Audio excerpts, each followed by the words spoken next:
Alicia had left the house one night, just left to live elsewhere. You'll find out that Geron and his brother Alicia were very close. They did tons of stuff together. And that really impacted Geron as a person, losing his older brother. It was just him, Dan, in and out of the house. And so he becomes isolated, socially, mentally, emotionally. And then Geron, like I said, a couple of months before the murders, leaves the house. But he didn't really have a place to stay. He became basically a couch surfer. He would stay with friends here or there. He did stay, he had a good encounter, a brief encounter, but a good encounter with a woman named Adolescent, who we anticipate you'll hear from today as well. She now lives in St. Cloud, but Miss Nadeau's son, Esau Robinson, played sports at the high school, was friends with Geron, and Miss Nadeau took Geron in, let him stay at their house. She's going to tell you how great a person Geron was in terms of very polite, yes sir, no sir. You'll hear that from Mr. Denoyer too. Never gave her any problems. He wrote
word to anybody else or disrespected ours. Never in 21 years in prison. Obviously, Geron's grown older. And you'll find out his upbringing, his where he was at mentally and emotionally before these horrible crimes happened. But we're going to show you and ask you to consider and vote individually yourselves for the legal and appropriate sentence and ask for mercy for Mr. Hunter and sentence him to life without the possibility of parole. Thank you. Thank you, Mr. Wood. Could you please call your first witness? Yes, we will call Eunice, please. What was the name, I'm sorry? Eunice Williams.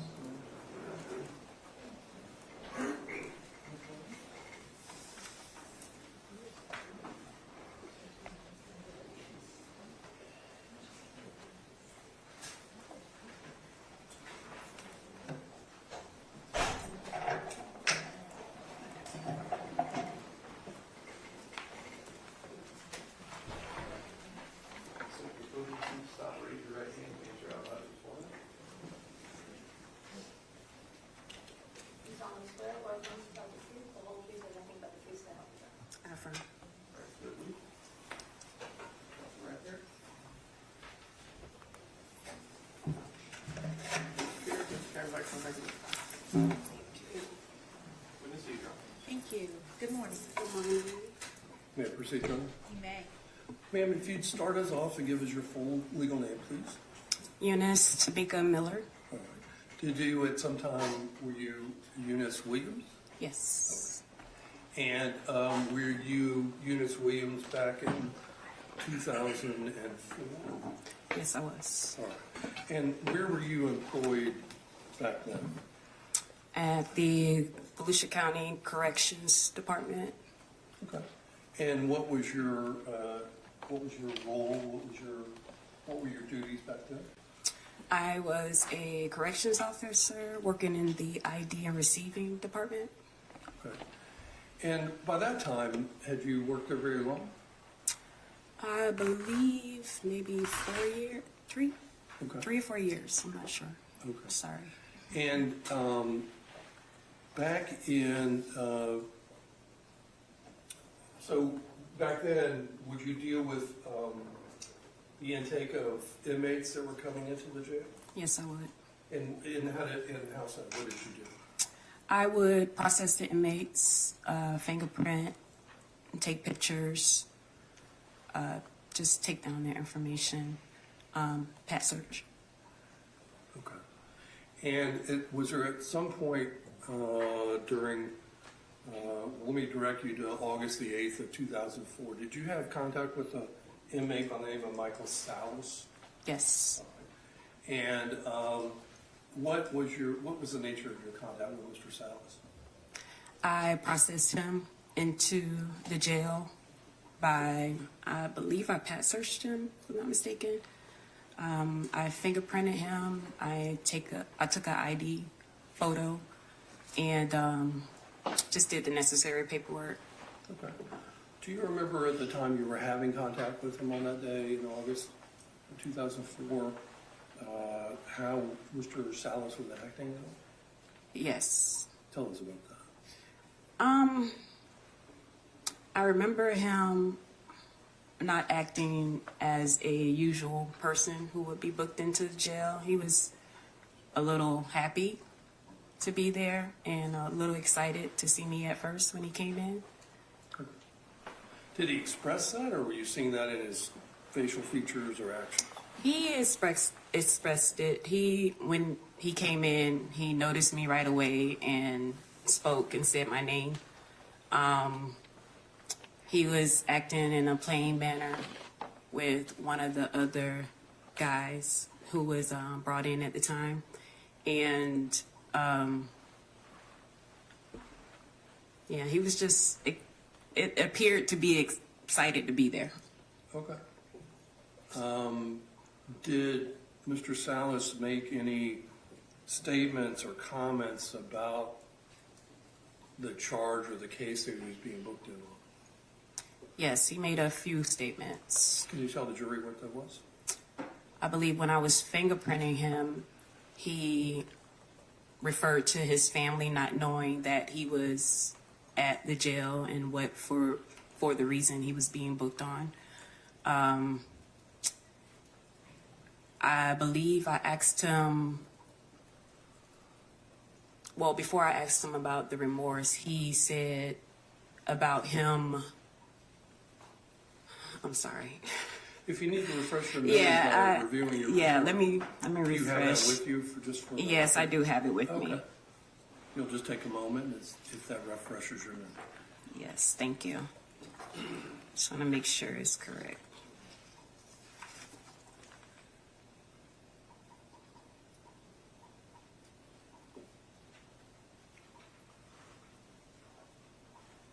Okay, when I led him to the APHIS machine to get fingerprinted, he said that he didn't know how he got caught, that he tied up his hair and he didn't have any blood on him. He stated further that he used a bat and that he didn't get any blood on him. I believe at that time I asked him if he had any remorse, and he said no. Further, after giving him the protective custody form to fill out, he wrote on the form, I gave him the direction to put do or do not request protective custody. He circled, I do request protective custody. And the reason why he wrote, because I killed someone. And you wrote that down? He wrote it down on the protective custody form. Okay. After further processing him, he asked me if I thought that he would get the death penalty. I told him that it was a good possibility. And he asked me if by lethal injection, and I told him I didn't know. Before that, he said that afterwards, I'm sorry, I missed this part. After I asked him if he had any remorse, he said that he went home, took a shower, read his Bible, and went to sleep. Okay. And that was basically the sum of the conversation that you had with Mr. Yes, it Fowler? was. And then did you document what he'd said? Yes, I did. Okay. Okay. I don't have anything else. Thank you. No cross, Judge. All right. And Ms. Sammons? No? Okay. All right, thank you. Thank you very much for your time. Thank you. Mr. Wood, next witness. Yes, Dr. Elizabeth McAllister.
You solemnly swear or affirm to tell the truth, the whole truth, and nothing but the truth, so help you God. I do.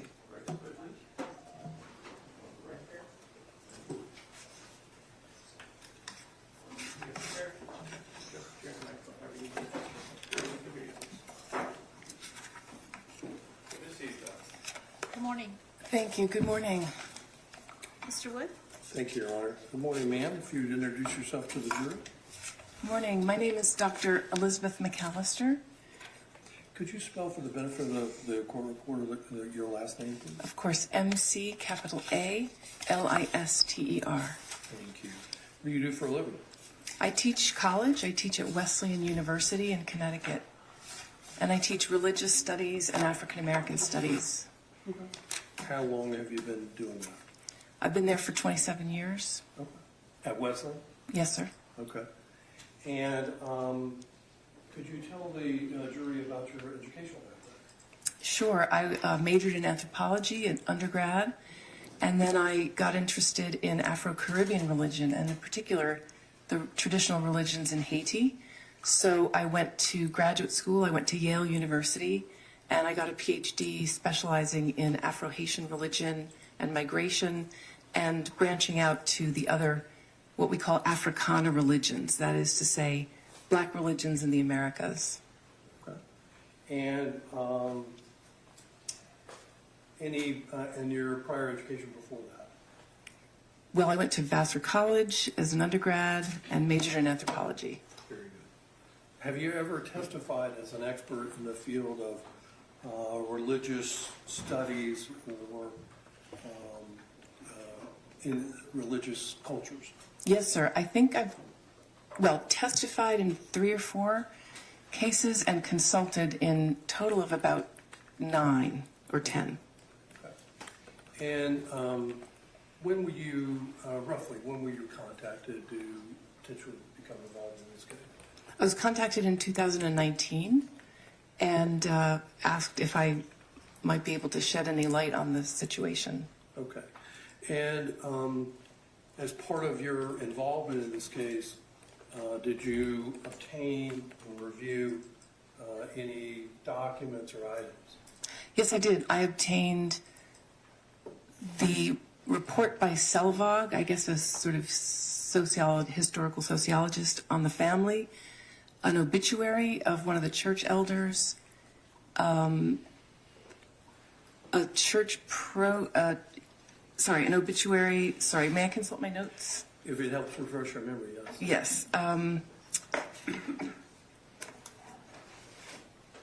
The historical record of a missionary Baptist church in Jennings, and newspaper accounts of Pastor Albert Watson's barbecue events and his obituary.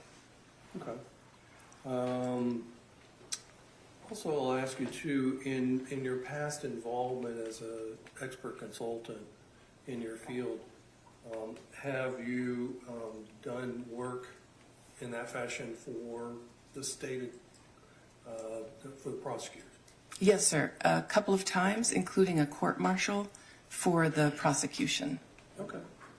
And so what's, after you reviewed the materials that you talked about, what did you glean? What information did you, as it pertains to Geron and the church that he was attending? Well, the summary, I guess, would be that he was raised in a very, very strict church environment that was unusually strict and unusually insular, and that he was quite socially isolated as a child as a result, and that also the church believed in faith healing and disbelieved in doctors. So they really did not believe in taking anyone to the doctor for any reason. In fact, to take someone to the doctor was to have your faith questioned, was to question God, because Jesus is the physician. Jesus is our physician, and Jesus can heal everything. So they did faith healing, laying on of hands. And what this meant, though, is that certain things that were coming up about Geron's, things that were not normal, were not attended to by the medical or psychological fields. And can you elaborate on that? Sure. One stark example is that Geron's mother told me that when he was around a small child, they would hear him talking to someone who wasn't there. And she asked him, who are you talking to? And she said, my twin, Jeremy. So he had been born a twin. I don't know if you want me to go into that story, if that's known already. He'd been born a twin, and his twin Jeremy died at the age of 5 or 6 months. And subsequently, Geron heard his twin talking to him and would answer back. And the mom thought that this was a bit of a problem and thought that God would heal him. So they would, in church, they would lay hands on him, they would pray over him, and the problem was not resolved. So they, as they told me, a couple of the aunt and the mom said, you know, we were waiting on the Lord. So they knew in their belief system that if God wanted to heal Geron, God would heal Geron, but that ultimately she thought that this was normal and natural, because naturally if you had a twin who died, the twin would talk to you throughout your life and you'd talk back to the twin. And so they didn't really think that it was a serious problem, and they never took him for evaluation, as perhaps many of us would do if we had a child who was talking to someone and hearing voices that were not present. So, for the benefit of the jury, who did you talk to in preparation for your testimony here today? Well, I talked to Geron himself, Mr. Hunter himself, in jail. I talked to his mother. I talked to his aunt Janie, who's his mother's sister. And then on his father's, and I also talked to his older brother, Elisha Jr., whom they call Little Man. And then on his father's side, I talked to a number of uncles and aunts. I talked to Obadiah Hunter, Joseph Hunter, Morris Hunter, Talitha Hunter, Sarah Hunter Brandon, and Priscilla Hunter. Some in person and some over the phone. And over how long a period of time, basically? What was the time frame that you talked to the various folks? Starting in July of 2021 through March of 2023. Okay. And what did you, in talking to various folks, what did you find out about the family's religious background, or the type of church they went to, what church they went to, etc.? Yeah, this is super important. The grandfather of Jerone Hunter was a pastor, a bishop, in fact. They were, most of the men were pastors, and some of them were high-ranking bishops. And they were all involved and members of an overarching church called the International House of Prayer, or the House of Prayer. Now, the House of Prayer is a denomination in the Pentecostal faith, the branch of Protestantism, but these churches were not in the denomination. They were independent churches, and they were independently started by this Bishop Albert Watson. So they were what they call Apostolic Holiness Sanctified Pentecostals. And what this meant is that, as you all probably know, they place a great deal of emphasis on the Pentecost. So the 50 days after Jesus is resurrected, he comes back as the Holy Spirit. And the Bible says, with tongues of fire. And in the Protestant and particularly Pentecostal faith, this means that if you receive the gift of the Spirit, you receive the ability to speak in tongues, and you receive other gifts in the Spirit. You receive the gift of faith healing or healing. You can receive the gift of prophecy or understanding what God wants for people's future. You can receive healing, prophecy, and the gift of speaking in tongues. Now, in order to receive and cultivate these gifts and keep them active and keep God's favor, you must live a life of holiness and sanctification, which for this church meant a very strict life. There were 23 churches in this independent church network, all supervised by Bishop Watson, and they only would socialize with each other.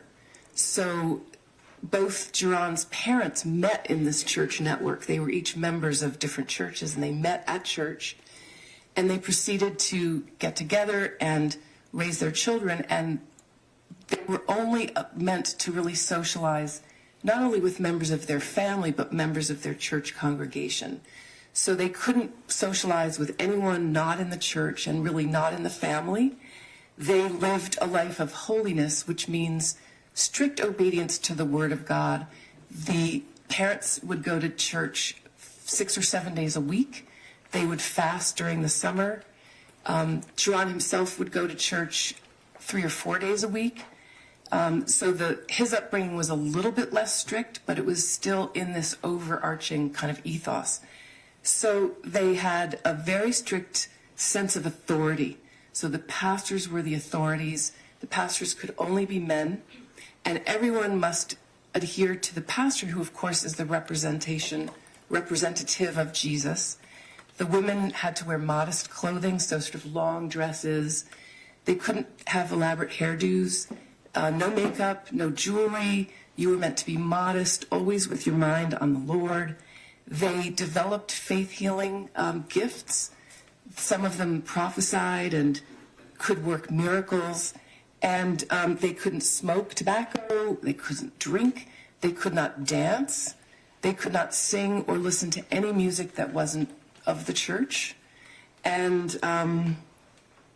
what else? Just a very strict kind of lifestyle that was quite insular and also quite isolated. In terms of the pastor's role with the members of the church, particularly the children, did the pastor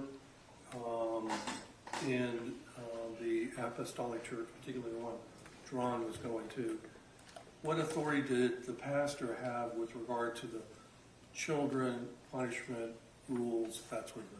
Yeah, it's important because, first of all, as I said, the pastors are always men, and ideally, right, that's great, and that's how it is, but the pastor would, in this particular church, it was so strict that they took a passage the passage in Ephesians, which is, as you know, a book within the Bible. Wives, submit to your husbands as to the Lord. So the husband is the head of the wife, as God is the head of the church. So if a man in the church was abusive to his wife, the pastor would encourage the couple just to get back together and keep obedience in the Lord. And there was a sort of implicit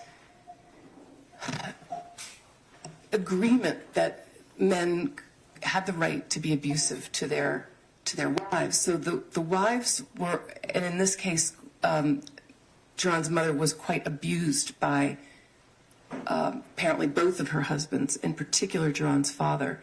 So she had to endure that abuse, and then the fathers in the household were also extremely strict with the children. So they were beaten if they were quizzed apparently on church sermons, like what happened in church today, what did the pastor say about X, Y, or Z. And Geron and his brother both told me if they missed an answer in the quiz of the grown-ups in the church, they would be hit. They were not, so you were asking me about disciplinary practices. So they were not allowed to, so the kids, Geron and his brother, were not allowed to socialize with anyone outside the family, which also meant outside the church. They couldn't listen to rap music or pop music. They had to be home by a certain time each night. They were not allowed to play sports until a certain age, and I guess they were both pretty athletic. It wasn't until high school that they were allowed to play sports.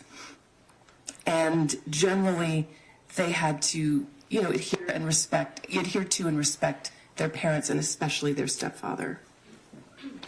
Now, having interviewed the family members and their history and everything, did Geron's family have a history going back in time to attending the apostolic church, whether it's this church or another similar one? Oh, yes, sir. So it would have been at least 3 generations.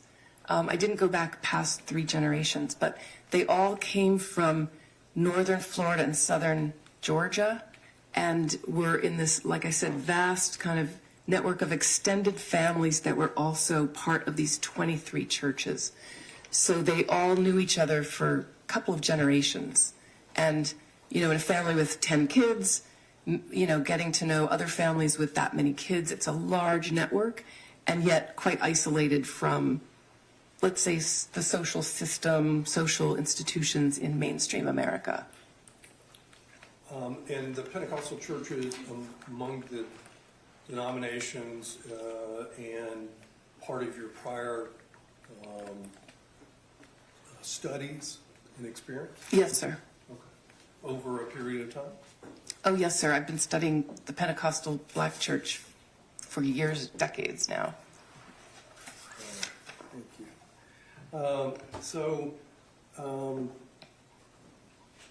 Would you kind of touched upon it, but in terms of the apostolic church beliefs, what were their attitude? What are their attitudes with regard to mental health treatment?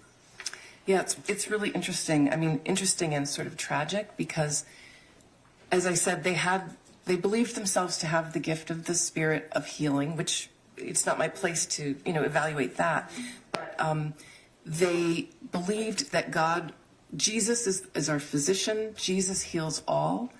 That our lives and our health are in God's hands. God wants us to be healthy and perfect. Often, but that anything that wasn't health or perfect could be prayed away. And a couple of them told me a story about Geron's maternal grandmother, who was so strong in her gifts of healing that at one point, one of her sons actually had what I would take to be a stroke or a heart attack, and he effectively died. They couldn't find a pulse or a heartbeat.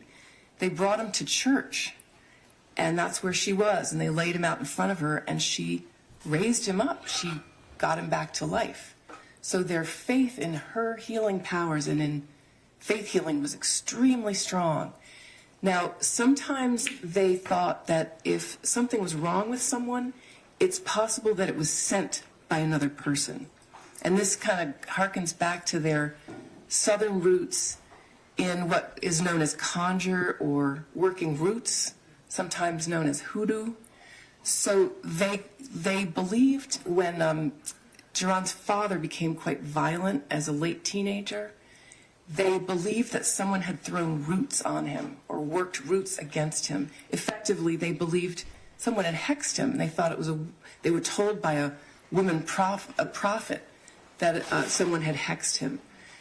So they believed that his problems were supernatural and that they could pray them away, that with their faith and with God's miraculous help, they could pray over him and that he would be put to right. So it didn't occur, if it occurred to them to take him for evaluation, they immediately would have dismissed that idea. They even, so I'll stop there. They had a kind of mixed, very typical Southern Pentecostal understanding of the cosmology and of God and of people, mixed with a little bit of conjure and popular religion from the traditions, from the old-time traditions. To your knowledge, based on his religious upbringing in the Apostolic Church, did Jeron ever receive any mental health training? Not that I was ever told about. His aunt was quite rueful. She said, we didn't know. We didn't know at the time that this was something that could be treated. We didn't know about medications. And she even used so she said, we wished now that we would have taken him to the doctor. And she said, but we were really in a strict environment. At one point, she said it was a cult. Or she said it was like a cult. And we were just not allowed to go outside of what the pastor had instructed us. And to go outside of what the pastor wanted would have been to have been punished in the church. So there was a tradition called silencing. I don't know if you want me to talk about that. But if a family or a person went against the pastor, they would be silenced. And what that means, it's not just, you can't talk. It's that you had to come to church and sit in the back. You couldn't stand to sing, or you could maybe stand, but you couldn't sing, you couldn't speak, you couldn't pray aloud, you couldn't testify, you couldn't witness, you couldn't share the peace. You were literally in silence as a form of punishment and castigation and isolation and shaming. And so the auntie described it as a cult, and she even said that as a child they were made to bring in not only the regular tithing money, a good Christian tithes 10% of their blessings, their earnings to the church, but they were also made to give certain amounts for each child. And sometimes they couldn't buy school books because they had to bring in their money for each child, and if they didn't, they would be silenced. They would be put into silencing. So she said, to go to the doctor was something that was just not in their kind of repertoire of what to do if they had a problem. Although I do understand that the children were vaccinated. Geron and his brother were vaccinated, which you would need to go to school in that time. So presumably they had a baseline of medical care, but I don't believe they ever. I know that they didn't have a doctor, and they didn't have a family doctor, and they didn't have insurance. Okay. And which of the aunts were you referring to in this conversation? Yes, sir. That was Aunt Janie Bowles. Okay. And she's an aunt of Jeron's? Correct. She's his mother, Annette's sister. All right. You touched upon it a moment ago. One of the practices of the Apostolic Church was fasting. Was that also a part of the activities, the requirements in Jeron's family? Yes, sir. They would fast. If I could just consult my notes quickly. Every summer, they would have big reunions. They would celebrate the anniversary of the church, and they would fast all day as a group, collectively fast as a way to become closer to God. Okay. And was in Jeron's childhood, was this practice, the fasting? Yes, sir, it was. Okay. Now,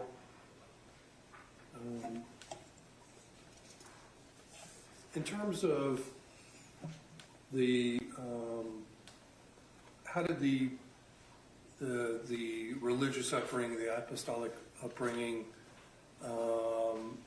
affect the culture of family, telling outsiders their problem, other non-related people outside of the church? Was that affected in any way about disclosing family matters or private matters to others?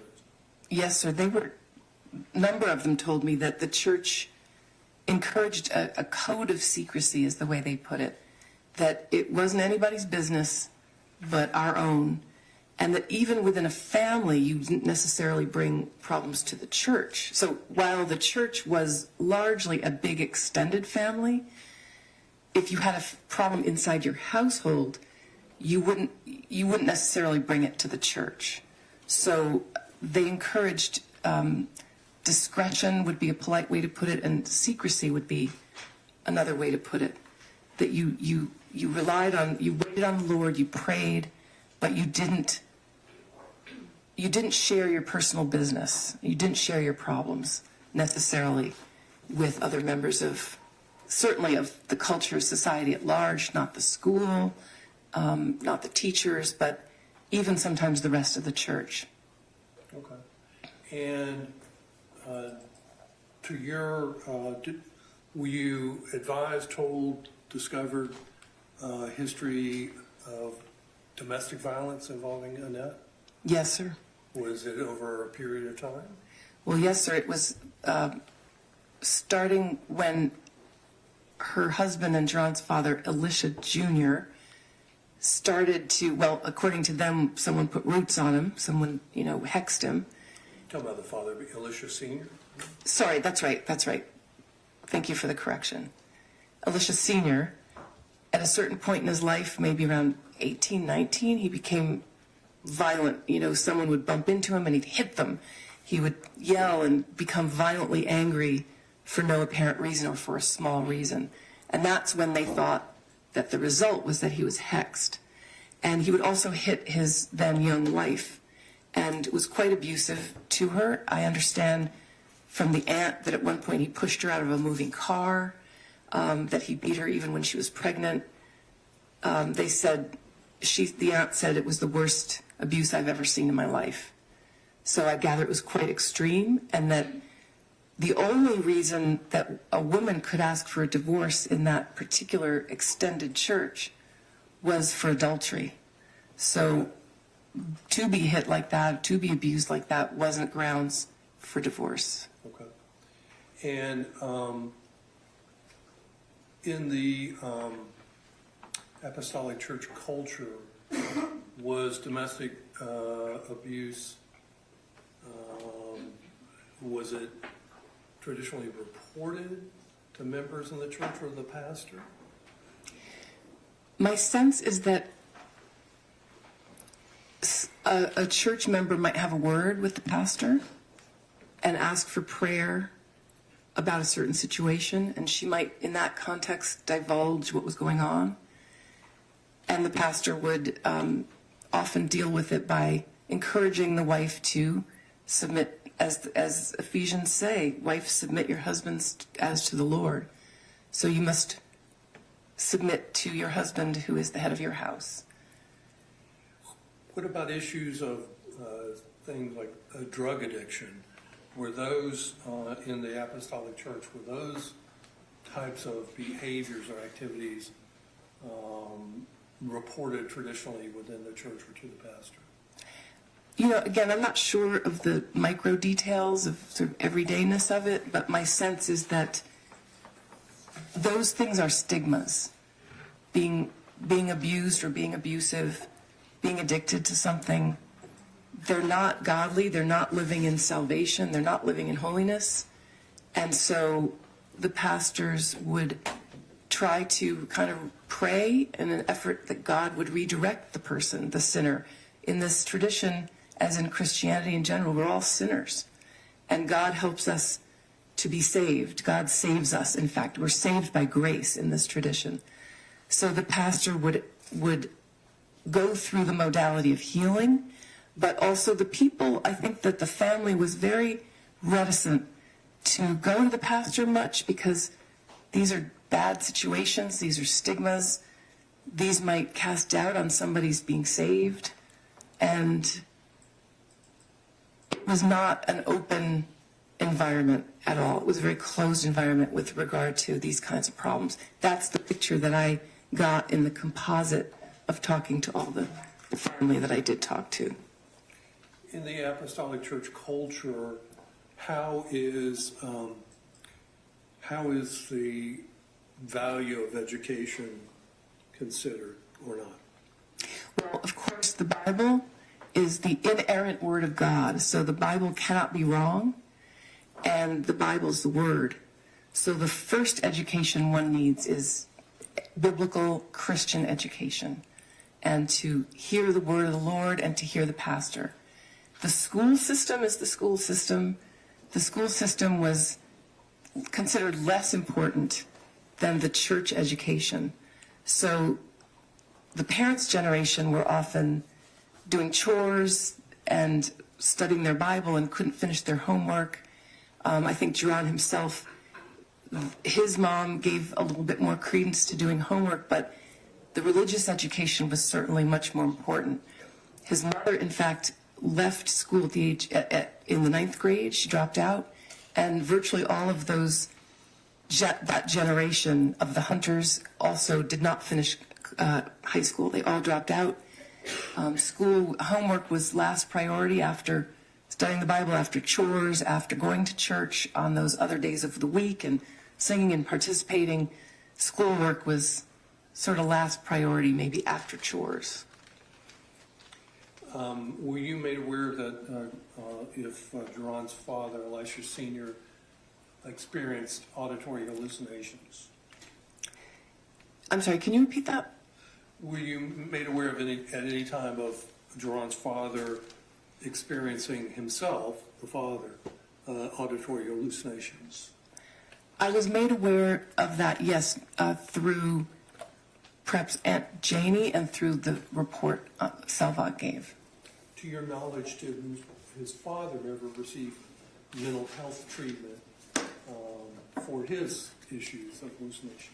Beyond laying on of hands and faith healing, no, he did not. Okay.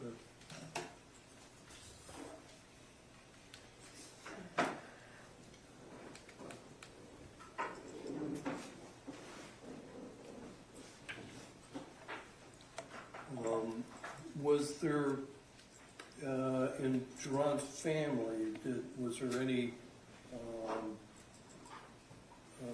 family member that blamed Annette for the violence that she was the victim of? Well, yes, I think that was a very fraught and complicated and tricky situation, because if the wife is to submit to the husband, she must submit to the husband. And if the husband beats her and assaults her terribly, this is a very bad problem. I know that they were both, there was a rumor that Annette had actually sent the hex on him, and I believe that she was made to stand up and confess in front of the church to that effect. They also, some of them blamed her in that way for sort of provoking him, but others thought that she should have left him, and that she was unable to leave him, and that this was a very ambivalent, difficult, and tricky situation. Was in the Apostolic Church, was corporal punishment encouraged, discouraged? Yes, to spare the rod is to spoil the child. And these are old-fashioned folks growing up, laboring. They did things with their hands. They did things well. They expected obedience from their children. And so they would definitely discipline the children for not being able to remember the sermon, but anything that was disobedient. And they would hit them with, Geron's older brother said, anything they could get their hands on. They would use, that traditional old-fashioned go out and pick a switch from the garden.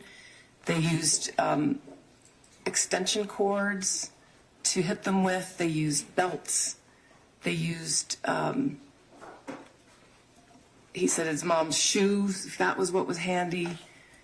They also would take away things, especially as the boys got older. They would take away games or TV or the ability to go out of the house. So they punished them quite strictly. I think now the school system would consider this abuse. They would get reported, and we all probably know families that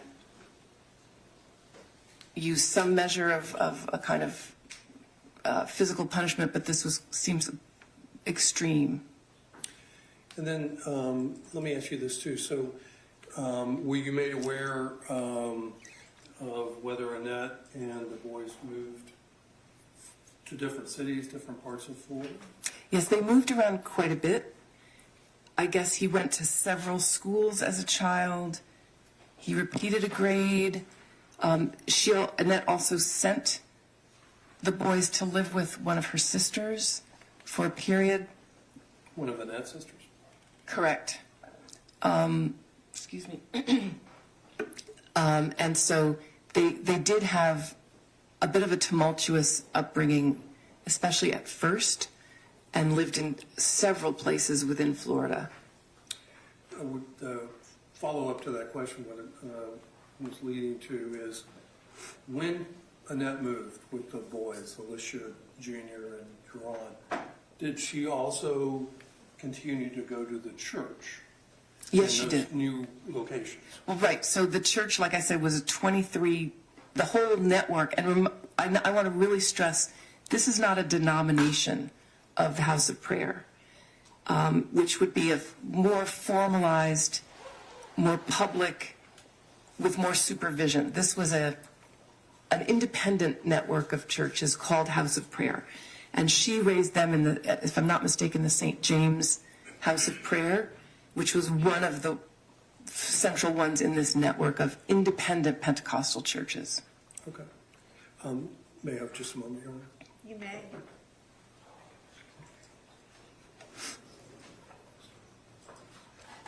I have no further questions. Thank you, sir. State any questions? Yes, Judge. Thank you.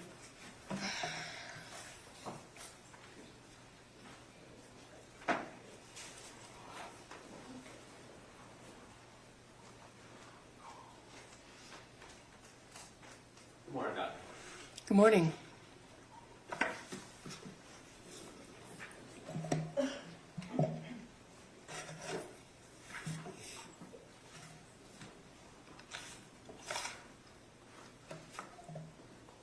I want to start, Doctor, by asking about the sources of your information in this case. You said you spoke to multiple family members. Yes, sir? Which family members were those? I spoke, in addition to Geron Hunter in jail, I spoke to his mother, Annette Bowles Washington, his mother's sister, Miss Janie Brown, and then his older brother, Elisha Jr. On his father's side, I spoke to Obiah Hunter, Pastor Obiah Hunter, Joseph Hunter, Morris Hunter, Talitha Hunter, Sarah Hunter Brandon, and Priscilla Hunter. So these were all mostly aunts and uncles of Geron, Correct. in terms of family members that you spoke to. That's right. Were all these aunts and uncles, were they all still involved in a form of the Pentecostal religious practice? Yes, sir. Did they all have children? Yes, sir. I believe so. Did you ask them about the adjustment of their children, how their children handled growing up in a Pentecostal church? So the cousins? Sorry, I didn't. You didn't? But of course, you didn't hear anything about Geron's cousins, who were also raised in a similar faith, doing something like Geron did in this case, killing 6 people. That's correct. And your other source of information was this social history by a Selvog, right? Right. And Selvog wasn't a psychologist, he wasn't a neuropsychologist, he wasn't a psychiatrist, right? Right. He was a social worker. Right. And his report, it'd be fair to say, his very lengthy report and summary, it was, again, based upon family sources, right? Right. But even though he wasn't a psychologist, psychiatrist, medical doctor, it was an opinionated report, right? Yes, it was. It was an opinionated report at times. I mean, opinionated report to the extent that you mentioned that was one of your sources of these, for Elisha Sr., the defendant's father, suffering hallucinations, right? Right. And the other source of him suffering hallucinations were family members who don't really even grasp mental health as a medical problem, right? That's right. So you really don't have any true medical sources saying that Elisha Sr., yes, he suffers hallucinations, or he had some kind of mental illness when he was young.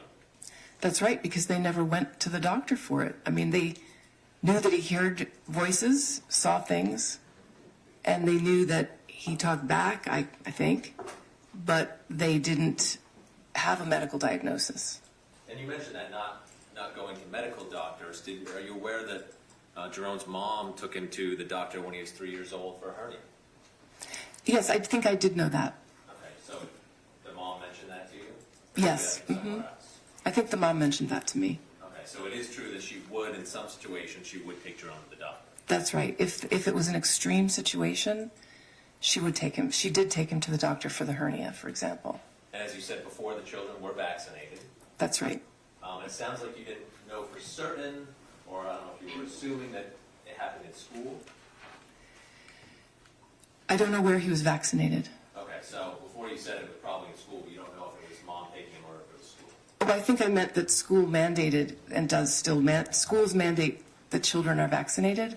So that's par for the course for an American child in an American school. So mom was at least doing enough to make sure her kids were healthy enough to be in the school system. That's right. By getting them vaccinated. Right. And talking about mom, we talked about in this church, I'm just going to keep saying Pentecostal, if that's okay with you. We'll church that they came up in, that it really looked down upon divorce, and really, I think, said infidelity was the only reason for a woman to leave her husband. Right, which they called adultery because that's the biblical term. Yes, sir. Thank you. But mom actually did leave, didn't she? Yes, she did. She did. Took the two boys and left. That's right. And it was when the boys were still really young, wasn't it? That's right. So young that the boys don't even really have a memory of their father, do they? That's right. And she then raised them on her own until she got together with Dan, right? That's right.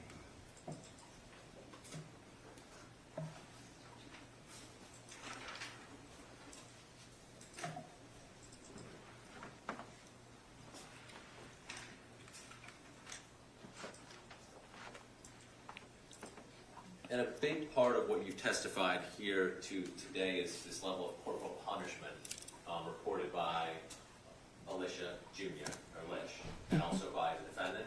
Correct? So Mr. Hunter also reported corporal punishment? Yes, sir. Did you talk to Annette much about it? I tried, and she didn't really want to talk about that. Okay. Well, did you push her at all and kind of say this is important for me to know the social history of the corporal punishment that the defendant suffered? I did try, and she allowed us how they were strict, and they dealt with their boys the way one has to deal with boys sometimes, but she didn't really want to speak about it. Okay, she didn't want to go into it with you. Right. But you talked to some of the aunts and uncles, and they talked to you about the corporal punishment. Right. Of course, the aunts and uncles on the father's side, Alicia Sr., they wouldn't know much about the corporal punishment for Jerone and Lish because they were gone at that point, at such a young age, right? Right, although they did see him at church. So because it's such an extended network of families, they would see him at church, but they didn't have a good idea of how he was being raised. They didn't have that insight of what happened outside of maybe what they saw in the church. That's right. So really, in terms of history for Geron, the aunts and uncles on his father's side, not as important, right? Well, they had a deep background kind of history up until when his mother finally left his father. And then they had a sort of, we saw him at church and we saw he wasn't quite right. You know, they had a sense of what the kids now would call the vibe, but they didn't have details and they weren't visiting back and forth. And you said finally left the father, but again, that was when Geron and Alicia Jr. were so young that they don't remember their father. That's right. They were about 3 and 4, something like that.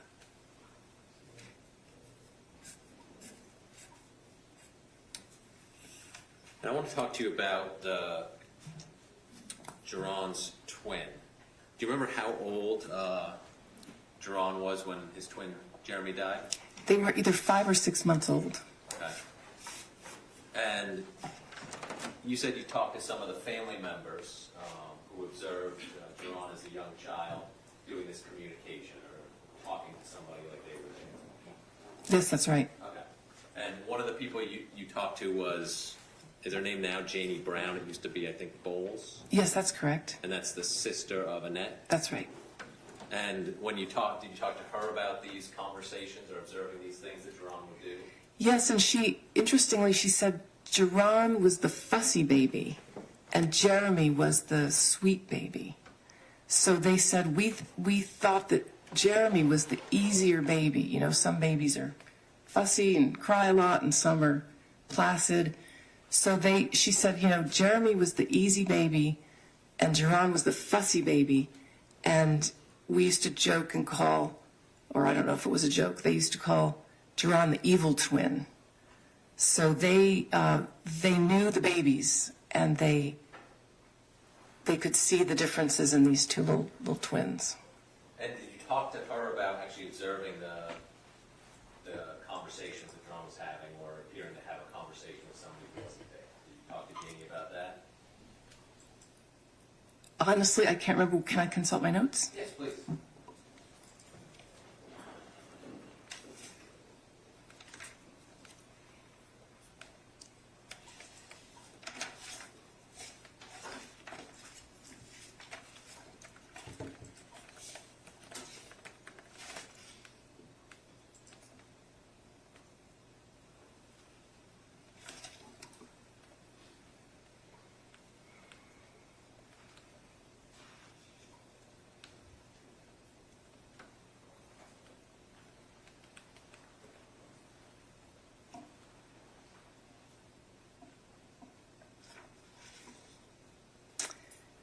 she told me one day Annette asked Geron who he was talking to, and he said he was talking to his brother. And that Annette cried because she didn't know what to make of that, and that she thought that Geron was mean and that the other twin was calm. Did she ever tell you that it was actually, they just assumed as a family that he was talking to his brother and not, he never actually told them that he was talking to his brother?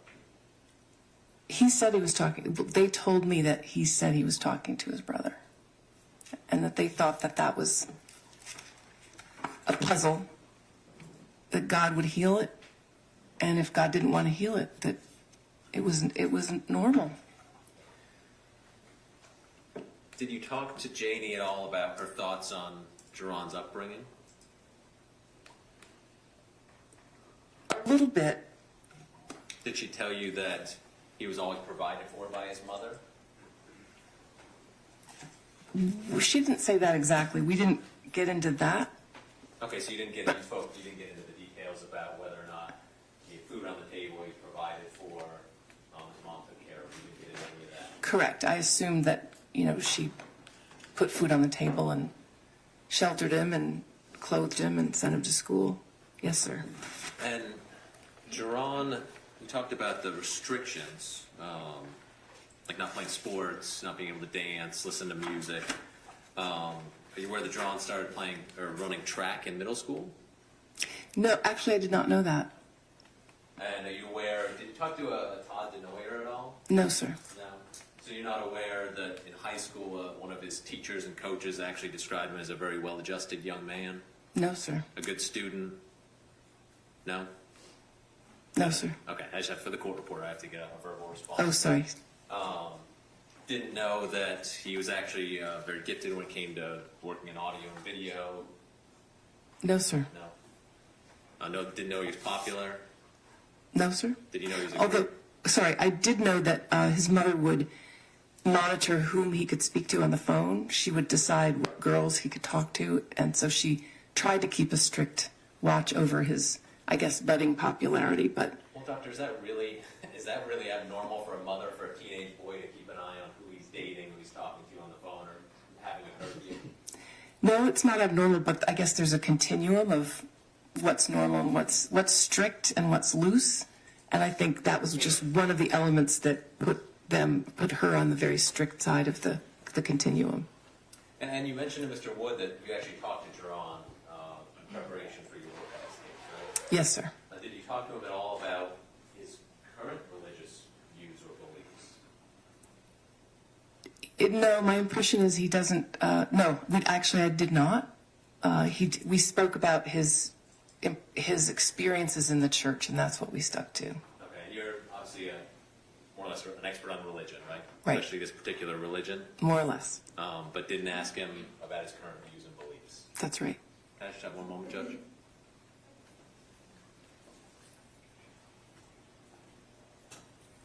And Doctor, I know you reviewed a lot of materials in this case. How many hours do you think you worked on this case? Approximately. I would love to know the answer to that question.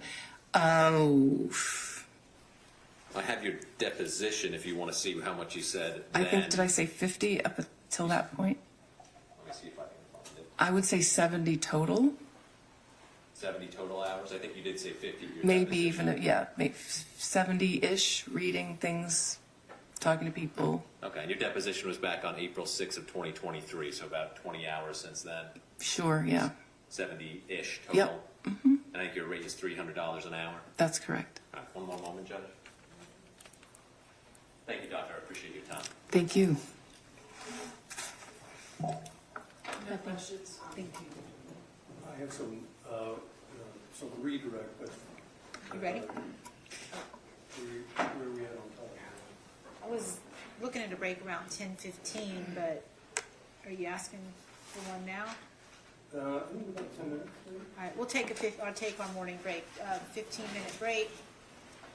Please don't discuss the case amongst yourselves or with anyone else. No independent research. We'll see you back here in 15 minutes.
as the person who either forced him to commit these crimes or that he did so at the behest or intimidation of Mr. Victorino. Once again, that's basically Mr. Hunter's team acting as an arm of the state, and we would ask to sever at this point. And I think that because of what will come out, I think that that would warrant a mistrial at this point as well. Okay. State's position? Your Honor, this is to be expected, just like it was in the guilt phase of people pointing fingers. This happened in the last penalty phase. That was some of Mr. Hunter's mitigation. So we will put it all before the jury and let the jury decide. And the court relies on its prior rulings. I know that Judge Parsons ruled on these issues previously. I know Judge Rose ruled on these issues previously. And the motion is very respectfully denied.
Mr. Wood, you ready? Yes, ma'am. All right. Kyle, whenever the jury's ready.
Ready.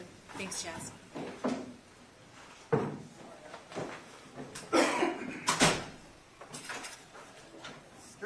Jury's going in, folks?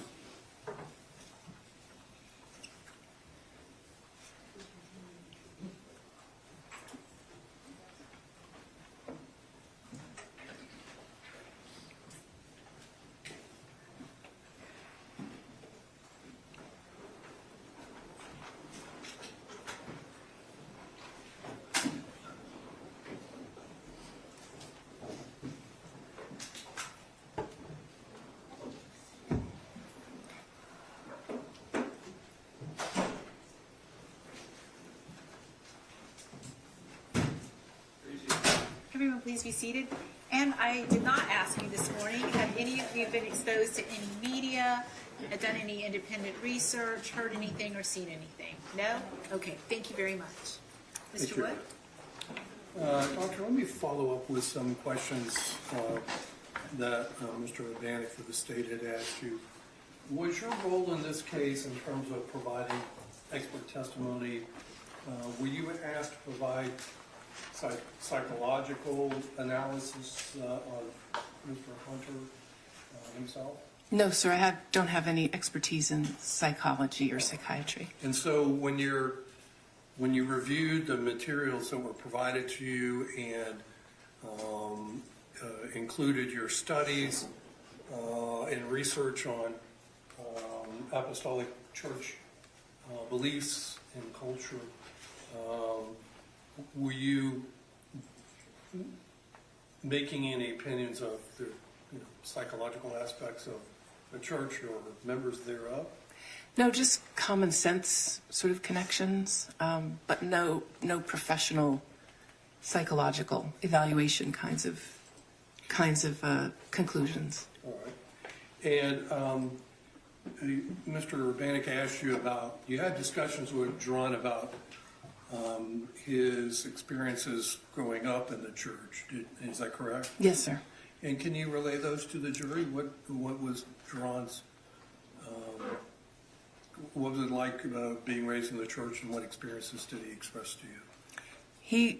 When we talked, he found it to have been a very negative kind of experience, that it was too much, too often, too much emphasis on the church, too much at stake, too much time spent, and that he didn't enjoy it. That was the sentiment he conveyed to me at the time in 2021 or whatever it was. Were there particular aspects about the church or their beliefs or the practices that he didn't enjoy? He got frustrated, he said, because he just had to always be in church and he didn't want to be there. And, that was the overarching sentiment. Okay. Mr. Urbanik had asked you about, excuse me, Dan Washington. Who is he to Jerome? He's his stepfather, Okay. so his mother's second husband. So following up on what Mr. Urbanik had asked, does Mr. Washington attend the same apostolic church? I understand that Mr. Washington is a pastor, and I believe he does attend the same church. Okay. And in terms of, do you know if Mr. Washington, Dan Washington, likewise is involved in any corporal punishment or punishment of the boys? Oh, yes, he was cited as the main person who would beat them and hit them and with, quote, whatever was on hand, whatever they could get their hands on. Okay. And are you aware of whether or not Mr. Washington himself has his own children? Yes, I believe he has a daughter. Okay. And do you know if the daughter is in the church also? I think she would have gone to church along with them, naturally. All right. And to your knowledge, does Mr. Washington go to the same church that Annette goes to? That's a really good question. I believe so, but I'm not 100% certain. Are you aware of whether or not Mr. Washington shares the same apostolic church beliefs and practices? Yes, he does. Okay. I think he travels quite a bit, but yes, I think he's part of the same, he's effectively part of the same, part of the same church body and church network, and holds the same beliefs. All right. And Mr. Urbanik had asked you about your, how much time you put into this case. Does your billing include talking to family members? Yes, sir. And talking to Mr. Hunter? Yes, sir. All right. And reviewing the materials that you outlined previously? Yes, sir. In your testimony here today? It will, sir, yes. You haven't been paid yet? Correct. And you expect to get paid? Well, I hope so, but, that's how it works. In the occasions that you've testified as an expert, whether on behalf of the defense or the state, were you paid in those cases as well? Most often, yes. Once in a while, I will have a consultation gratis. Okay.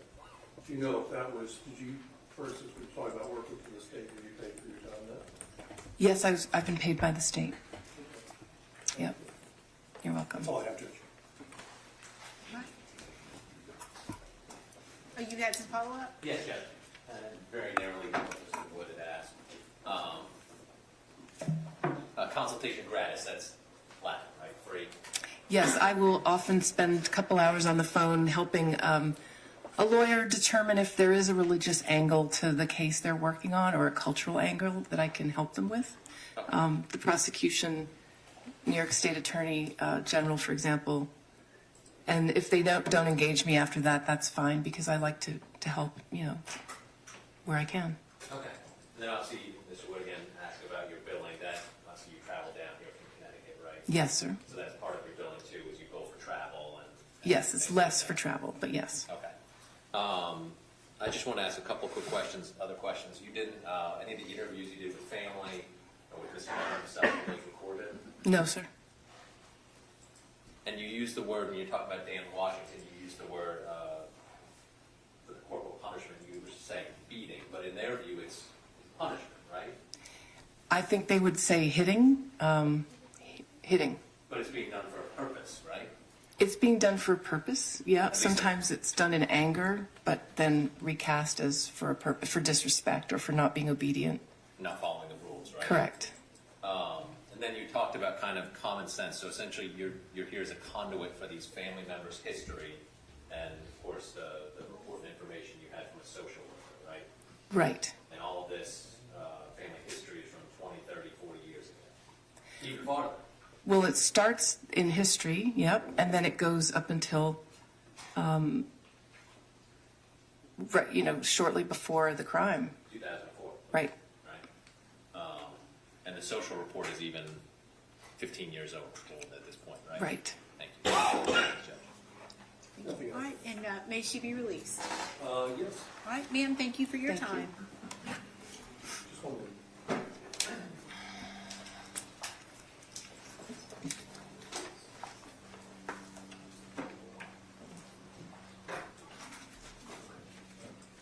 Judge, we have called Dr. Julie Harper.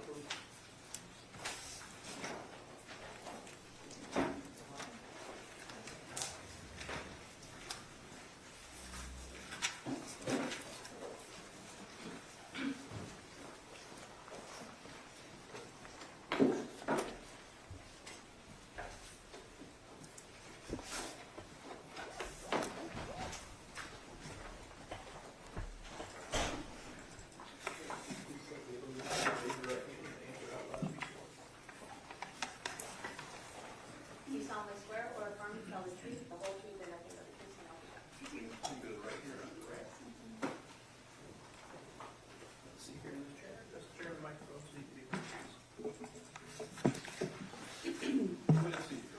All right, thank you. Good morning. Good morning. Mr. Wood? Thank you, Your Honor. Dr. Harper, if you'd start us out and give your full legal name, please. My name is Julie Frances Harper. Okay. And what do you do for a living, ma'am? I'm a licensed psychologist in Florida and Georgia. Okay. And how long have you been a licensed psychologist in those two states? I was licensed in Florida in 2005 and licensed in Georgia in 2017, but my original license was in 2002 in Washington State. Okay. And with regard to the state of Florida, are you still a licensed psychologist in the state of Florida? I am. Okay. And do you currently practice psychology? Do you see patients? I practice psychology, but I do not see patients in the term of therapy or providing those kinds of services. And where's your primary office at? It's in the panhandle of Florida, so that would be the Fort Walton Beach area. Okay. And could you tell the jury about your educational background? Sure. I attended Oberlin College, where I received a degree in biopsychology in 1995. I went on to University of Denver, where I received a master's degree in professional and clinical psychology. That program was one where you can continue on to get your psychological doctorate, so I didn't stop at the master's, I kept going. I focused on psychological assessment as my specialty while I was in graduate school. When you're becoming a psychologist, you also have to practice for a year of internship, so you're baby psychologist under supervision. So I matched for my APA approved internship in Washington State. So at Washington State University at their College Counseling Center. While working there as a psychologist, I also supervised graduate students during that time. After that was completed, I defended my dissertation and graduated in 2001. And then I started collecting postdoc hours in a community mental health center in Pullman, Washington. I was supervised there by a forensic psychologist and assisted him in the work he was doing for court, but also was working as a psychologist, doing therapy, providing psychodiagnostic, educational assessments, all kinds of things to help the psychiatrists at the center identify the correct diagnosis. You run the practice through Northwest Florida Psychological Services? That's my current practice. Okay. How long have you run your practice under that business name? Since 2010. Okay. And, okay. Now, in terms of your clinical experience, can you tell the jury about that? Sure. So after I was licensed, I took a position in Spokane, Washington, where I worked in an assessment center providing evaluations of children, adolescents, adults, a lot of testing, and then some therapy as well to individuals. We had a learning disability and ADHD and autism focus, though I saw people for other reasons as well. So I ran groups with children, social skills groups with adolescents, and provided that one-on-one therapy. And I did that for 3 years before moving to Florida. In 2005, I took a position in the Fort Walton Beach area, working for Bridgeway Center, which was again another community mental health center. And I was the executive director of psychological testing while working there. That meant that I had a testing department and performed similar evaluations that I've already discussed. And additionally started working with a retiring psychologist who was doing evaluations for the Department of Children and Families and also the Department of Juvenile Justice.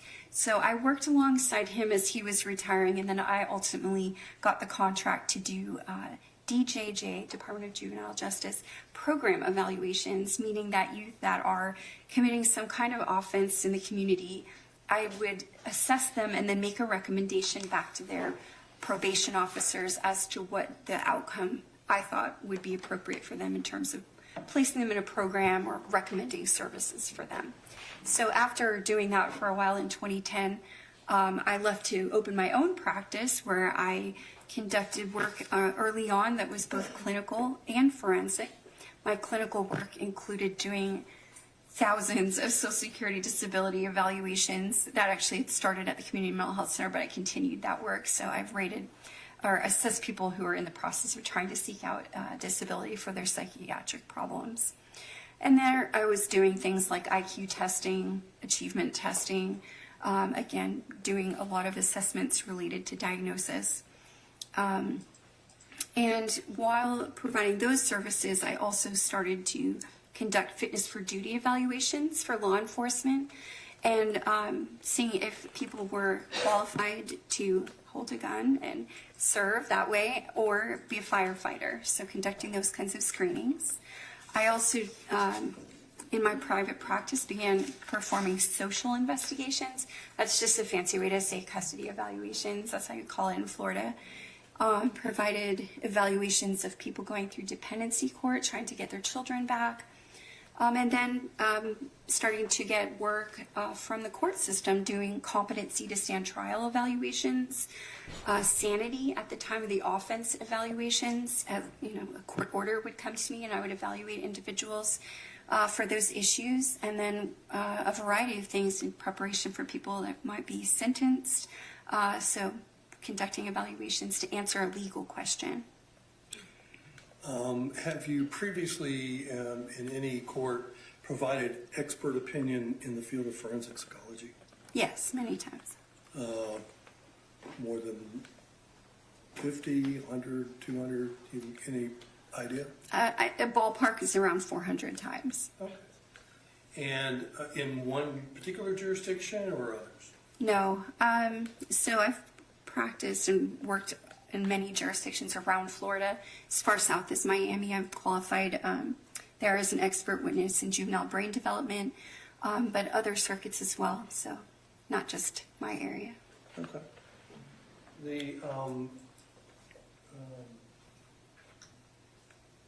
Did you have the opportunity to, well, let me ask you this before I go on. So in your experience providing the expertise in your area some 400 times, did you have occasion to provide expert opinions or consultations on behalf of the state? Yes, I did. So in 2017, I took a job in the state of Georgia where I worked as a state evaluator. And as part of that job, I did similar things: competency to stand trial, sanity at the time of the offense. And in that situation, I consulted with both state attorneys and defense attorneys in that position. Okay. When did you first get contacted in this case? Well, my best estimate would be late 2019 because I saw the defendant in early 2020. Okay. And what was your understanding, or what was being asked of you in terms of your involvement in this case at that time you were contacted? To conduct a broad overview of Mr. Hunter's life, his background, his what we say biopsychosocial history, so good understanding of his early development, things he's been through, with the possibility that the results of my evaluation would be something I could testify about if called. Okay. And after you were contacted and officially came on board on the case, did you receive any materials for your review? I did. All right. And what types of materials did you receive? So I received materials such as medical records from the Department of Corrections, school records, some of the family medical records, previous trial transcripts, some previous testing data from other psychologists, so a variety of kind of medical, academic, legal records. Okay. And did you actually have the occasion to talk to Mr. Hunter, Geron? I did, yes. And can you tell the jury when that was? I saw him on 4 occasions. The first was January 21st of 2020. The second time was June 30th of 2020, March 2nd of 2022, and April 5th of 2023. Okay. Were there reasons for the coming to see him 4 different times? Was there a certain plan for those contacts? Well, you can imagine that trying to gain information about someone's life in a 2-hour window is really not enough time to find out everything that you need to know. So I went to see him several times to finish what I would call the background information, trying to get the information about his family functioning, mental health, all of that. So that takes several visits to accomplish that. Okay. And when you visited with Geron, what was his attitude or demeanor? What was he like when you were, talking to him? Well, I would say that Mr. Hunter is a person who is very calm in his demeanor on the outside. Like he doesn't move around a lot when you speak to him. He's pretty still and calm.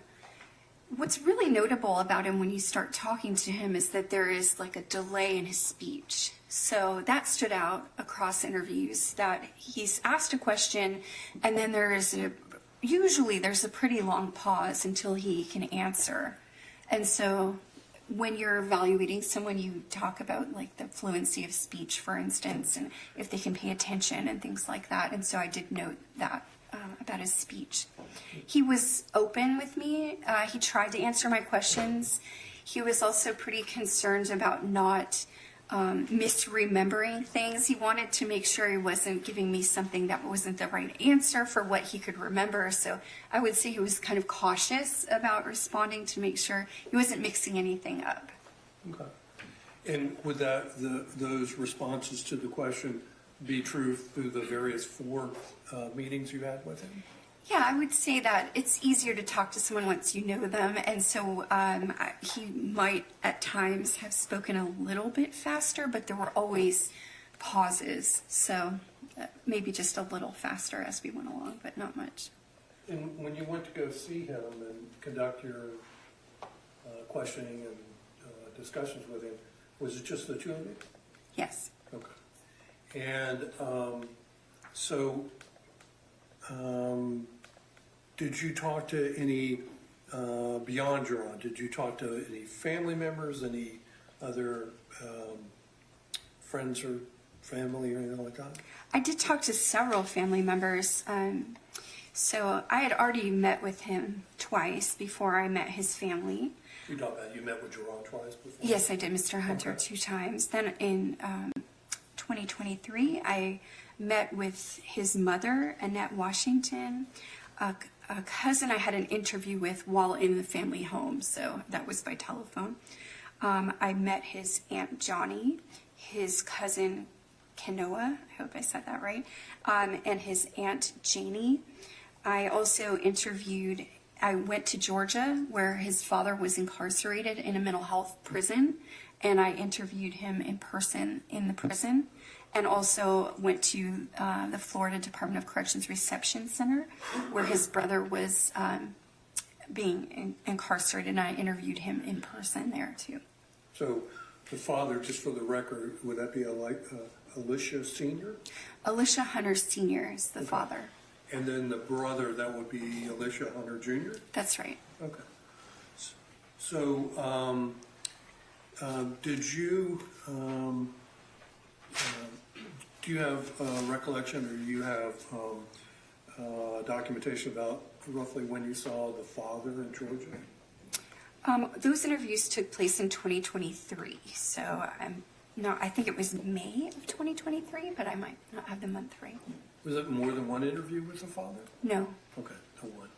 And so you went to the prison that he was at? that's right. Okay. And what was he serving his sentence for? He has a sexual offense, I believe, that he was serving time for, and maybe an aggressive act. Okay. And just so the jury knows this, did the offense that he was serving time for did that criminal case have anything to do with Geron at all? No, not at all. Okay. And did you gather any or receive any documentation about the father's mental health treatment conditions in the past? Yes, I did. He is being, or at the time, I heard that he's been released since, but at the time he was in this prison designed for treatment of individuals that have a mental health disorder. So he was receiving antipsychotic medication for schizophrenia and mood problems. And so when I reviewed his records, I saw that his medication administration reviewed his diagnosis,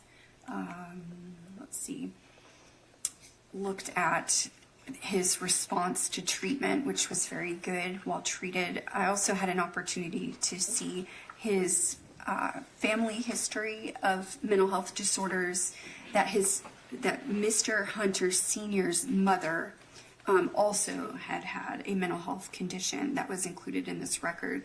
And so that helps inform, if there's a family history of schizophrenia, then you might need to know, which relatives are having that, and because it increases the risk of first-degree relatives to also have it. So I took note of that as well. So was it the paternal grandmother that had schizophrenia? Yes, she had a mental health disorder that was documented in these records. Okay. When when you saw Mr. Hunter, the father, in prison, was he actively receiving medication for his schizophrenia? Yes, he was. Okay. And there was documentation from third parties or other sources as to his diagnosis of schizophrenia?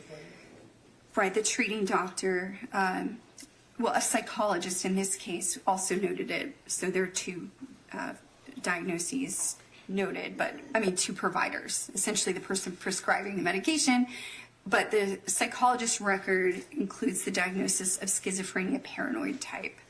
And that's because of the command hallucinations, meaning Mr. Hunter Sr. was experiencing voice activity in his head that was directing him to do things. You call those command hallucinations because the voices command you to act in some way, and so that was a hallmark of his diagnosis. Okay. And do you know total how long the father's been in custody or incarcerated? Well, I think the records span from 2017 to 2022, though I did see a notation back to previous treatment in 2013, so I'm not sure if he had been treated there and released and come back to the same prison, but somehow there was a record referencing 2013 as well. Was the father able to provide you family history or information that you felt relevant to this case and Geron's situation? He did, yes. I asked him a lot of questions because there's an allegation, of course, that Mr. Hunter Sr. was very abusive to Mr. Hunter's mother, Annette. And so I wanted to ask him if that's true or if he would verify if there had been domestic violence. So he provided a background of their fractious relationship with one another. And he did admit to striking her, so that was part of it. He also provided some recollection because he left Mr. Hunter's life pretty early. You know, he referenced the boys sort of as a unit, you know, two young boys that he had at the time when he was still married. But he did denote that Mr. Hunter, so our Jerone Hunter, this here, tended to isolate himself and seemed like he was sort of pulling apart to talk to himself. So he identified that. He also provided some family history about Annette Washington's family because he had been associated around, you know, his in-laws, and noted that Annette's sister, Janie, had a history of schizophrenia or talking to herself. So he was able to provide some insight into that side of the family as well. Okay. Did Mr. Hunter, the father, admit to physically abusing Annette in the past? He did. Did he admit that that occurred over a period of time? Well, he was really focused on one incident specifically. So he talked about two different instances. One of them he admitted to striking Annette. The other he described as getting into it with Annette's sister, that they had an argument or like a physically assaultive, I guess, interaction with each other. Did the father mention, when talking about those instances, was Geron, had Geron been born by the time those things would happen? You know, I can't say with certainty. I'm not exactly sure. Okay. Okay. And was his demeanor, the father's demeanor, cooperative? Would he talk to you? I smiled. He was cooperative. He was very much trying to talk to me. He has a disjointed speech that's very hard to follow. So I took notes and I tried to keep him on track. So even with this medication, I think he still has some difficulty just, you know, putting things into words. But he did the best that he could, and I felt like I got good information while he was medicated. Okay. Now, you said that the father talked to you or gave you information about Geron talking to himself. What information did he provide? Just that he noticed that his son had isolated himself and seemed to be like pulled aside, like he's talking to someone. Okay. Did the father indicate or say, you know, what kind of time frame that activity was occurring in? it would be before age 4 because I think that's when they split. So he didn't say exactly, but you figure that it would be in that early. That's still like toddlerhood to pre-K timeframe. Okay. So the father separated from Annette when Geron was about 4? I think it was 1989. So yeah, about 3 actually. Okay. And did they divorce, he and Annette? I think so. Yes. All right. And, okay. Was there any other additional information from the father that you gleaned that that would be relevant to this case and Geron in particular? I can just reference my note to make sure I didn't miss anything, but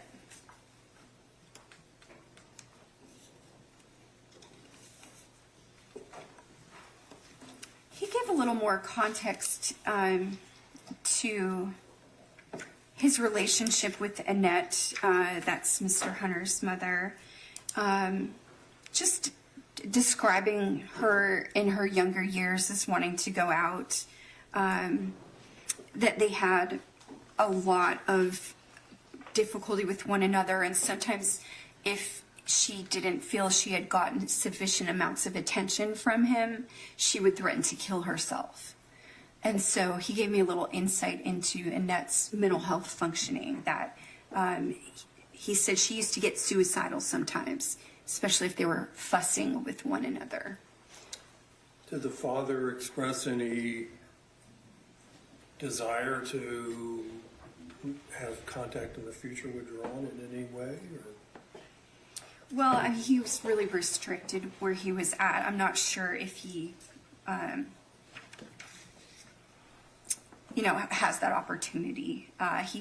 He was talking about wanting to spend time with the boys, when they were younger. So I think that at the point he was in his incarceration, I don't think he had yet put together plans as to what he might be able to do after. Okay. So, moving on to Geron in particular, what age was Geron at the time of the murders? 18. Okay. And do you have a recollection or notes as to Geron's date of birth? It is 5/31 of 86. Okay. And where was Geron born? Miami, Florida. Okay. And for the record, who were his parents? So he was born to Alicia Hunter Sr. and Annette, she's married again. Her name is Washington now. Okay. And did you have the opportunity to talk to Annette and any other family members about moving from place to place or anything like that? I did talk to her and her sisters about like that period of time when the boys were little and how much the family had moved around and just how much instability there was after the little boys were born. Okay. So, roughly how old was Geron when he and Alicia, his older brother, moved out of Miami? He really just described it as not like growing up in Miami. So I think very early. I don't have the exact date of that move, but I know it was early. Where did he move to? Where did Geron move to? Well, he's moved around a lot. So at times, they've lived with various members of mother's family. So even as a household unit. So members of the Nets family? That's correct. Okay. Yeah. And in various cities or? Right. So places like Jennings or Deltona, as they moved around, they lived in, he said he grew up mostly in Sanford. That's his recollection. But he said they also lived in Jennings for a period of time. And my understanding of that is when mother left her new husband, Mr. Washington, for a period of time, he lived in Jennings. And then they also lived in Deltona. Okay. So, did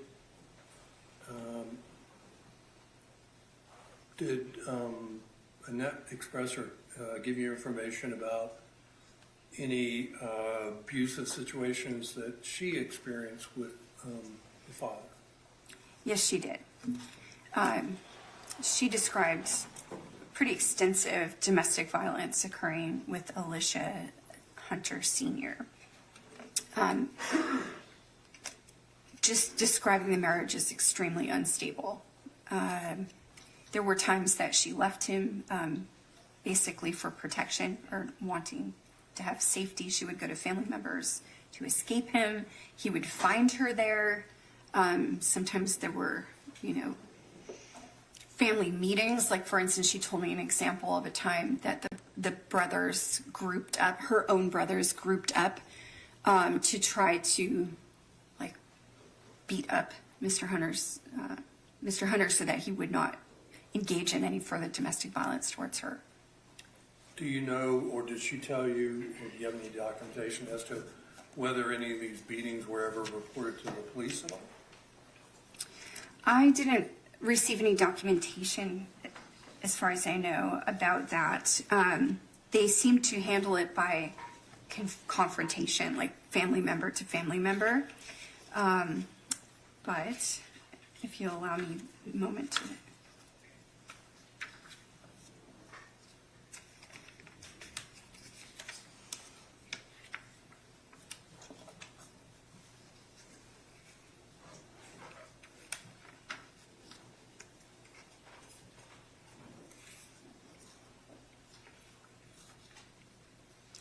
Yeah, I will agree, as I characterize that she tended to leave her family member's house to stop the abuse. And so that would be her efforts to do that. Were there occasions where after Annette was beaten by the father that they would separate but get back together? Yes, they did. Did that happen more than once? Yes, it did. Several times. One of those times, she said that she returned to him after being counseled sort of by her family to try harder on her marriage. So she went back to him in Miami. And then there was a time where they separated and reunited when she was in Jennings, and then again when they lived in Sanford. So there were at least those 3 times. She remembered that her older son, Alicia, was in kindergarten when that happened. When the last beating happened? When she last tried to, get along with him. How much older is Alicia than Geron? Just a little more than a year. Okay. So, so the physical abuse, did it occur when Geron was in the household? Yes, sometimes it overlapped with that. So he would have been engaging in that before he was born, but then even after the birth. Okay. Was there any physical abuse at a time when Annette was pregnant? Yes, there was. And by the way, who would that have been, Alicia or Geron or both? Just give me a moment, please, to find that example of when she told me about that.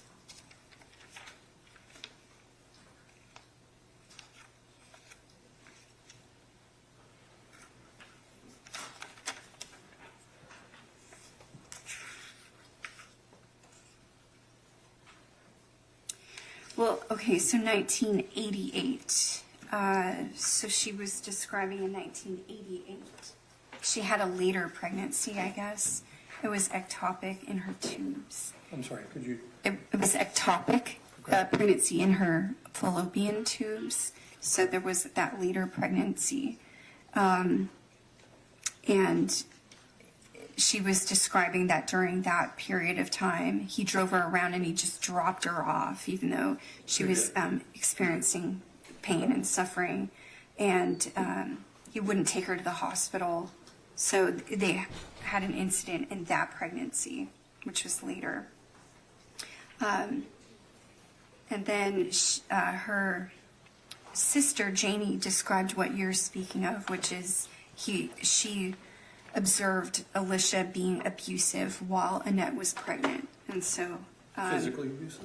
yes, physically abusive, and she recalled that Annette tried to hurt herself when she was pregnant, and she was in Delaware at that time, getting away from him, and as a result of that interaction and difficulty they were having, that Annette had taken an overdose of some cleaning fluid to attempt self-harm. And I apologize, you may have just said it, but was she pregnant with Geron or Alicia at that time? I'm not exactly sure. I think that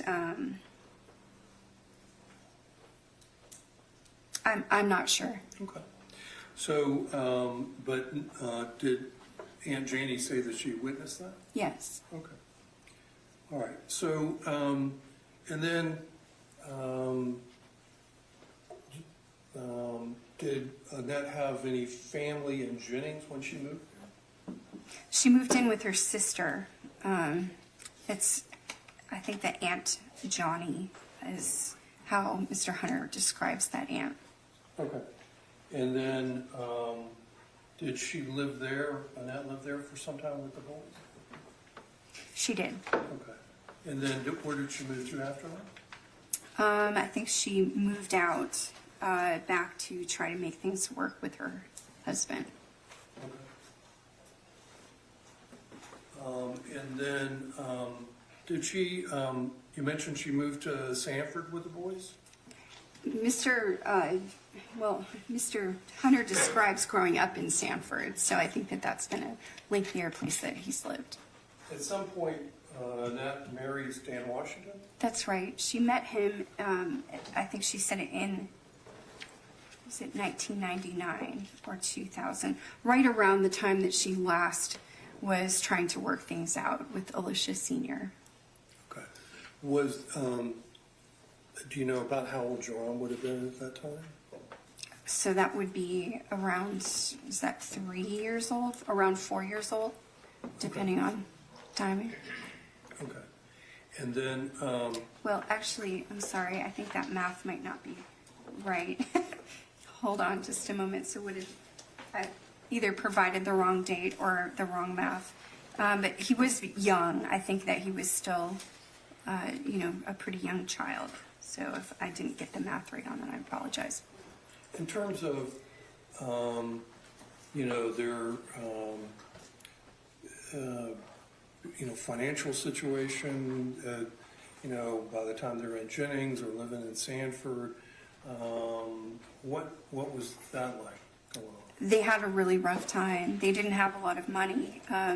They're pretty much dependent on family to help pay the bills. There's a description that basically Annette's father had to sometimes pay for things. So I don't think that they independently had enough money. And when she later married Mr. Washington, I know that they continued to have money problems because the money was being spent. He had a substance abuse problem, and so he would tend to spend the money on drugs instead of the things that needed to be paid. It was Dan that had the abuse problem? That's right. Was that drug abuse? Yes. Do you know what kind of drug abuse? I think it was cocaine abuse. Okay. And do you know if Mr. Washington, the stepfather, ever got treatment for that? Not in a formal way. I don't think so. What kind of impact did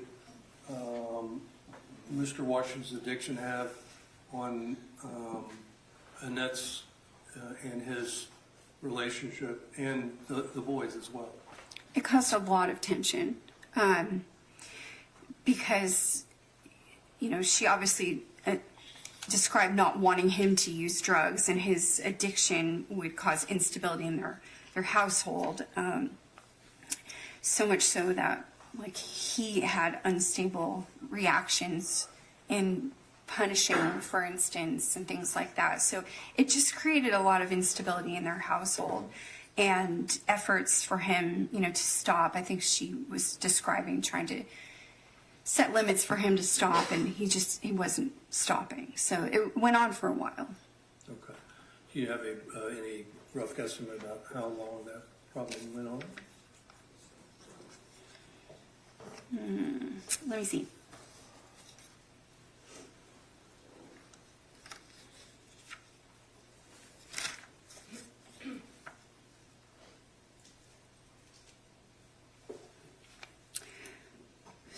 So it would be until Mr. Hunter was in the 3rd grade.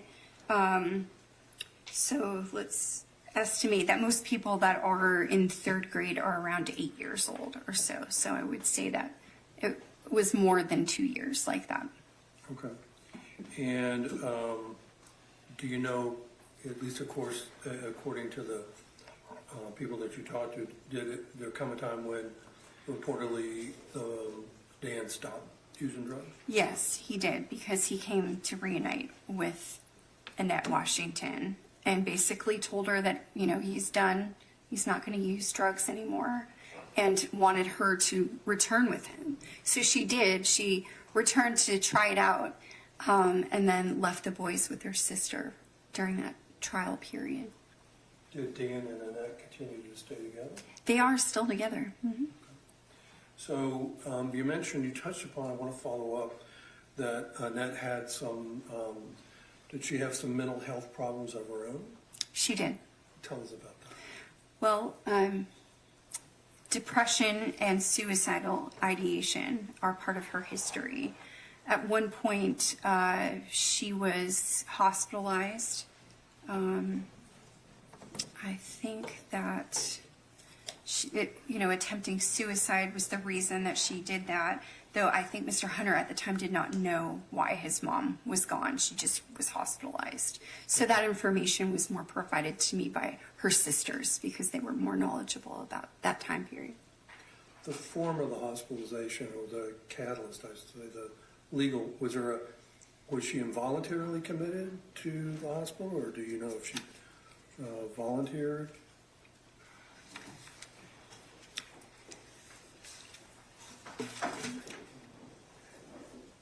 If you'll allow me to, I can try to find it in the family interview. I can't say with certainty off the top of my head, so I don't know.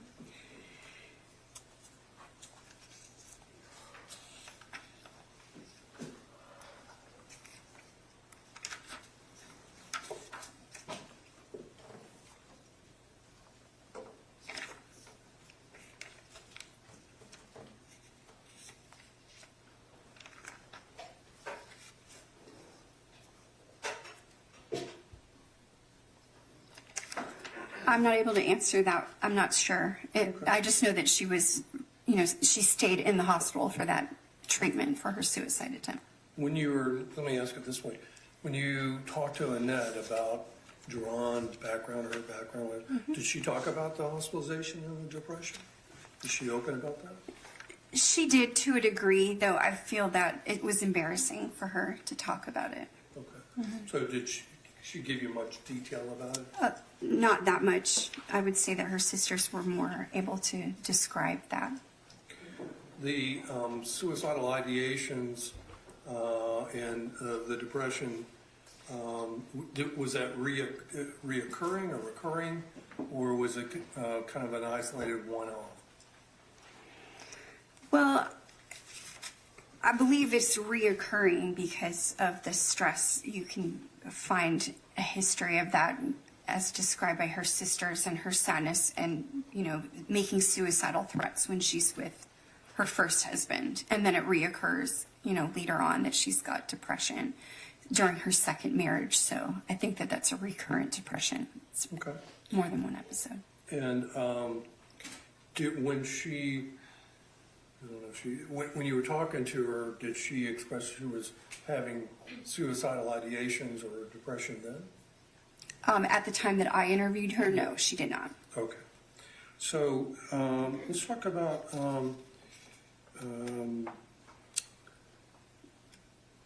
so when Geron was born, did he go to full term?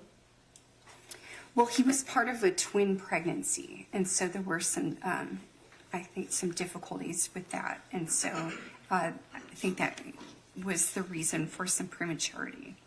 Okay. Was Geron born underweight? Yes. Okay. And do you know roughly what he weighed at birth? No, I do not. Okay. But he was underweight? Yes. Okay. How about his twin brother, Jeremy? The same. I mean, it was a twin pregnancy, so they were delivered prematurely and both underweight, just a few pounds. Okay. Did there come a time when Jeremy passed? He did. When was that? The boys were approximately 5 or 6 months old.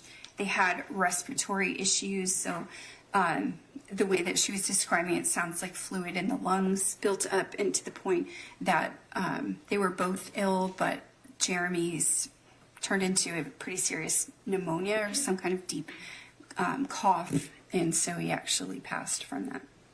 So when Ned had pneumonia, but Jeremy died of a type of pneumonia? I don't know. No, both boys were ill, like they had some kind of Oh, illness, okay. and it was Jeremy that succumbed to it. I see. So Geron lived and Jeremy did not? Right. Okay. And did you discuss with Geron the impact that his twin brother had on him? We talked about his twin brother a lot during our interviews. And the reason that we talked about him a lot is that it's his experience that he still has some kind of communication with his brother who passed as an infant. But he believes that he can hear him. He feels like they have ongoing communications with one another. When he hears the voice, he believes that that's his brother. Okay. And has Geron experienced these talks with his brother for some period of time? Yes, he said, since childhood, so that would be most of his life. That's been something that he's experienced. Geron talked about having those discussions with his brother since he's been incarcerated? Yes. Okay. And do they occur often or? Yes, I mean, as much as daily. So he will have communications that he feels like his brother is talking with him, giving him guidance sometimes, making opinions about things, and that could happen as often as daily, though there are some periods of time in the past that it hasn't been as often. So it has varied a little bit. Does Geron describe these discussions with his brother as like commands or command hallucinations, that kind of thing? Well, he doesn't describe it as hallucinations. That's a clinical term, really, that a psychologist would call that experience. He just thinks he's communing with his brother. And no, he doesn't feel that he's compelled to act, based on the direction of his brother. It's not like that. He says, his brother will give him opinions and advice, but he can generate his own opinion as well. So he doesn't call it command hallucinations, for sure. Do these discussions with his brother, the content of the discussions, are they self-harm or doing harm to anyone else or anything along those lines? No, it doesn't take like a negative or aggressive tone. Okay. Did Geron describe these discussions as a good thing, a positive thing? In general, it seemed that he was discussing in a really positive way, like you would talk about your best friend or somebody, that you want to talk to. So in general, I would say that. The only thing that he said that might not be as positive is if he just didn't agree with the advice. So he just wouldn't take it. In your discussion with other family members, were you able to find out whether other family members have seen Geron talking to someone? Yes. I was going to say talking to someone alone. So they describe Mr. Hunter engaging in this interior dialogue, right? And so his brother described that he told him, so Alicia Jr. said that Mr. Hunter told him that he was talking to his dead brother, and this was still in childhood, and he said, if that's what he wants to believe, okay. So he didn't necessarily agree that it would be his deceased brother, because that would be his brother as well. But he noted that, he told him about it early on. Also, his mother talked about noticing that he spoke to himself or seemed apart. So those two people, and then of course I already mentioned his father noted the same. And then I believe one of his aunts, and I'm thinking that his female cousin was talking about that as well. Okay. In your discussions with the family members that you made contact with regarding Geron talking to his brother, did they, the family members, express concerns of seeing or knowing that Geron talks to his brother alone?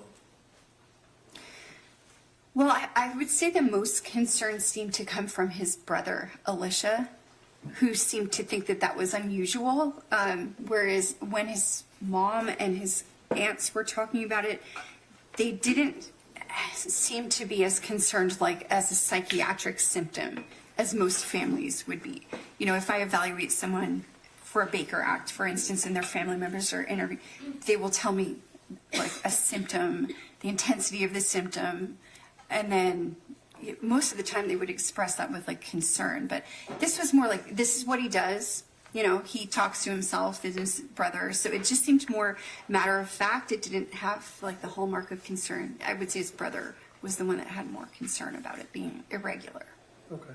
Just may I approach just 1 second? You may. Okay.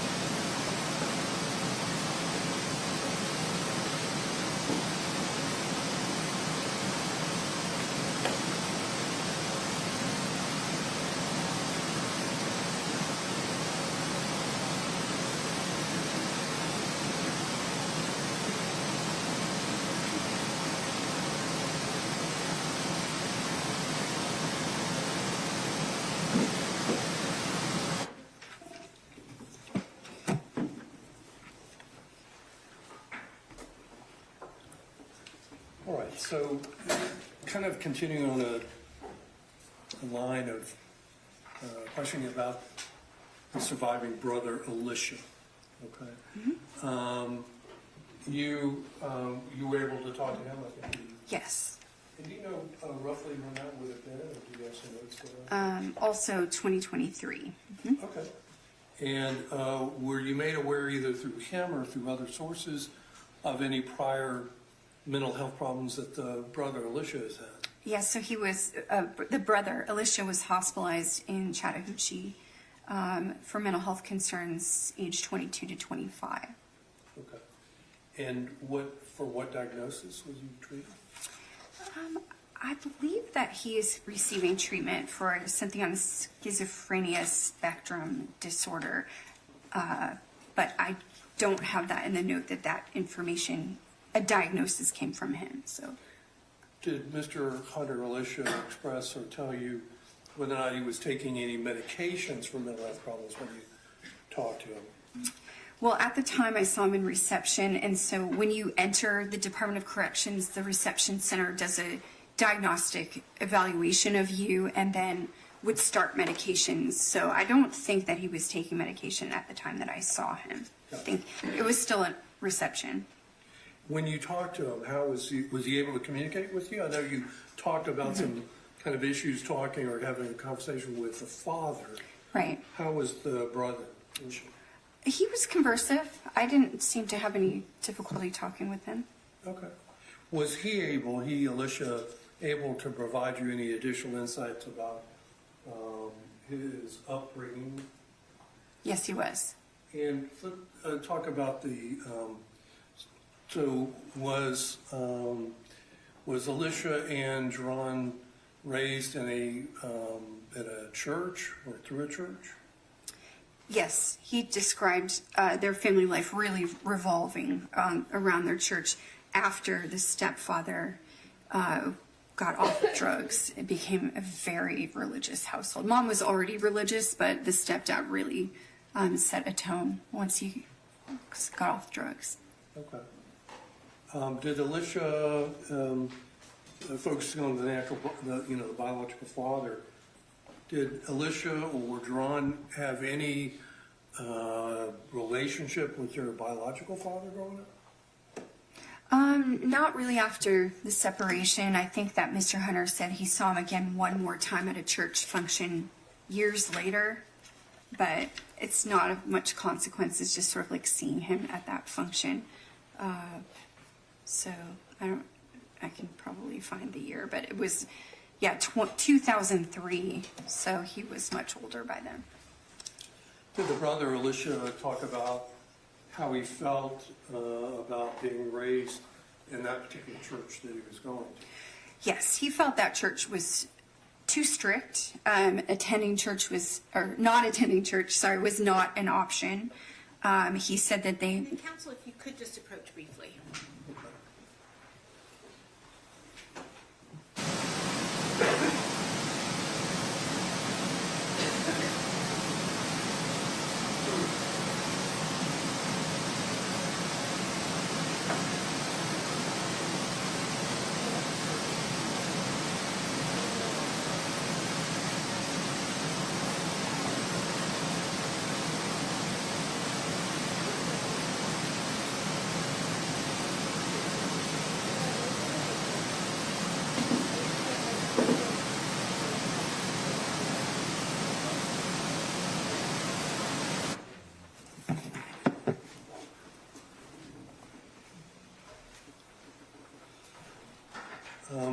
In your discussions with Alicia, did Alicia at some point in time leave the household? he was kicked out. And did he tell you why? Well, again, the context is that they are having a very strict family life, right? And so he started breaking out more on his own, didn't tell his parents every moment where he was going, and that caused friction with the mom and the stepdad.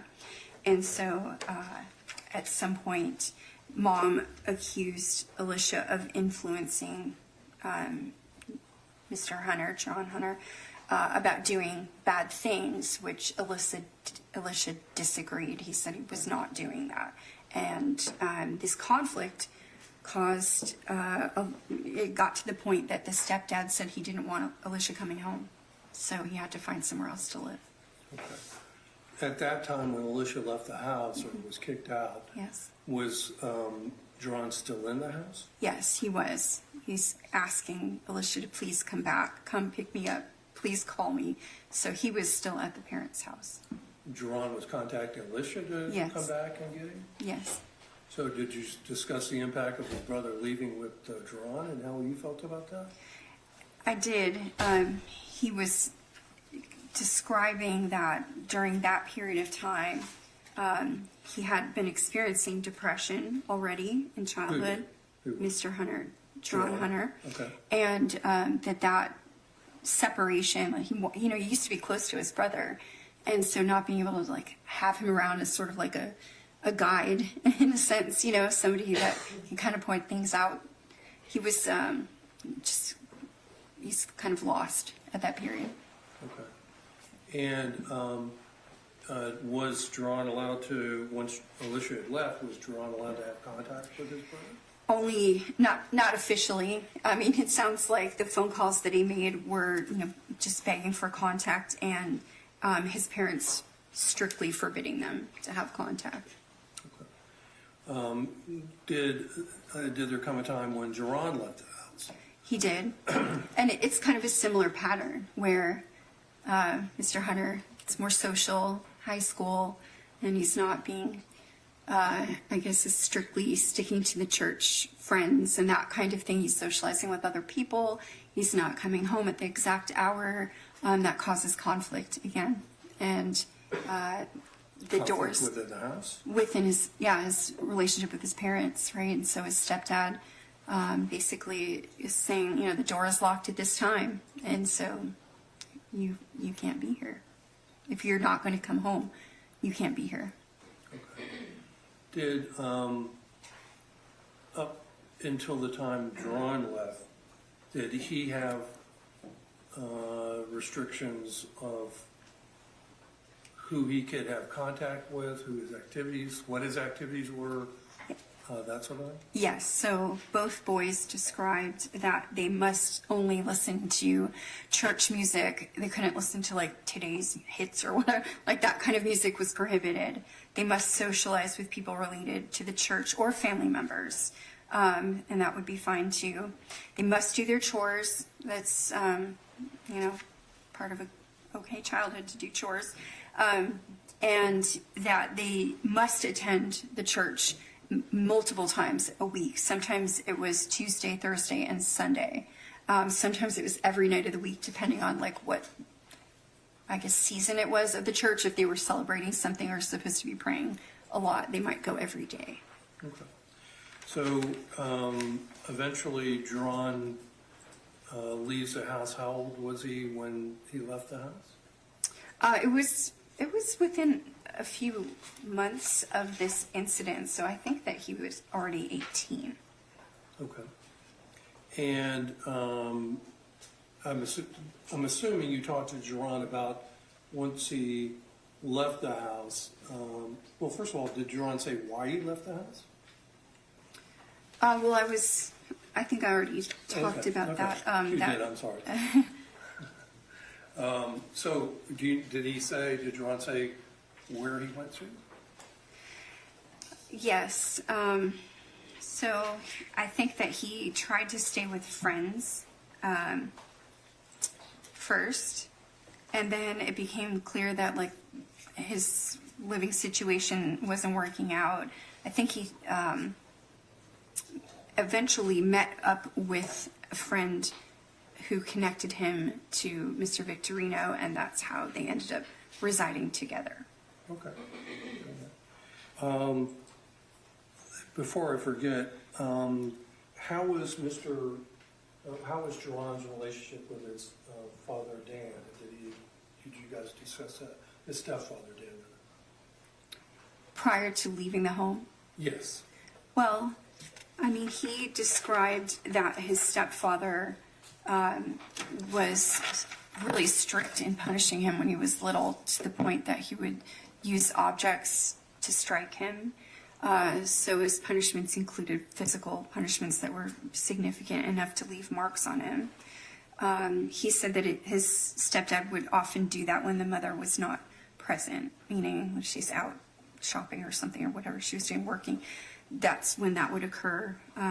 But he also described him again as really strict into church after coming back from, recovering from his substance addiction. So he really just described him as kind of a strict guy. It wasn't the loving, comforting relationship that you might have with a father, though he did call him Pops. He called him Dad. So he identified him, as his dad. Okay. But it was pretty strict and not very comforting. We'll go into further detail with other witnesses, but when Geron was in high school and before he left the house, was Geron engaged in sports?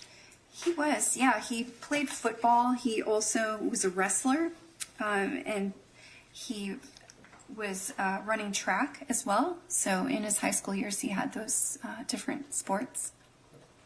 Okay. And did Geron express that he liked that? He did, yeah. He was a running back receiver, and he really talked more about wrestling because he was actually good at it. He had a certain weight class. He was in the 130. I'm not a wrestler, so I'm sorry if I was saying any of these wrong. I don't know weight classes, but I think there's a 130-pound weight class, but he wanted to get into a different weight class, so he was really motivated to do that. In his sophomore year, he worked and trained to get down to the lower weight of 119. So he was 130 and wanted to lose pounds to get another weight class? Right, to get down to a lower weight class. Okay. And did Geron graduate from high school? He did not, because he attended school through the 11th grade, and then this incident occurred before he entered his senior year. Okay. Okay. Did you, as a psychologist, having gathered the information from Geron other sources, do you have a clinical diagnosis as to the behaviors of Geron talking to his brother? Is there a mental health diagnosis for that? The symptoms, he's not calling them symptoms, but the symptoms I observed included that responding to auditory hallucinations that would be consistent with some diagnosis on the schizophrenia spectrum disorder. He also has that latency of speech where there's like a gap in responding as he tries to gather his thoughts. That difficulty communicating is part of schizophrenia in that sometimes he's interacting inside of his head with his brother before he responds, and other times he's simply trying to get his thoughts in order. And so that kind of discrepancy between when you ask him a question and the answer comes out would be indicative of schizophrenia. He also has a delusion that he's speaking to his brother. He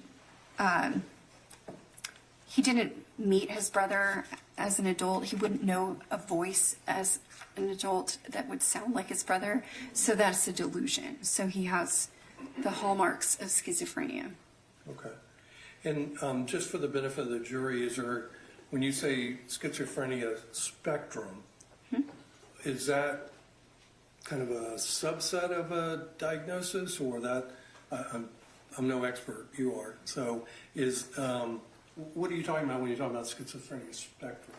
Well, that's the diagnosis that schizophrenia falls under. You can become more specific, like for instance, his father has paranoid type, or if you have a mood component, then you can have schizoaffective disorder, meaning that you've got the hallmarks of schizophrenia, but there's an additional mood component.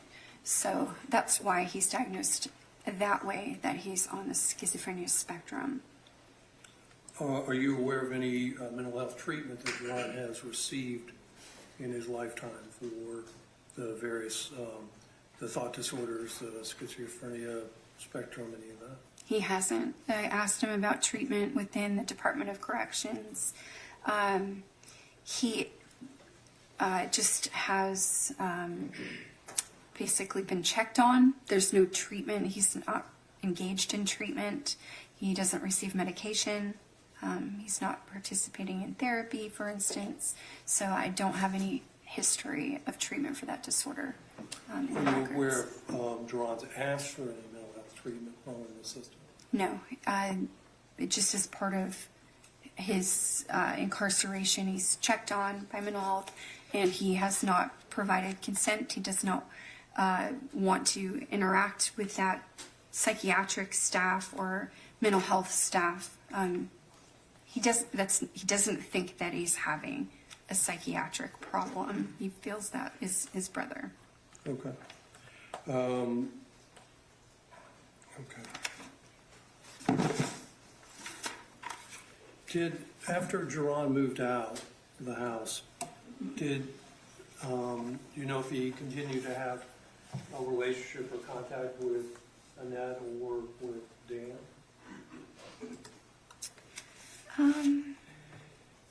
I think that he asked to move home on an occasion, so he was having some contact with them, but it's very limited. It's not like it was when he lived with them.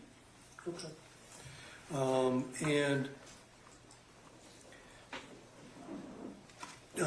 Did you get any more detailed information about the number of places after Geron moved out that Geron stayed at before he met with Mr. Victorino?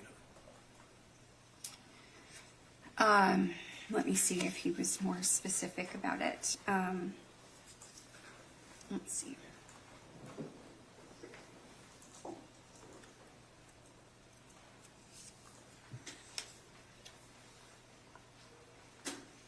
So he stayed with somebody named Brandon for a few days at a time. I think a girlfriend's house. So at least 2 other places, it looks like. Okay. And discussing, well, let me ask it this way. In your time with Geron, Did you guys talk about the case, about the murders? We did.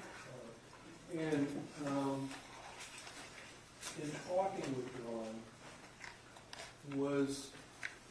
did you observe any particular type of demeanor? Was he, I don't want to put words in your mouth. What was it like talking to Geron about the murders? Well, as he was describing it, when he finished, he definitely was sad speaking about it. Just that the loss of life that occurred he was impacted by that clearly when he spoke with me about it. Did he express that to you? He did. In what way? What did he say? Okay. All right. Just a moment here.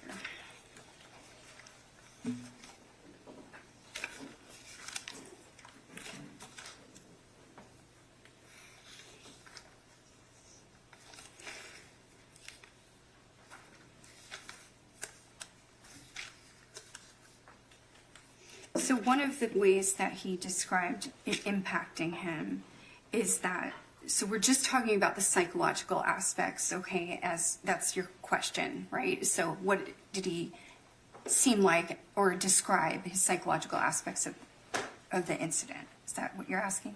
Yeah. Okay.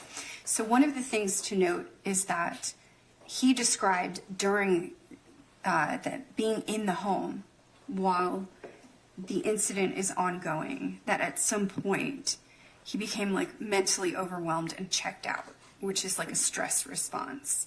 And that has... Checked out and talking with you about it.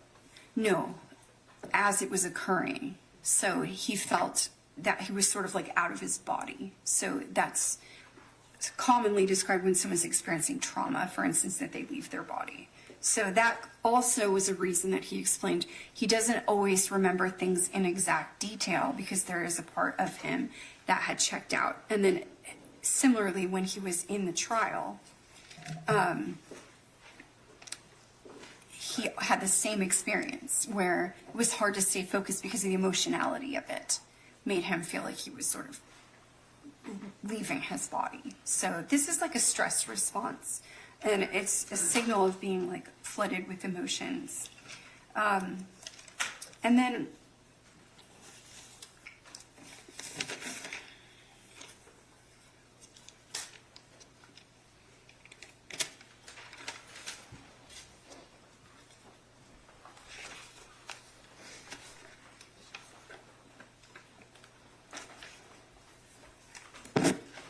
I'm trying to get to the section where he was describing to me about, just the needless loss of life is how he was describing it.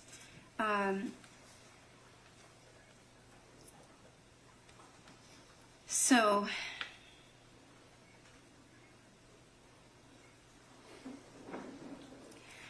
one of the things that he was talking about is the extreme level of depression that he had the day before the offense. He had actually been planning to shoot himself because he was so depressed. So one of the ways that he has emotions about this incident is wishing that maybe if he had done that, this crime would not have occurred, or that he wouldn't have been a part of it. So that's a level of depression, that's significant enough if you're experiencing that wish to die or suicidal ideation, wishing that it had never happened. Did Geron say what was the catalyst that got him to thinking about killing himself? Yeah, he had been experiencing a lot of stress in that summer leading up to it because of not being able to be at home with his parents, with, things were not going well in his life. He was just feeling like there was a lot of stress. It was apparent to him that it's just not a good time. He wanted to trade places with his dead brother. That had been a past thought that he had had a few times throughout his life, that was something he was experiencing leading up to it. That he thought he wished it was him that had died rather than the brother? Or trying to trade places. Yeah, like, if you could be dead, he would. So these stressors of being ostracized by your parents and not having a support system and just things were not going well in his life. It was a very tough time for him. In terms of his expression or lack thereof, as as Geron is talking about the regret for what he did and the results, is he excited? Is he glum? Is he? I don't want to put words. Can you give a descriptor on that? No, he was very serious and sad about it. Just really the needlessness of it is the way that he was describing that. It's to me, he seemed very sad and like remorseful that this has even happened. So that was reflected in the way that he, was talking about it. He was taking it seriously. He looked sad when he's talking about it. So that's his demeanor. Okay. Did he ever make any statement or give any indication that he was, happy for what happened, or, anything like that? No, never. So he did express remorse with you. Yes. And of course, when I'm asking this question, I'm talking about it like all 4 times you talked to him. He's when you did get to talk to him, he never wished that this wanted to do this again, or was happy about what happened, or anything like that. No, definitely not. Okay. No. I know you're not. Let me just talk in very general terms about juvenile brain development. Is that does young brains, as through childhood, as we get older, is there brain development? Yes, and so we used to think as psychologists that people just in their young years have a mini adult brain. But really, over the years, with the advent of science and using brain imaging, researchers were able to distinguish that there are distinct differences in a child and adolescent brain that make it very different than an adult brain, even to the point that part of your brain is still forming as you're growing, which is the frontal lobe. So the front part of your brain is not considered to have fully developed into your mid-20s. And that's, distinctive. So if you're just a teenager, for instance, there are pathways that have not yet been established or reinforced with what we call myelination. That's just, if you can think about 2 nerves that need to talk to each other from different parts of your brain. For instance, the planning part of your brain and the emotional part of your brain. As you reinforce connections, your body will coat those pathways so they function more efficiently. And they coat them with basically this myelination. You think about it like a thick Crisco, that kind of white, that's what makes white matter in the brain. Those neuronal pathways are reinforced with that. So the brain is changing form, meaning the shape of the brain is changing as the frontal lobe is forming. Also the pathways, the association of things is changing.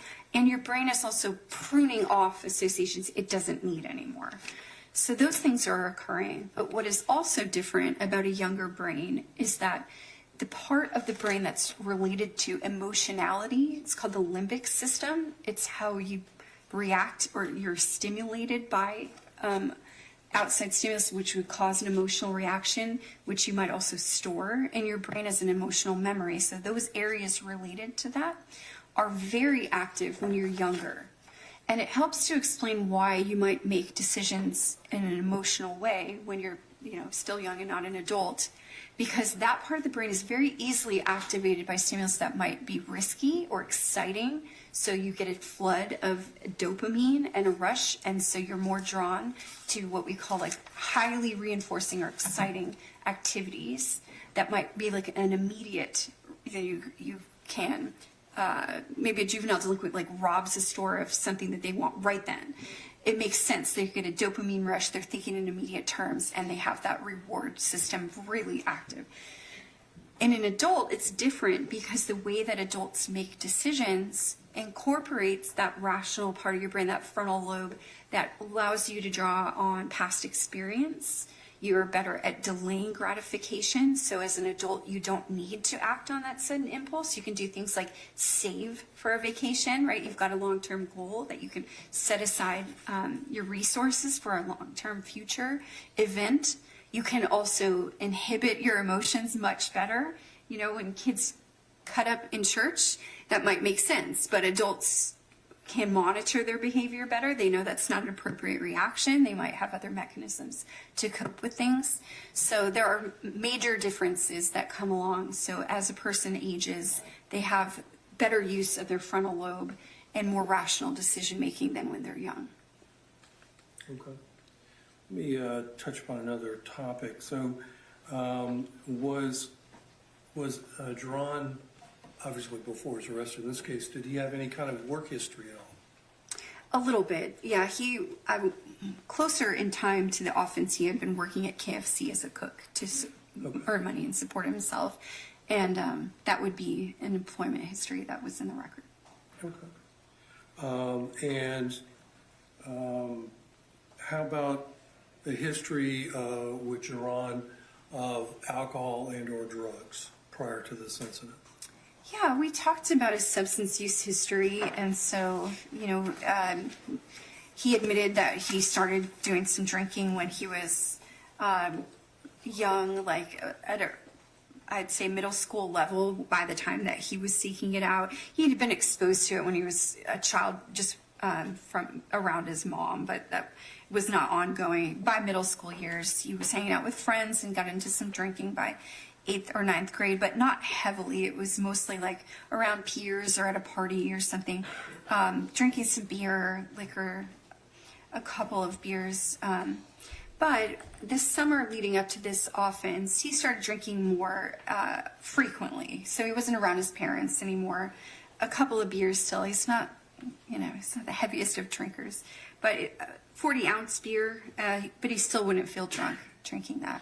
He denied having any symptoms that would be typical of alcoholism, like waking up and drinking in the morning or shaking if he didn't get any alcohol. So it wasn't at that level, but it's just more frequent, small amounts of alcohol. He also admitted to using marijuana in his preteen period here and there. In his teenage years, he was sports focused, so he's trying to train and whatnot, so he didn't tend to use it that much. Just if he did, it was a small time use. He also said that his brother and his friend would share an ounce, so that's not a lot shared. Ounce of pot? Sorry? An ounce of pot? An ounce of marijuana shared, yes, between a brother and a friend. So he admitted that he was doing small-time marijuana sales. So he did say about the availability of it is that he was small-time marijuana salesperson. He said around 17, he first got exposed to cocaine and used it. So just one time, but then the summer before this incident, around age 18, he was doing it like for a few days, that they had done it once a day over the course of a few days. And that was different because he had tended to avoid any kind of heavier drug use as an earlier child. So he said it was keeping him up and he wasn't sleeping as much. And that, so that's what he said about using cocaine. And cocaine use closer to the time of the homicide, did he talk about that? He did. He admitted that the last use of cocaine occurred on the day of the deaths and that he considered himself as being high on cocaine at the time of the incident. He described that someone, I believe I saw in the records, not what he described, I believe I saw in the records that he admitted to using 2 lines of cocaine while he was in the presence of Mr. Victorino, who also used 2 lines of cocaine before they were picked up. And any additional information about where the cocaine use was done at? Residence, building? I think it was at their residence, and a friend had left it there for them. Okay. And then any additional information about, in terms of Geron talked about using cocaine the day of. Was it the day of the murders? Hours before, an hour before, during, any kind of additional time frame? So he said, first, when we were describing it, he was like early on the day of the crime, and then specifically when it looks like I continued asking questions in my notes, he said high on cocaine right before, to the point that it was still affecting his thinking and he felt impulsive. So it was still in his system. And then he described to me also when we went through the incident itself that he felt super high. Okay. And I'm not asking as a toxicologist, but in general, is cocaine a stimulant? It is. Okay. Now, how about any prior criminal history that Geron had? Did he have any prior contact with the law before? So he had a juvenile arrest that's considered, he called it a battery, for which he attended juvenile court and was placed on community service, which would suggest that he was completing probation. I think I saw him reference something in a different record about completing probation. So this is after a fight at school in Deltona. And he said that, this incident is related to the guy shoulder pushing him and then he hit him. So that's what he had for his previous legal history. In school, and schooling in general, I know you talked earlier about how he moved around a lot, but in general, how did you want to do at school, as far as grades and stuff?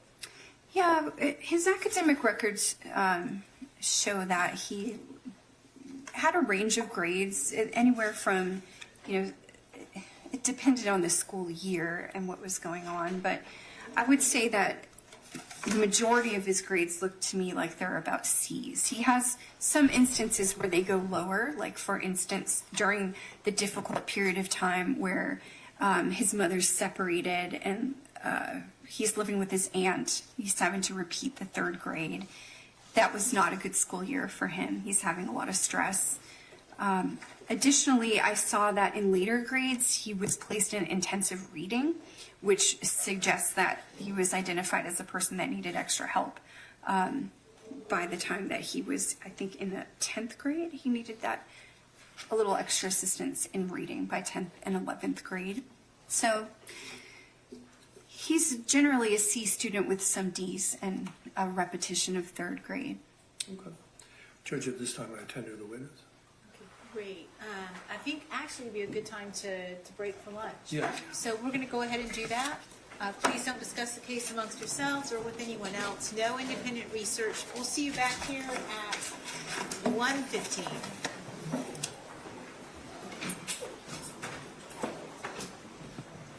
I'll leave it just hang for a second.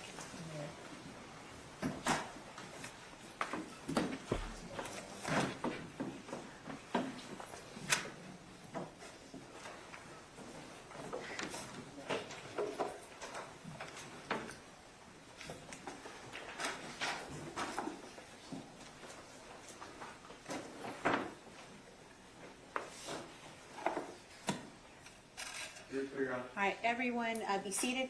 Just briefly, and the court's going to give very wide latitude to the defense on what they want to present.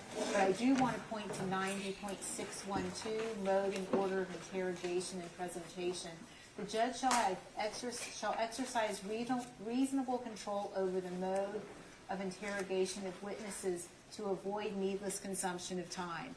So even if the state doesn't object to something being cumulative, if I'm seeing something being overly cumulative, I may call you up and have you explain why you need to do that.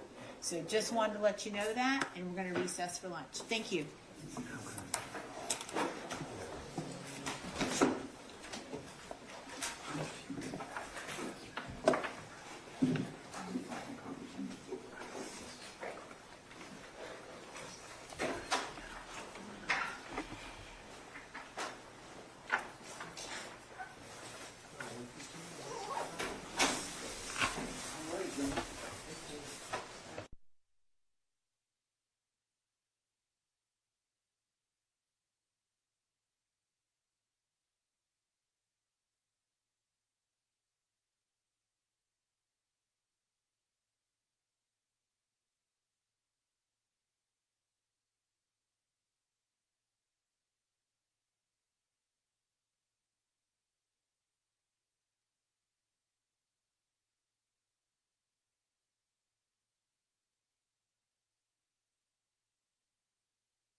Sure.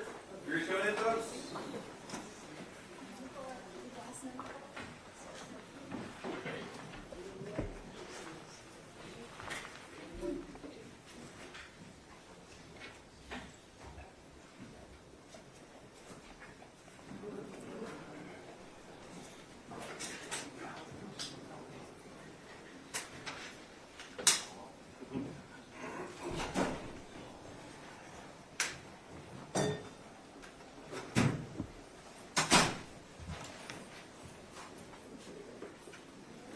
All right, everyone, please be seated. And Mr. Wood, had you tendered the witness? I think that's what, okay.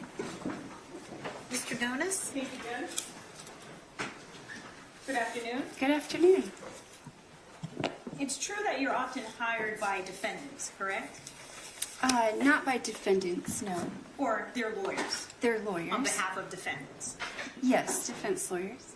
You charge $200 an hour, is that right? My rate's $250 an hour, but some circuits only approve up to $200. How about for this case? For this case, it's $200 an hour. And how many hours so far would you estimate you worked on this case, not including today? Ooh, that's a hard one. Have you billed any so far? I did. There was a break in this case going forward, and so Sure. I produced a bill a few years ago. So I'm going to estimate I've probably worked more than 30 hours on this case. And that includes all of your interview times? Yes, Do you travel, do you charge for travel time? I do. And what's that rate? $100 an hour. How about when you're testifying in court? Is the rate the same? It's $240 for actual time spent testifying.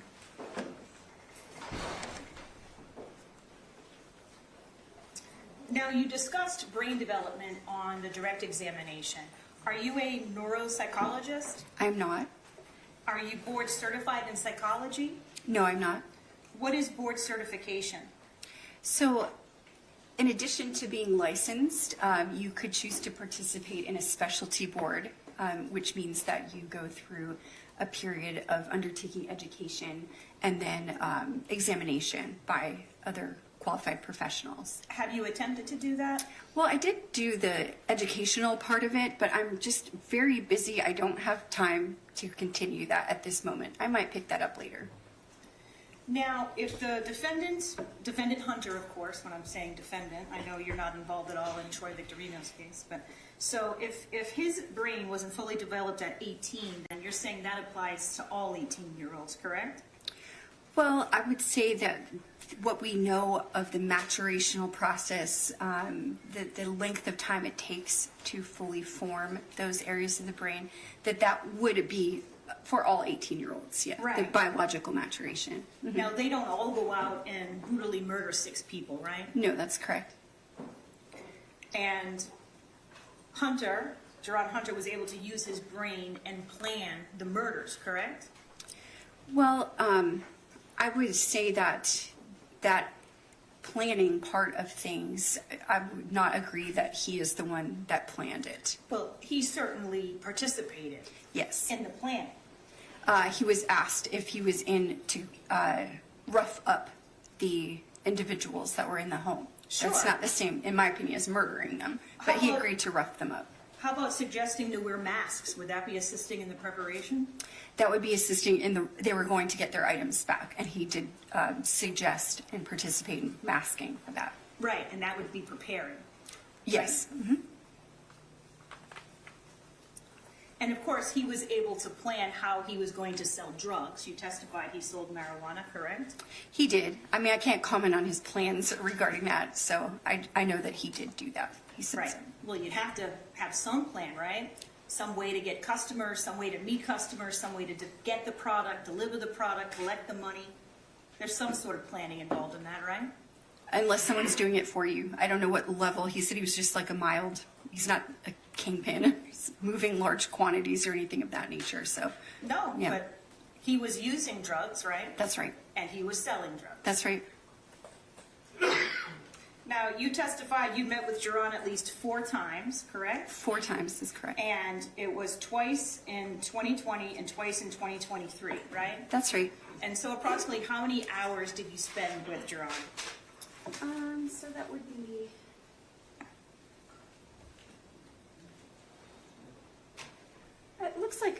over 8 hours, just a little over. None of those were recorded, No. and no one else was present?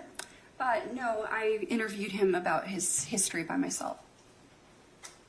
And the defendant, Hunter, he knew you were coming to visit him, correct? Yes, And he knew you were hired by his lawyers, right? that's right. And he knew you were there to potentially help him, correct? Well, what I say to a person when I meet them is I'm going to do an evaluation with you. It's confidential, and I don't have any preconceived ideas if you have something going on or not. I'm going to evaluate you. We'll see what we find, and I could be called to provide testimony. So he knew I could be called. Will you agree with me that psychology is not an exact science? I'd agree. You often have to rely on what people tell you. Specifically, you have to rely on what Jerone Hunter is telling you, right? It's definitely a source of information. And he's not placed under oath, correct? No, You diagnosed him with a thought disorder, correct? that's right. And with schizophrenia? So schizophrenia is a thought disorder. Would you agree with me that talking to a deceased relative is not schizophrenia? So it is not a criterion. What you would say is that the behavior or the symptom is auditory hallucinations. And so that is a criterion that might exist under like bereavement as an example. So the existence of that alone is not why I would diagnose schizophrenia. Right. Now, he told you that he hears the voices of his brother inside his head. Is that correct? Yes, he hears them as a conversation that he's having inside.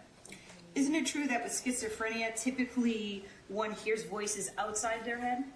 No, I wouldn't agree with that. And as a matter of fact, you can look it up even at the Cleveland Clinic as an example, and they will express that auditory hallucinations can occur in a variety of ways. Some people experience them as an interior process, meaning it's just within their head. Others experience it as a noise or voices that could occur outside of their head. So people have unique experiences. You've talked about how Jerone Hunter reported talking to his deceased brother. What examples of the thought disorder other than that did you observe? So I also observed the disorganized speech, as I was explaining earlier today, the latency. So there's just a gap between his ability to put his thoughts into words and when he's able to express them. That's very notable. I also rated his experience of saying that's his brother when he is hearing an auditory hallucination as a delusion. So that's my clinical conclusion, that it is not his brother. Fair enough. So it's those two things, though. No, I mentioned 3 things so far, and then also his family's description of him being isolated, so pulling back from social interaction, especially when he's having the experience of auditory hallucinations. That's another indicator. What time period are we talking about? Well, they expressed it. Isolation specific. Oh, the isolation. Well, so that was reported by his father as occurring kind of at an earlier age. It was reported by his brother as occurring like as they approached the high school years. So those would be 2 different time frames that family members reported. All right, let's talk about Dad. Dad and Mom, they divorced in 1988. Isn't that true? I thought it was 89, but 88, 89. Well, Annette Washington testified to that back in 2006. You read her trial testimony, I correct? did. It's been a while, but And if she said 1988, she would probably let's No, go with that. right? Sure. Okay, so if she's divorcing in 1988, then Jerone Hunter is under 2 years old at the He's- time of the divorce, right? That's right. He'd be young. And she leaves him, leaves the area, and goes back with her mom, right? Yes. In Jennings, Florida. Yes. She gets herself her own apartment for her and her boys, right? Yes. She's not with the defendant with the father anymore. At that time, right. Anymore. The next time is she meets Dan Washington, right? She does. Mhm. So, Jeron's father, he has no memories of him, correct? He met him again as a 15-year-old, so he knew who he was, and he has, social overlap with his dad. Okay, well, growing up, because Yeah. the father told you that he saw the child, Jerone Hunter, talking to the deceased brother, Yes. right? and isolating himself, right? That's right. Well, that would be before he's 2 years old. Or it would be in those young years, yeah. Right, because mom leaves before Geron's even 2 years old. So again, that's before age 4. So I said toddler. So 2 is still in the toddler years. Right, well, 2-year-olds, under 2-year-olds aren't typically talking a lot, are they? Depends if you have precocious verbal development, you might be able to. They can say things like up to 3-word sentences is pretty typical for some 2-year-olds. Did you hear anyone in Geron's family saying he was a precocious, advanced child who had an extensive vocabulary at less than 2 years old? Not all of that, no, certainly not. Now, when you were speaking with Geron, he was able to recall a lot of details about his childhood, correct?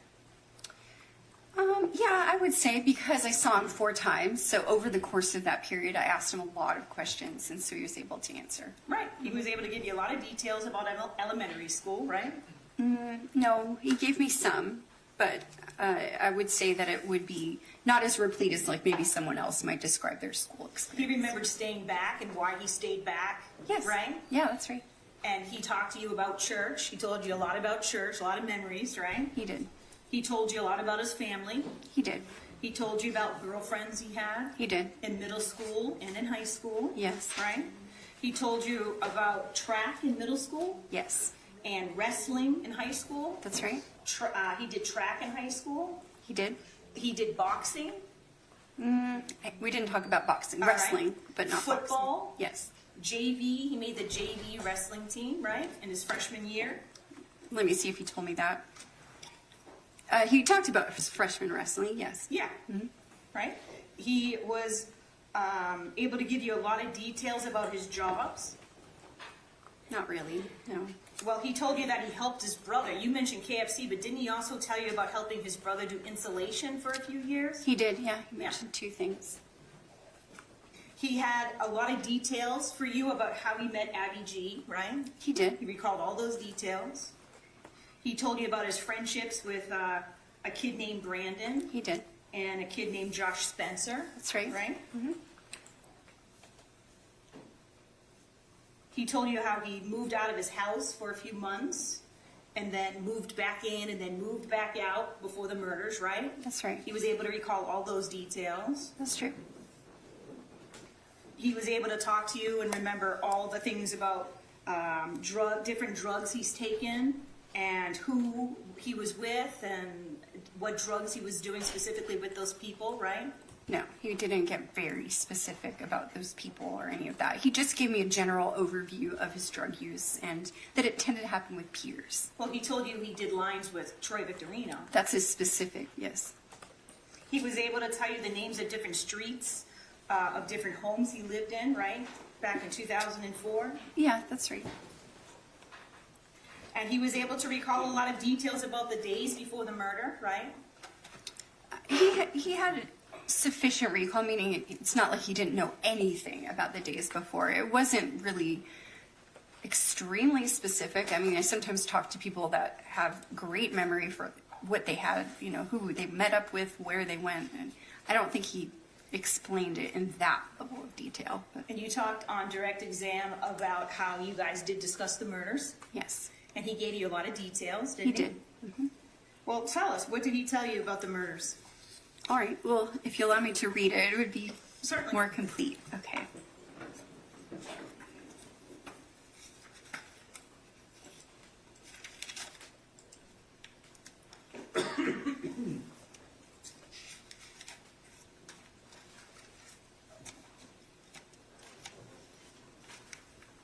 Okay, so he explained at first, you know, that he doesn't have exactness for recall because sometimes it's hard for him to remember if he remembers it or if it's something that he's learned or, you know, read since the incident. But what I'm sorry, I just want to ask a question about that. Sure. Was he expressing that just about the murders or just in general about everything that he's talking to you about? He was saying about the incident itself and also, let's see here. So,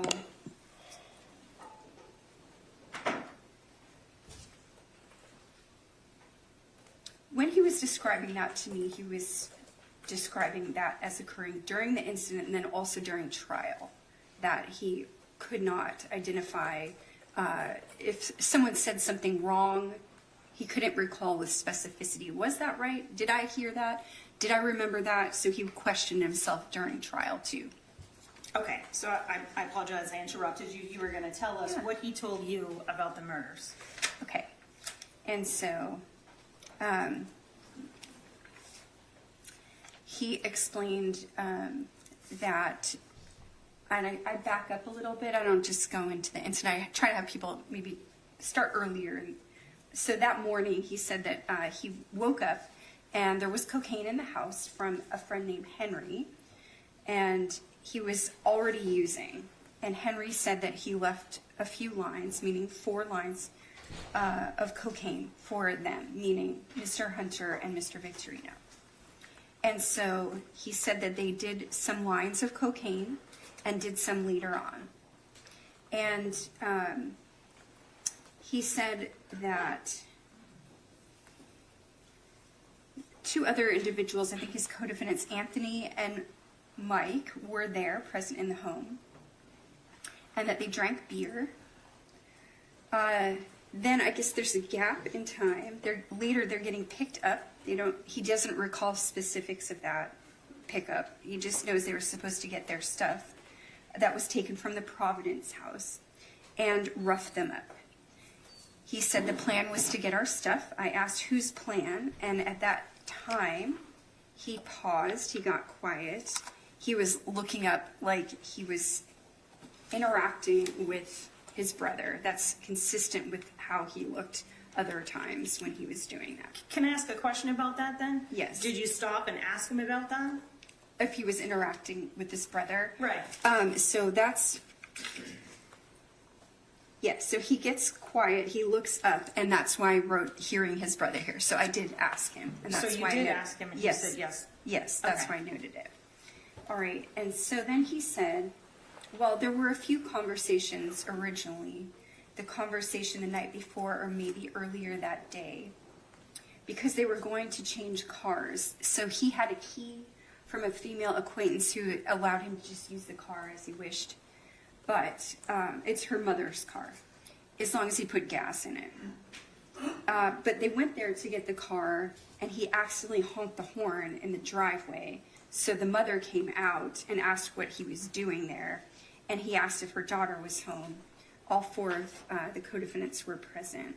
They didn't use that car. Mike ran down the street to get, because his SUV was down the street. And so he said he interacted with some girls down the street.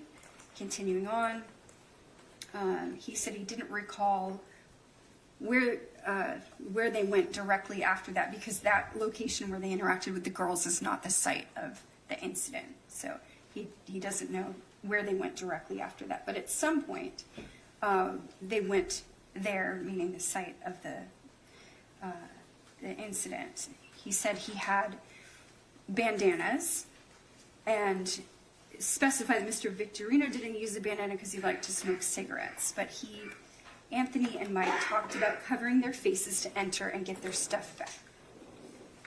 At some point, Mr. Victorino has us go up as a group to the back and look in, and that's when Mr. Victorino talks about splitting up.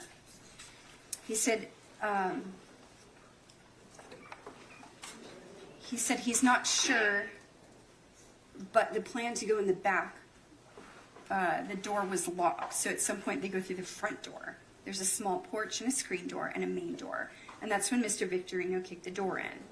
And the people inside were awake and watching television, and that's when they go in. I asked if he took weapons in the door. He said 4 baseball bats. And once inside, he learned that Mike had a blade. That Mike had a blade? A blade. Okay. He said, I don't recall exactly how everything happened because it was hectic, and he was super high. And he made a point to block everything out because it's a horrible situation, and truth be told, mentally, he doesn't know if he'd be able to handle having to remember all of that if he hadn't blocked it out. And then he reminded me he doesn't want to tell me details because it's mixed with what others have said. He gets confused. But what he does recall for sure is that Mr. Gleason was in a recliner, and there was another guy on the floor who ran to the far back bedroom, and that there was an altercation with him and Mr. Gleason, who got up, and that he hit him a few times with the bat, not aiming, just to rough him up, to get him under control, to get their stuff and get out. But Mr. Gleason didn't go down. And then he left him to go help Anthony in a side room. And that would be, I believe, with the victim, Roman, who was trying to keep Anthony out. And he stated that he tried to push the door to go into that bedroom. The guy had a board or a stick that he was swinging on Anthony. To identify which victim it was, he explained that it was a lighter skin Latino, and that at some point one of us knocked the stick out of the guy's hand, and Mr. Hunter said he hit him, and that Anthony hit him. Cannot recall exactly the details of what happened, but they stayed on him, and at some point, and he can't recall how or when they stopped. He does not know. At some point, they were told to drag everybody out, and he doesn't know where he went, but he went looking for belongings. So they went there to get their stuff. He's going around. They're all looking for their belongings, and in the course of looking around for the belongings, he saw the things that the other co-defendants had done in the rooms with the other victims. He said they were just supposed to get their stuff back. He began crying when he was talking to me about this right here. He said it was shocking and painful. He had a range of emotions, and pulling them all out when they're searching. And he went out of the house, and he told the co-defendants on the outside that someone was in the closet, and he didn't go back in. At some point, they went to the car, and then went back to the door to see if anyone was still in there, left, and then went back. And Mr. Victorino went back in for some reason. He can't remember what he said. And then he does remember the next instance that Mike came out of the home with a pitcher of red juice in his hand, carrying it out and saying, "Do you want some juice?" And he felt disgust because Mike seemed so unbothered, and he was bothered. He couldn't understand why Mike wasn't bothered, because 6 people lost their lives, lost their loved ones, lost their close friends of the family. And he goes on to say that he feels like partially responsible, playing around scenarios. What could he have done to have stopped it? How could he have handled the situation? He was too shocked to cry. I didn't know. I was all over the place with emotions. I didn't know what to do with my emotions. I didn't know what I was supposed to do. And so after he told the people on the outside that the victim, Michelle, was in the closet, he stopped talking. He couldn't remember any more talking. Okay. me. You just mentioned something there at the end of Michelle Nathan in the closet. Yes. So he told you that he saw her in the closet. Yes, Did you review his trial testimony? I did. Did you see that under oath he testified back in 2006 that he did not see Michelle Nathan in the house at all? I do remember reading the trial transcript, and I do remember that he was asked that question in a compound way that included saying, "Did you see her?" and scream some verbal threat to her, which he said no. So I'm familiar with what you're saying. Okay. Are you aware that he was asked that several times by several attorneys, and each time he denied ever seeing Michelle Nathan inside the house? I'm sure I've read that trial transcript, and what I recalled of it is the part of the compound question.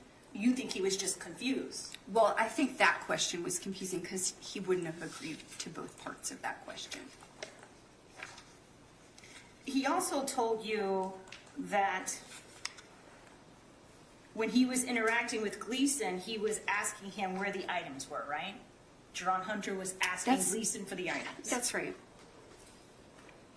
And he told you that he wasn't sure how many times he hit Mr. Gleason, correct? That's right. He also told you he turned, when he was assisting Anthony, he turned over his shoulder and turned around and saw that Troy was hitting Gleason in the head. That's right.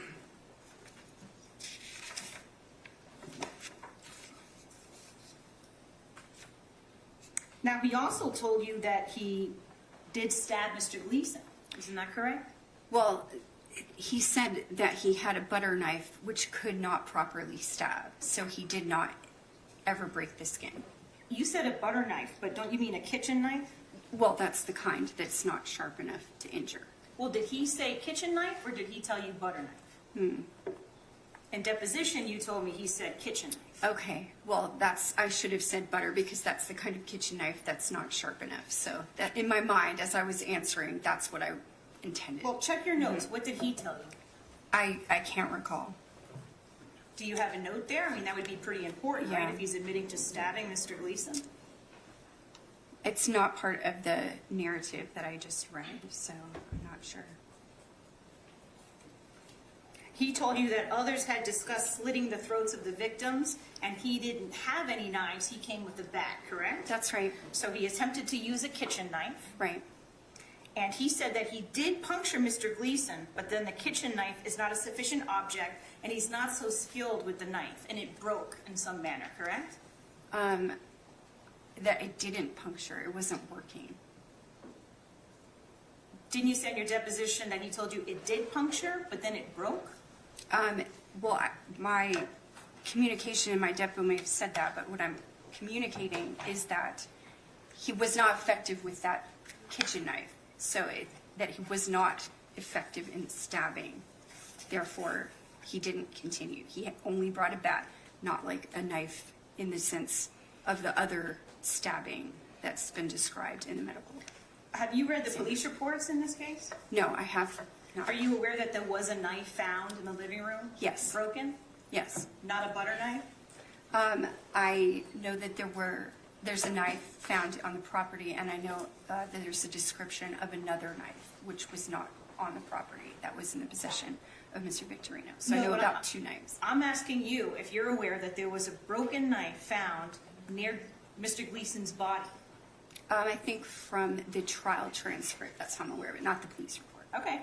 And it was a kitchen knife, but not a butter knife. Okay. No, I'm asking, are you aware of that? I'm learning or recalling from you. I must have been aware of it because I've read the trial transcript. Okay.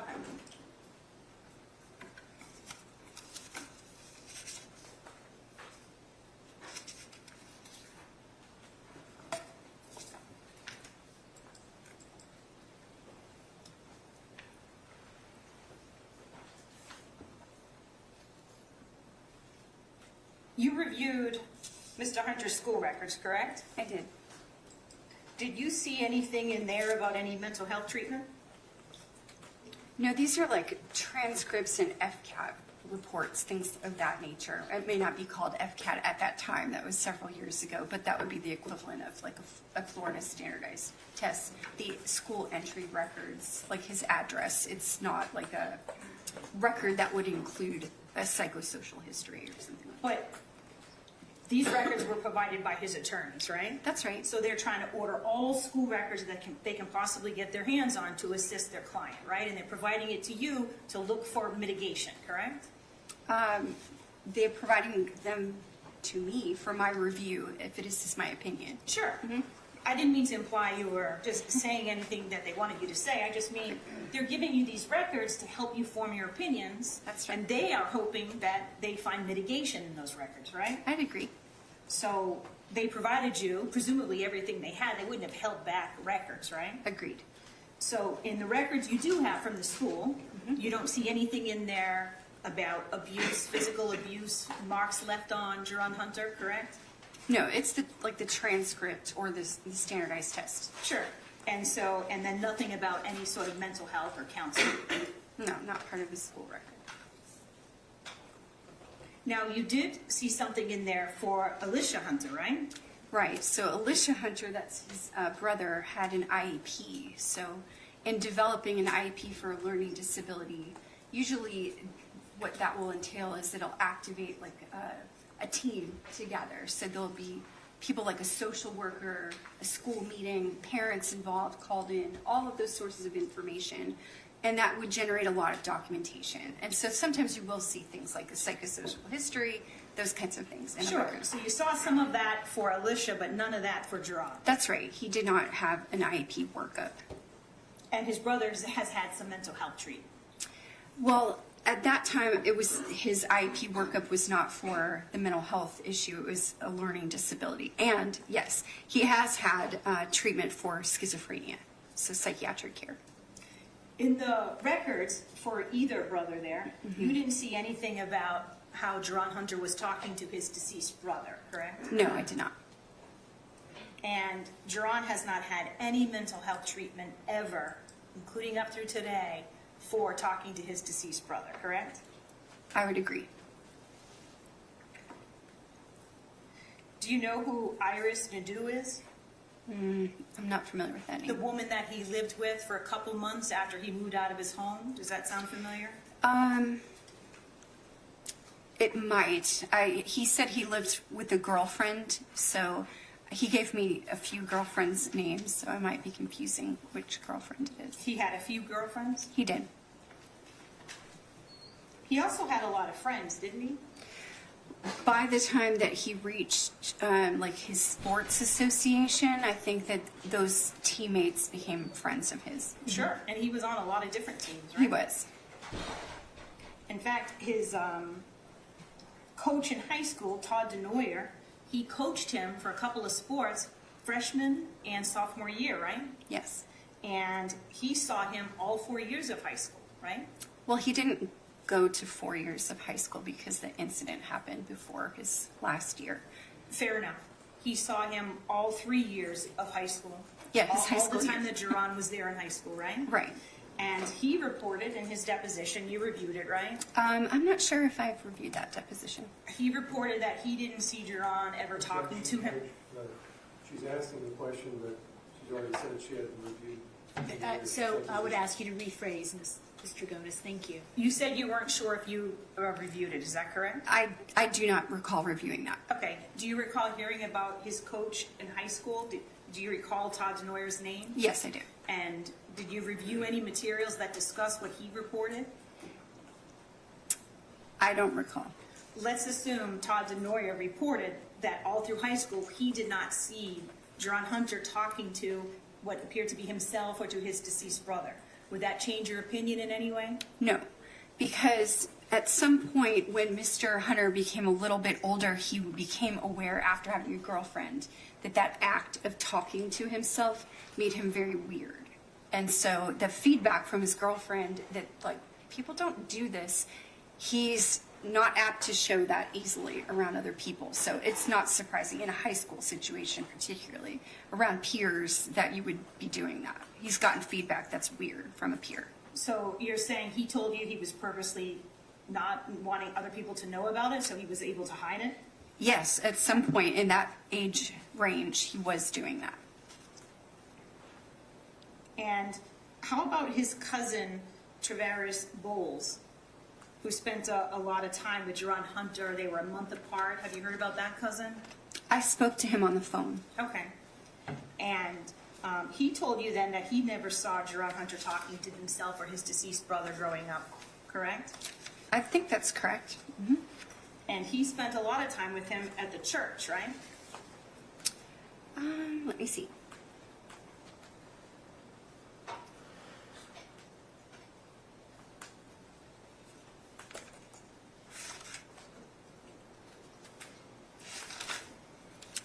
So, my telephone conversation with Tavares Bowles is short. He was talking about his elementary school behaviors, being very close to him, looking up to him. His nickname of Needle Legs. Needle Legs is what he called Objection, it. Your Honor. She's not responding to my question. My question was specific. Okay, so could you please restate the question, and we'll just direct you to answer that. Thank you. Yes. It's true that the cousin, Tavares Bowles, they were close, and he never told you about seeing his cousin talking to his deceased cousin. I would agree. In that brief call, he did not bring it up.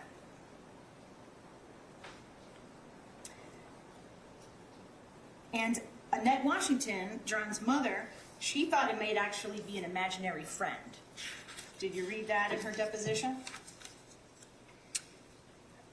Yes, I think I'm aware of that she thought it could be at some point, but she also identified that he said it was his brother, and that became her belief too. Sure. And she also said that he stopped talking to his deceased brother in high school, right? Not when I met with her. Okay. Did you read her deposition? I think so. Do you recall her saying that in her deposition? I don't recall, but if it's there, I'll believe you. It just might be different when I saw her and talked to her at length. Okay. You testified on direct exam that Elijah, Jeron's brother, was kicked out. Is that right? Alicia. Yes. Alicia. But that's not what he told you, did he?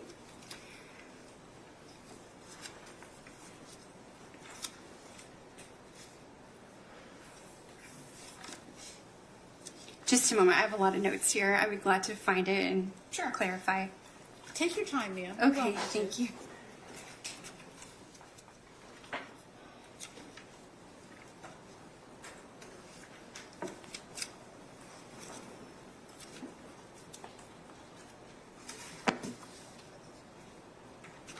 Okay.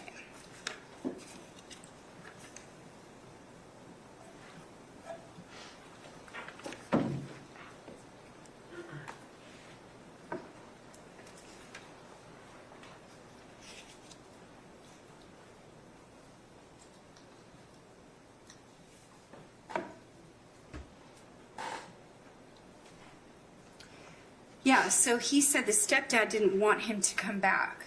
And so he just moved out and didn't tell them.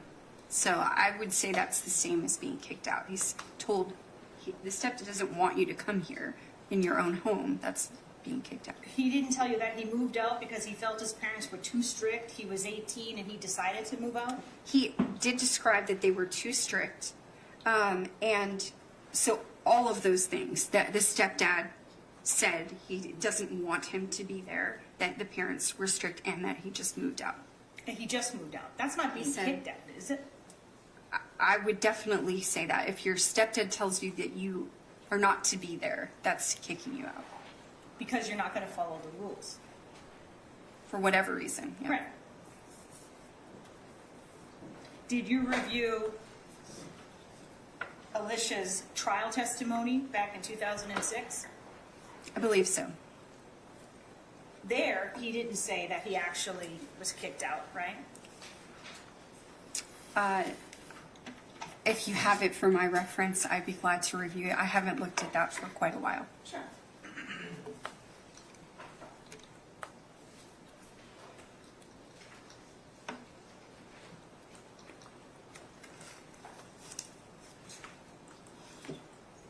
Can I approach the witness? You may.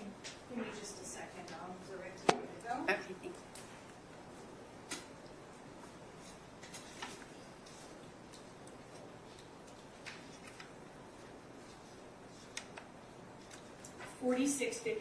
Page 4656.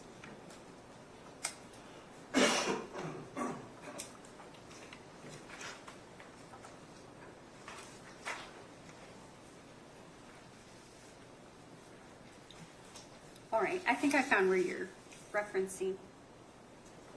So you see there, he's just saying, they said, why did you move out of Dan and Mom's house? Was it because of Dan? The response was, I ain't pointing fingers at nobody, just I felt they was too strict. So you felt like you were 18 years old and it was time to move out on your own? Yes, sir. Yes, so that's what he said then. And when I interviewed him, he said that stepdad had told him he's not to be there.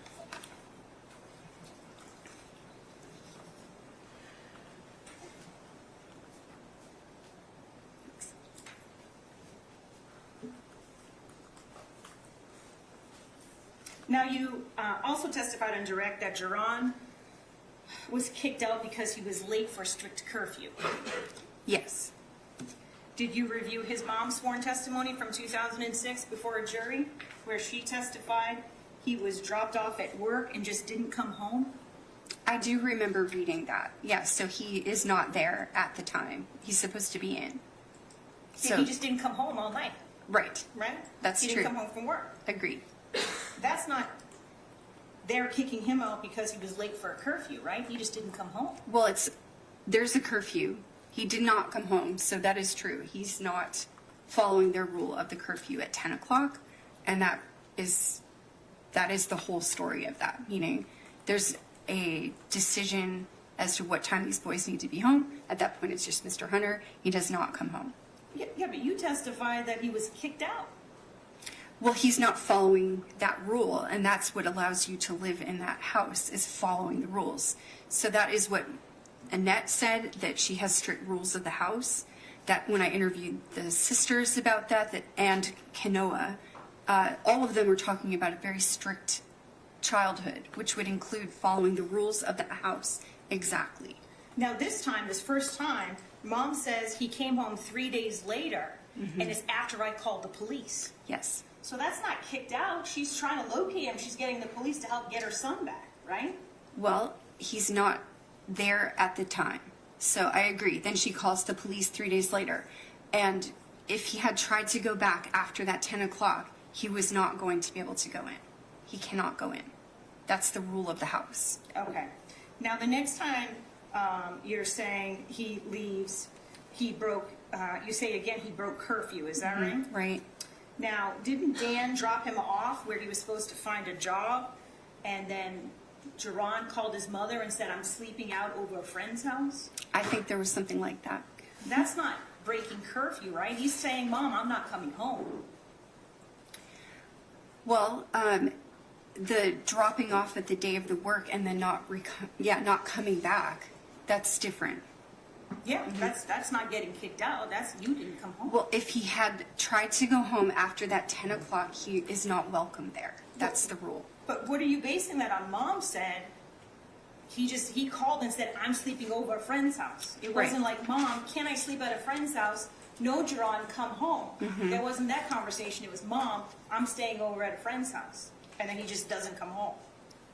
Correct. He's not following the rules of the house, and so he cannot live there. And that's what the discussion is that I had with his family members about that, just that he's not following the rules of the house. Right. So I would say that we're consistent in that he's supposed to come home. And so if he's not going to come home by that time, he cannot be there. Okay. Now, he did have people, once he did move out at 18, he did have people that he could go live with, correct? Yeah, at least, a couple of days here, a couple of days there. That Well, you kind of of shook your head like Yeah. not a real possibility, but didn't his brother Alicia move out and he had his own place? His brother was moving in with a cousin, and so he had a place, yes. And that was exactly kind of the reason that the mom didn't want him to associate with his brother, because she had already said that that was like a negative environment for her own beliefs about what they were doing. So So clearly Geron didn't care about what his mom said. He already left on his own. yes, but he didn't try to live with his brother. Right, but he could have. Well, I mean, I guess he cared what his mom said, right? That would be the answer to that, is that he did not reside with his brother. He stayed in other places. Well, if he cared what mom said, he would have made curfew. Well, I would agree with that, sure. He also had his cousin, Tavares Bowles. The one he was close with, he had his own place. He moved out at 18, and he had his own place too, right? He did, but he didn't stay with him. Right. Geron didn't, but had he asked his cousin would have let him stay with him. So the point of I guess, what you're saying is that he had opportunities to live with family, and I'm pointing out that he had other places that he found that were not, I mean, certainly his mother or his family probably would have preferred he stayed with family, but he has these other less secure places he's staying. It's like He made place a to conscious place. decision to move in with Troy Victorino. He could have stayed with his brother. He could have stayed with his cousin. He decided to live with Troy Victorino. That's true. Right? And get kicked out from house to house. That's right. And squat somewhere. Right. The physical discipline you testified about on direct, it ended by the time the boys got to high school, correct? 15, I think, was the last instance of beating. That. Who said 15?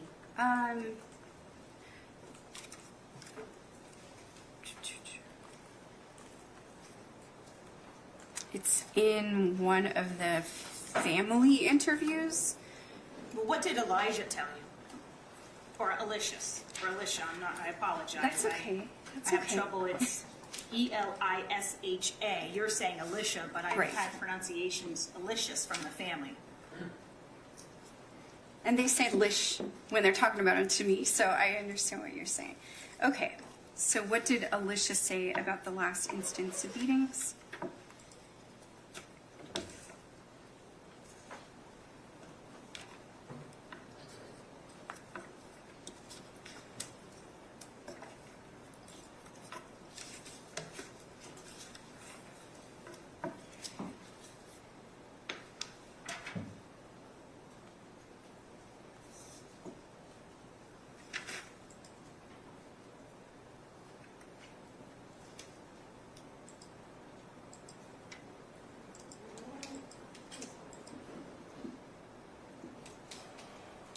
I don't see that he gave like a year or anything like that. I'm not Did you ask seeing- him when his parents stopped disciplining him physically? I don't know. I didn't write an answer, so I may not have asked him that particular question. Did you ask him where he was struck with objects? Alicia? No. Did you ask him whether there were any marks left on him?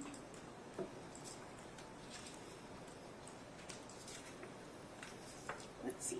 If it helps in your deposition, you said no. I think that's the correct answer then, because I'm not seeing it in my note either. You didn't ask him whether he cried? Alicia? No, I didn't. Correct. Now, you read his deposition, right? I think so. And he told you it was both parents, mom and Dan, the stepdad, and they used their hand and they used a belt, correct? Yes. He didn't say anything about any object that they could get their hands on. So Alicia didn't say that? Correct. That's what I'm asking you about, All right. right? I would agree if you're saying Okay. it's in the deposition. He said hand and belt, right? Yes. And in his deposition, he said on his body, Okay. right? If it's in the deposition. Okay. And he said that is where he saw his brother get hit as well, right? If it's in the deposition.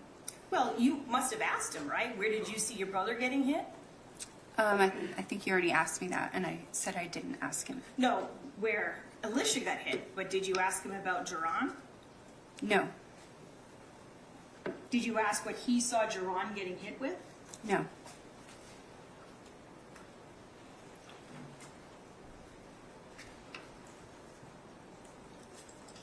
Did Annette tell you that she spanked her boys? Or hit her boys? I think so. Let's see. And you read her trial testimony I did. and her deposition? I think so. And she talks about the discipline. It was both her and Dan. Yes. It wasn't like Dan did it all. He's a stepfather. He does it all. They both shared responsibility for the discipline, right? Right. That's what Geron Hunter said too. And she said, I would use my hand and a belt, right? Yes, that's right. She didn't say I used any object I could get my hand on. That's not how she described it. Right.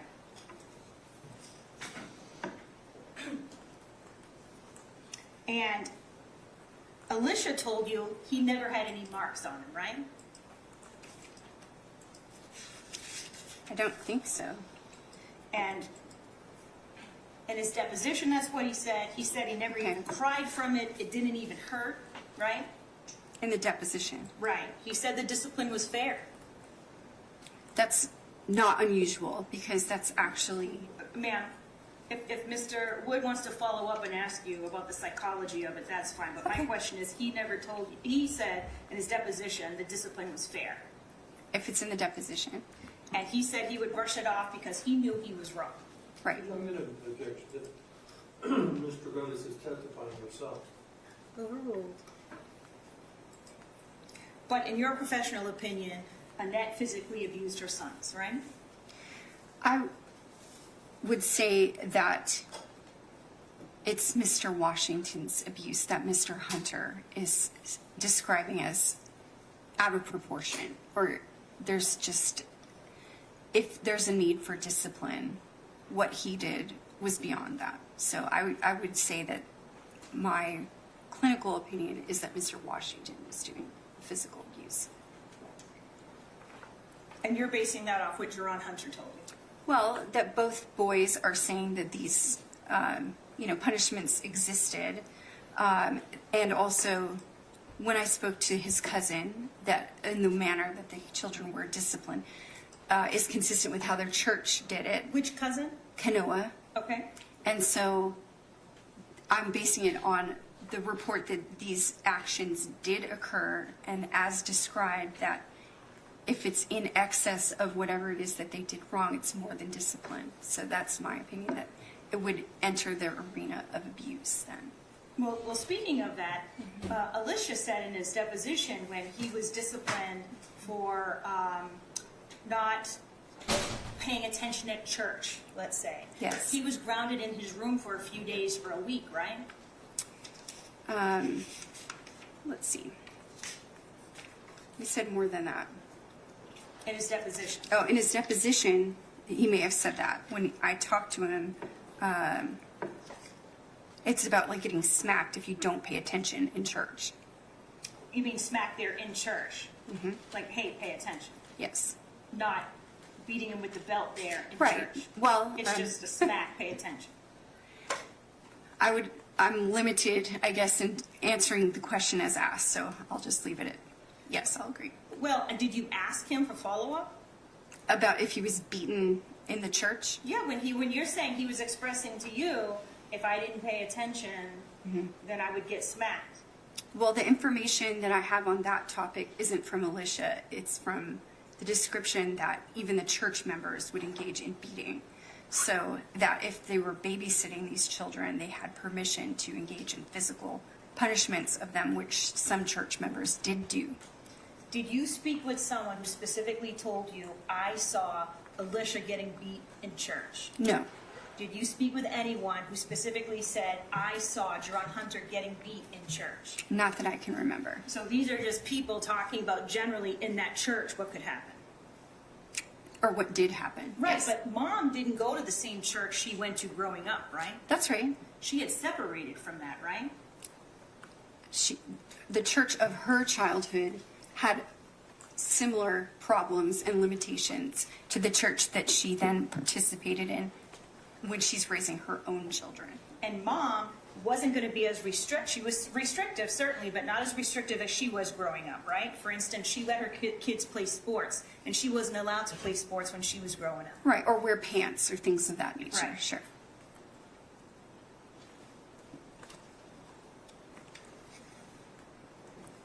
When we're talking about these excessive restrictions, as you're calling them, what ages? So that would begin coming back, I guess, after the separation of the Washingtons. So let me see if I can try to narrow down. 1991? And then 1993 when he comes back? 1993 sounds correct. I was thinking 4, but that's why Yeah, I they didn't want to get say the married wrong in thing. 91. Right. A There's couple just- years in. Let's talk about that. So mom, her brother dies, right? Yes, He was hit by a garbage truck. right. And also, she's dealing with the loss of her brother. And her husband has a drug problem. That's right. She's overwhelmed.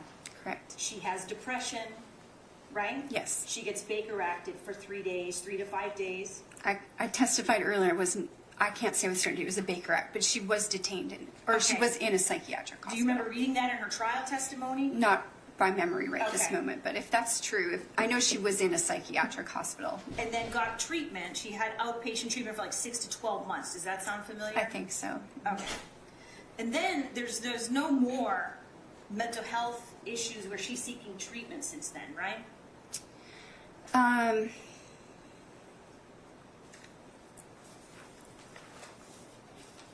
Just a moment, please, because I thought I saw.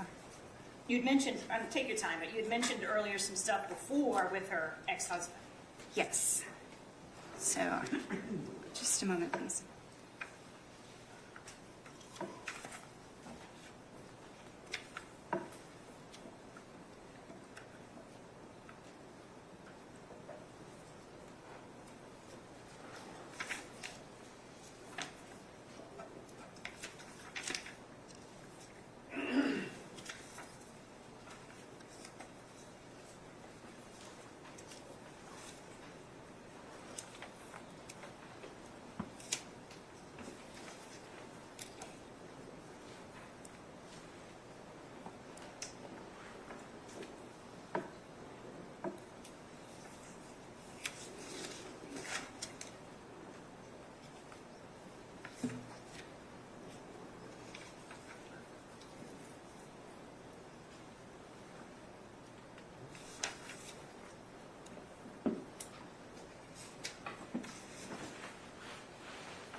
Okay. So I wanted to double check because I saw she had repeated admissions to the emergency room. So that has to do with something more neurological in nature. So I would agree. I don't think that I have any further records of her psychiatric care after that. Okay. So 1993 would have been the last. Now, Well, did you say 6 to 12 months after? So yes, 94. right. Now, Annette, she told you that, and you heard from the boys, they had to go to church a lot, Yes. right? And that was if they weren't doing a school activity. I'm talking about in high school. But if they had a school activity, a sport event, something like that, then they were allowed to go to that. But if you weren't, then you're coming to church. That's right. And it was, what, Tuesdays, Thursdays, and Sundays typically. Typically, right. Now, Mom, she's of course trying to keep her boys from drinking, Right. right? And selling marijuana, right? So there's nothing excessive about trying to, hey, you boys, if you're not going to, and working. They were allowed to work, right? Yes. And they wanted them to work. Yes. And if they weren't working, doing some school event, then you needed to be at church, right? That's right. And he had a curfew. Geron had a curfew at midnight, right? He's in high school. Well, I think at some point it was 10 p.m. So it may be midnight for a period of time, but at some point maybe that was the conflict, that it was 10 o'clock, which you couldn't really do anything in high school and be back by 10 o'clock. And who told you it was 10? I think it was Mr. Hunter. Okay, Geron Hunter. Yes. And one of the other ways that they would get in trouble, or their punishment, was they would be sent to their rooms. They would be grounded in their rooms, right? That's right. So it was the spankings or hitting on the butt, I'll say. I don't want to minimize it with spankings, but hitting on the hand, depending on who you're talking to, but the hand or the belt on the butt, right? Struck with a belt. Right. Because Geron Hunter, did he tell you that it was hit by his mom or Dan any other place other than his butt? I know you didn't ask him, but did he volunteer it? I didn't ask Alicia Hunter. Let's see.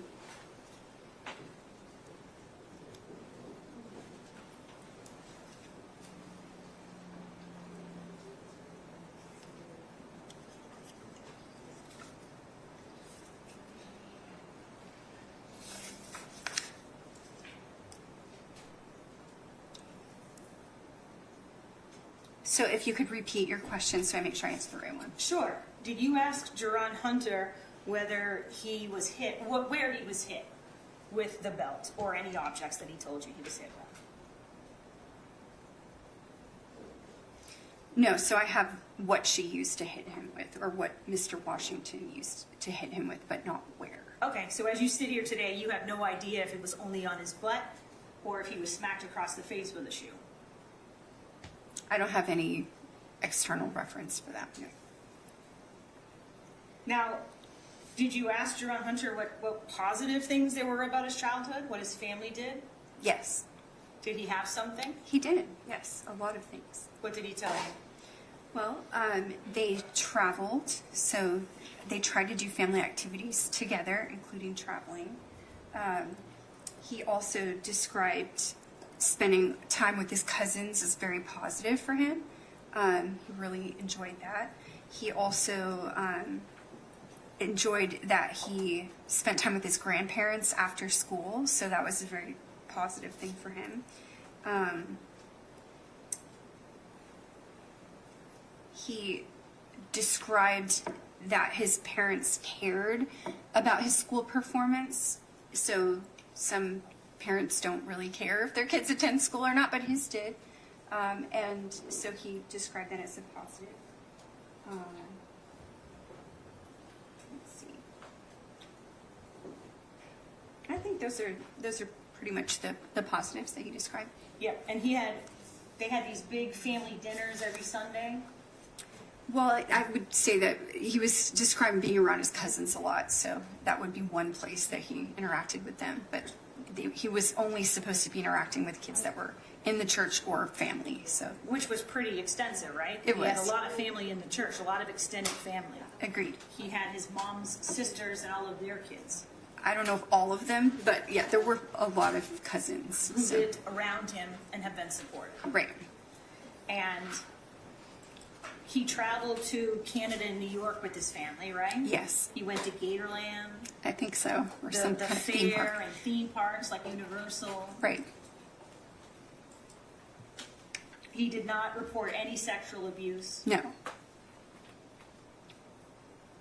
He didn't complain about clothing or having food on the table. That was always provided for him. That's right. Even though Mr. Washington was spending their money on crack, he remembers that his mom always made sure that they had clothes and shoes and things like that. Sure, and that was only a relatively short period of time, right? We're talking, it was at most a couple of years. Right. Because they get married in 91, 93 is the drug problem, and then they're only separated like 6 weeks, right? I thought it was a little longer than that, but And or if a little longer, then they're back together. He's not using drugs anymore. They Right. reconcile, they do. and they've been together since. They have.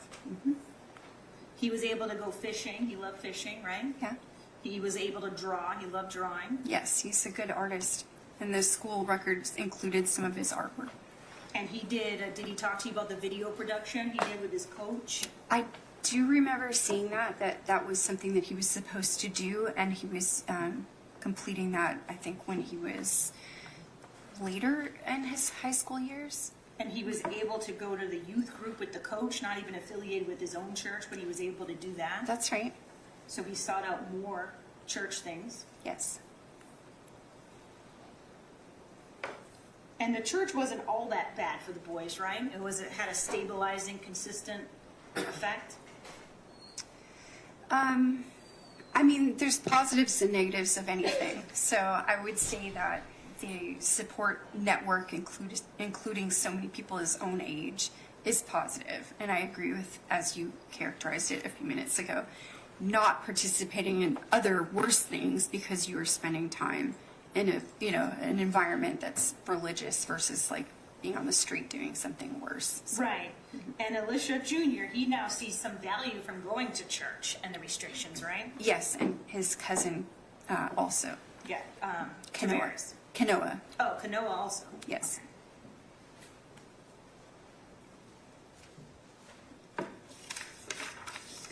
No further questions, John. Mr. Wood? Yes. Yes, sir.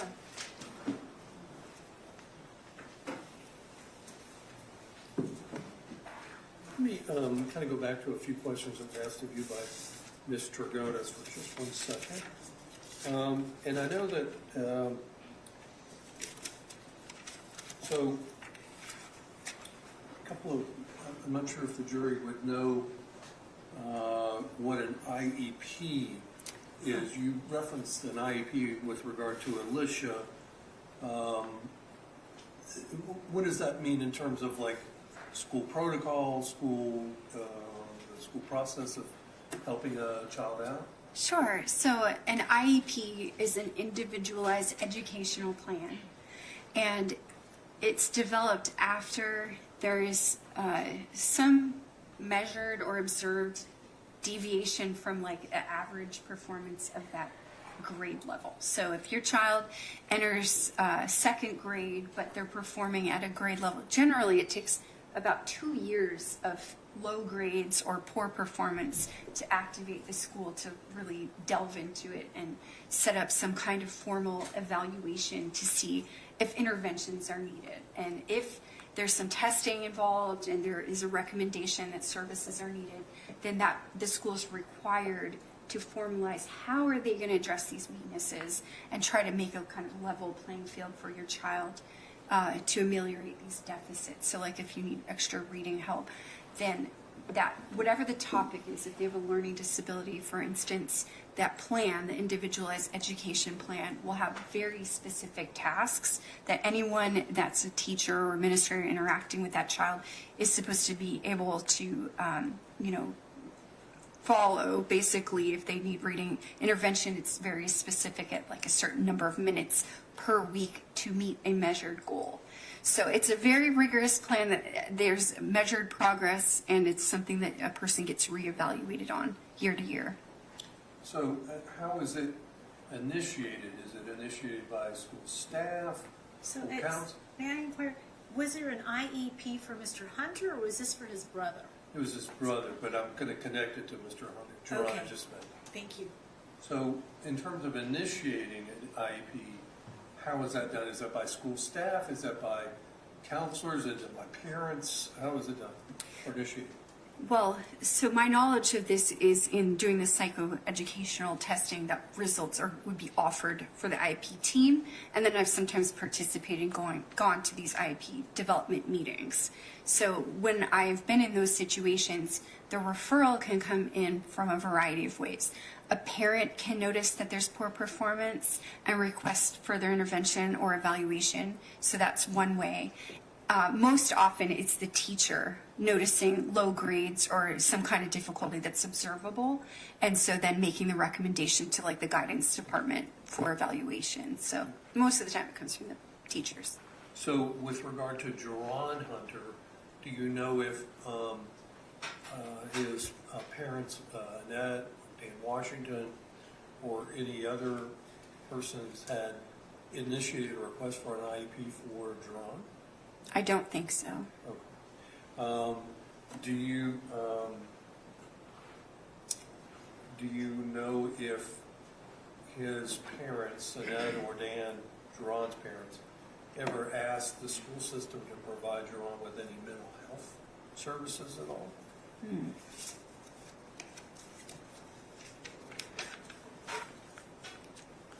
Let me double check. I don't know if I can answer that question with the interview data that I have. So, check.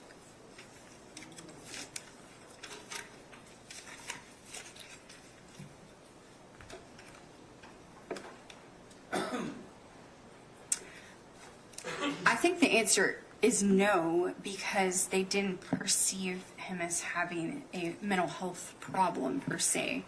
Okay. You talking about the parents? Yes. Okay. So let me go back to kind of the earlier questions that Ms. Dragotis had asked. So when you're in it, she's asked you about and recorded interviews with Geron. Do you typically record your interviews or evaluations? No, that would not be typical. And is there a reason for that? I mean, it's not a sort of disputed interview situation. I'm going to meet with the person several times. If I recorded it, it would be because maybe I wouldn't be able to recall what was said, but I'm taking notes, so I personally don't need to rely on a recording. I don't need it for any purpose. Okay. And when you talk to Geron about the incident itself, the murders, and the details of the murders, are you acting as an interviewer for the police? Oh, no, certainly not. I'm a psychologist, not a So your focus is on what mitigation, what psychological issues, what mental health issues are there with the patient, with the defendant? So my focus is trying to assess the psychological influences that are occurring as the event is transpiring. Even though we're not raising insanity in this case or any, there was no indication that we're going after those statutes for insanity at the time of the offense. The process of interviewing for, like, how was the person feeling, what might motivate them to engage in certain behaviors or choices, that's my area of inquiry.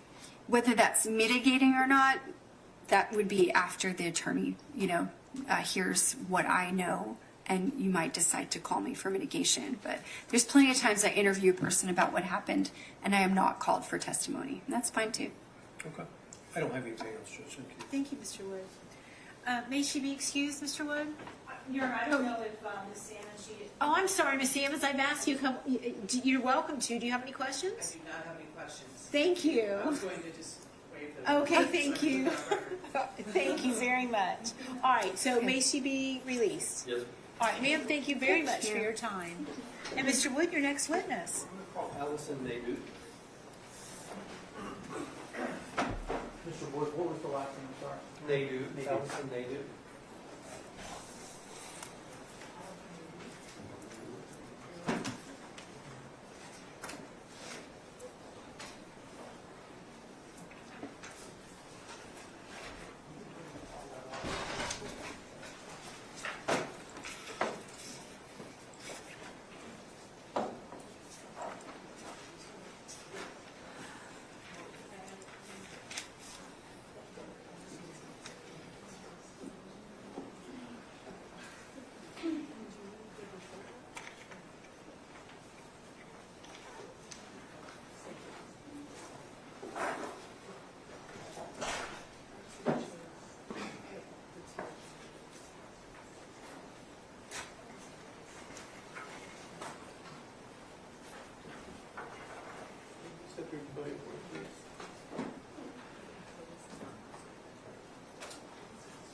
Stop, raise your right hand, and answer out loud.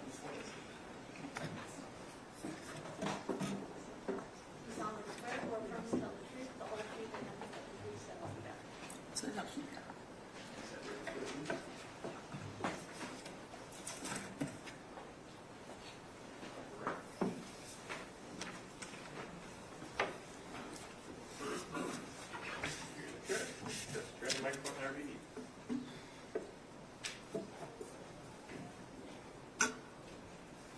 You might have to adjust that a little bit for you. There you go. Good afternoon, ma'am. Good afternoon. Mr. Wood? Thank you, Your Honor. Ma'am, if you would tell the jury your full name, please. Adolescent Naidu, Okay. For the benefit of the court report, can you spell your last name, please? Naidu. Very good. Thank you, ma'am. So, where do you currently live? The whole address or just the city? St. Cloud. Oh. Did there come a time in your life, in years past, where you had contact in another city, Deltona, with Geron Hunter? Yes. And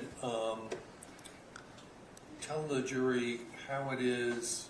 Well, first of all, do you have a son named Esau? Isan, yes. Okay. And what's his last name? Robinson, Okay. And did your son go to Pine Ridge High School at some point? yes. Okay. And did your son at some point go to high school with Geron Hunter? Yes. Okay. And were they in the same grade together? I think so. They were all school friends, yes. Okay. All right. So did there come a time when Geron ever stayed with you? Yes. All right. Tell the jury about that. How did that come to pass? They were high school teenagers at that time, and my son approached me. He said Jerome was not getting along so well with his parents at that time and needed a place to stay, and asked if he could stay with us. Okay. And I allowed him to. And this was at a residence in Deltona? Yes. So at that time, did you did you know Geron before your son had mentioned him? Yes, yes, he was his school friend. Okay. Yeah. Did Geron come over, say, for you to your house, and you meet him there? Yes, my home, Jerome and my Isan and his school friends, they all would come to visit at my home from time to time and quite often. Okay. Yeah. How long after you first met him, roughly, did he come to actually stay with you, Geron? I really can't remember a time frame because they were attending high school, and so If you don't know, I'm very... yeah, I'm trying to reprocess that question you asked. I knew him for a while before he came to live with us. Okay. Yeah. Let me ask it this way. So, at the time that your son asked if it was okay for Geron to stay over, was it just your son and yourself living at the residence? Yes. Okay. Were you working back then? Yeah. What were you doing? I'm a nurse. Okay. Are you still a nurse? I'm still a nurse. Okay. Very good. All right. So, did your son Esau play sports back then? Yes. All right. What kind of sports? He played football and basketball. Did Geron play sports with your son at the same time, or do you know? I can't remember if Jerome played, but they were all together at that time period. There were 4 of them, and they were all going to school and coming home at that time. Had you ever met Geron's brother, Alicia? No. Okay. Had you ever met Geron's parents before? No. Okay. So, were you okay with Geron staying over at your house? I was okay. My home was a safe haven for all of my son's friends. They would come, they would eat snacks, they would do homework, and go to their various homes. So it wasn't unusual. Okay. So before Geron came to stay at your house, you had other kids? All the nights time, there? all the time, the whole football team. All right. Do you have a big house? Well, it was 3 bedrooms, living room. All right. So Geron does come to spend the night? Yeah. Okay. And did he have like his own bedroom, or how did that work? No, I had a guest room, Isan's room, and my room. So the kids had the 2 rooms on that side of the house, and I had my room on Okay. the other side. Do you remember how long Geron stayed with you? He stayed a little over a month, I would say. It's been a long time, but I think it was a little over a month. Okay. All right. And how did Geron act when he was over at your house? Geron was the quietest person as a teenager. He came very quiet, did the things that the teenagers did, but he was the quieter of them. Quiet teenager. He was very quiet. I had no problem with Jerome. He would wake up, get ready for school, and just quiet, very quiet. So did Geron, was he continuing to go to school, or did he go to school while he stayed with you? I think so. I think they all went to school together and did school activities. See, I worked and I went to school during the day myself. So being there right with them all the time was very limited time. Would you like eat meals together? I cooked meals. eating together, like sitting down at a table. No, I was a single parent, so we didn't have much sitting down at the table time, but they did have meals. Okay. Yeah. Did you, when Geron stayed with you, did he write any poetry or poems? That was one of the most remarkable things I remember about Jerome. Mostly every day he wrote a poem. He would write, and he would show me these beautiful poems that he wrote. Okay. And did you, were there particular types of poems or subjects or anything? If I remember, I used to wonder if he had a little crush on one of his high school friends, and he was too shy because he was so quiet. He was so shy to talk to the girls, and he would express it with the writing because they were just beautiful. Did this happen like frequently when he was staying? Almost every day he would show me 2 or 3 times a week. He would show me what he wrote on the paper. I so regret I never kept them, but I would praise him and give it back to him because it was his poem, his writing, and they were beautiful. How did Geron act when you would review the poems, give them back to him? Did he have a reaction or say things to you? I would remember him just smiling after I gave him and praise him on it, and he would smile in a happy way, that he was happy that I praised him on the poem. And I genuinely liked his writing and his expressions. Did, during the time that Geron was at your house, did you have any problems with him all? Discipline, bad talk, anything like that? No, never had I had reason to scold him or none of that. And I say how quiet he was, but that did not stop him from interacting with his other friends. He was a typical teenager. He laughed, he talked, but like the other teenagers would be, and Jerome was more on the quiet side. Did he appear to get along with the other teens that came over that? As far as I know, yes, I've never had any complaint that they weren't getting along. How about things like, was he messy? Was he trashing any part of the house? Would he clean up? How was he like living? So, I guess I was blessed with a responsible son because I was out so often, school and work.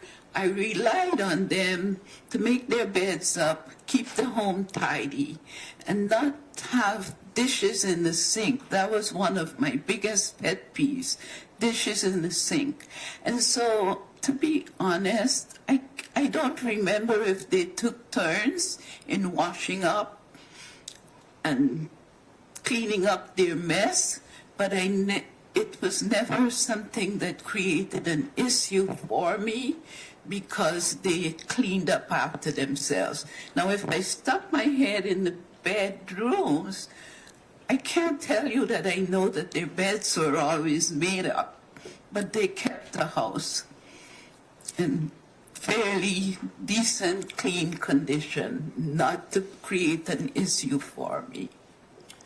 When Geron first started spending the night at your house, did you make any contact with his mother, Annette? Yes, I did. And tell us about that.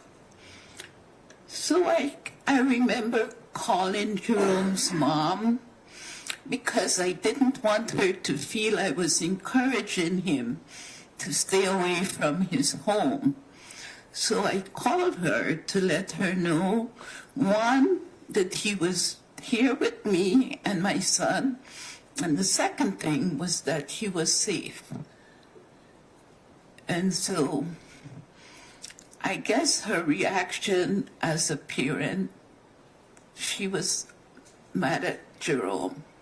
And so it wasn't warm and fuzzy, but at least she knew that he was there with us and safe. Do you remember, I know it's been a long time ago, but do you remember the words that Annette said to you when you were having this discussion? I can't remember specifically the words, but I remember the context. It was like, if he wants to be there, you can keep him. He can stay there. Okay. Not in a very happy way. Did she ever say anything like, well, he better get his butt over here, or he's got to come back to the house, or he's got to leave your house right away? Did she disapprove of Geron staying with you?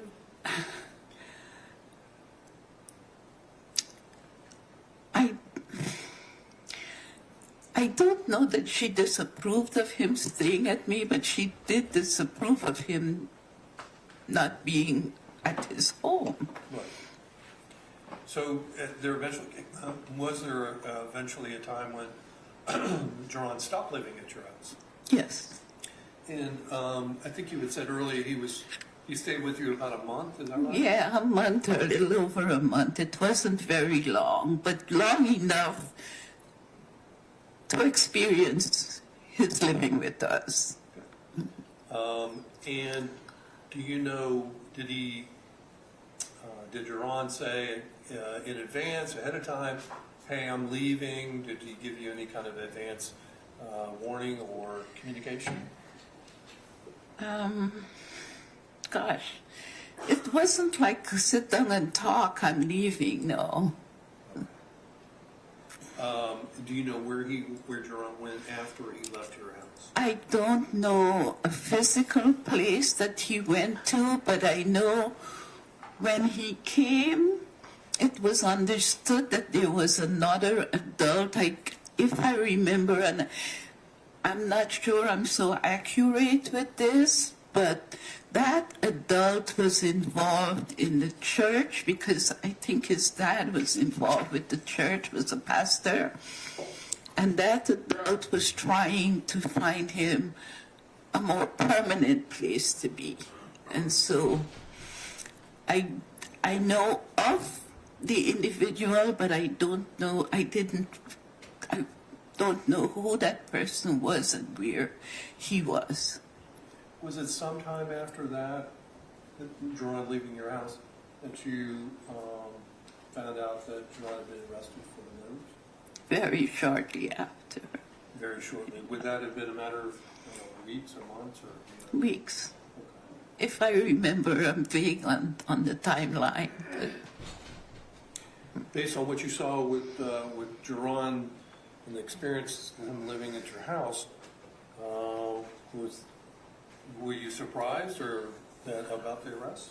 shocked and devastated. Very shocked.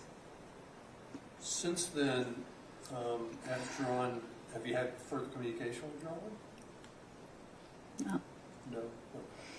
Has Geron asked you to say certain things here? Has anybody asked you to say certain things on his behalf? No, I mean, I was asked if I would be willing to testify for him, but that was it. Nobody. Do you see Geron in the courtroom here today? Yes, sir. Can you point to him and describe the color of any piece of clothing he has on? He has on a blue jacket and a tie. Okay. And what's the color of the jacket? Is it blue? It looks like blue from here. Black gentleman with a beard? With silver gray hair. Judge may the record reflect she's identified the defendant. The record so reflects. I tend to believe.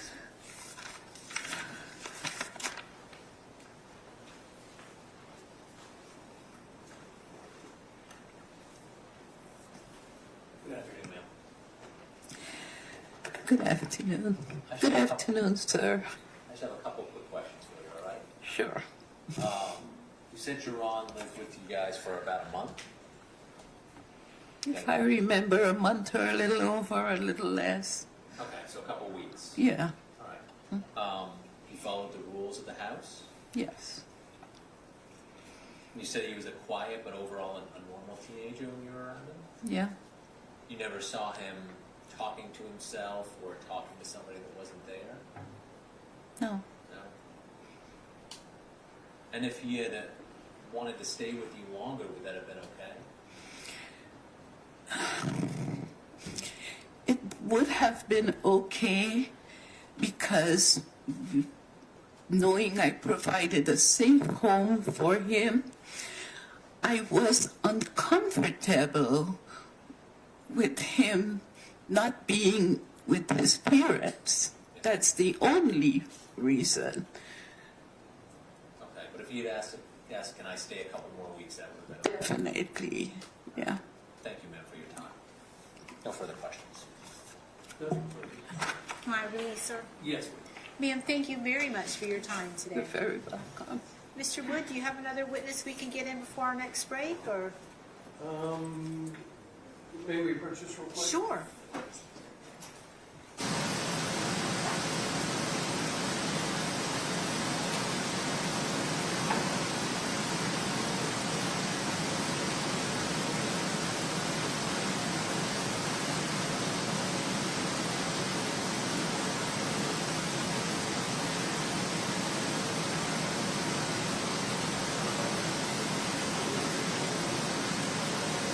I think we're going to go ahead and take a 15-minute break. Does that help you out? All right.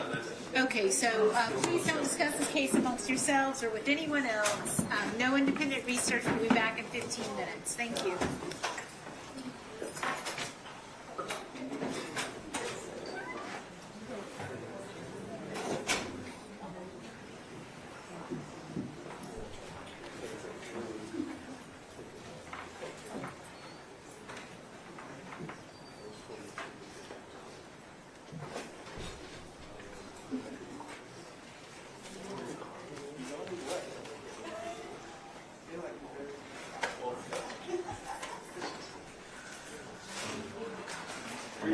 All right, everyone, please be seated. We are in recess.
everyone please be seated? Mr. Wood, please call your next witness. Todd Denoyer.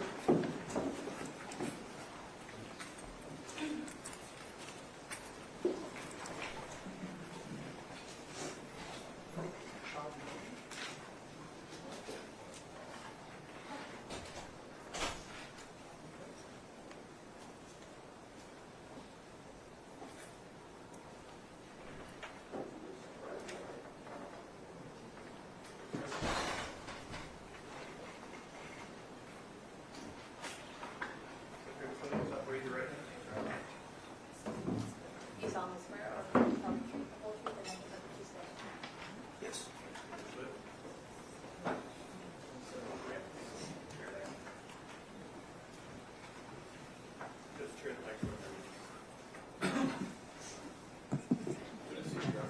Good afternoon, sir. May I proceed? Thank you. Would you introduce yourself to the jury, please? My name is Todd. Go ahead. My name is Todd Denoyer. Former pastor, football coach, teacher. Had Geron Hunter as a student, and as I was his football coach, and also. Oh, okay. Have you ever testified before? What's that? Have you ever testified before?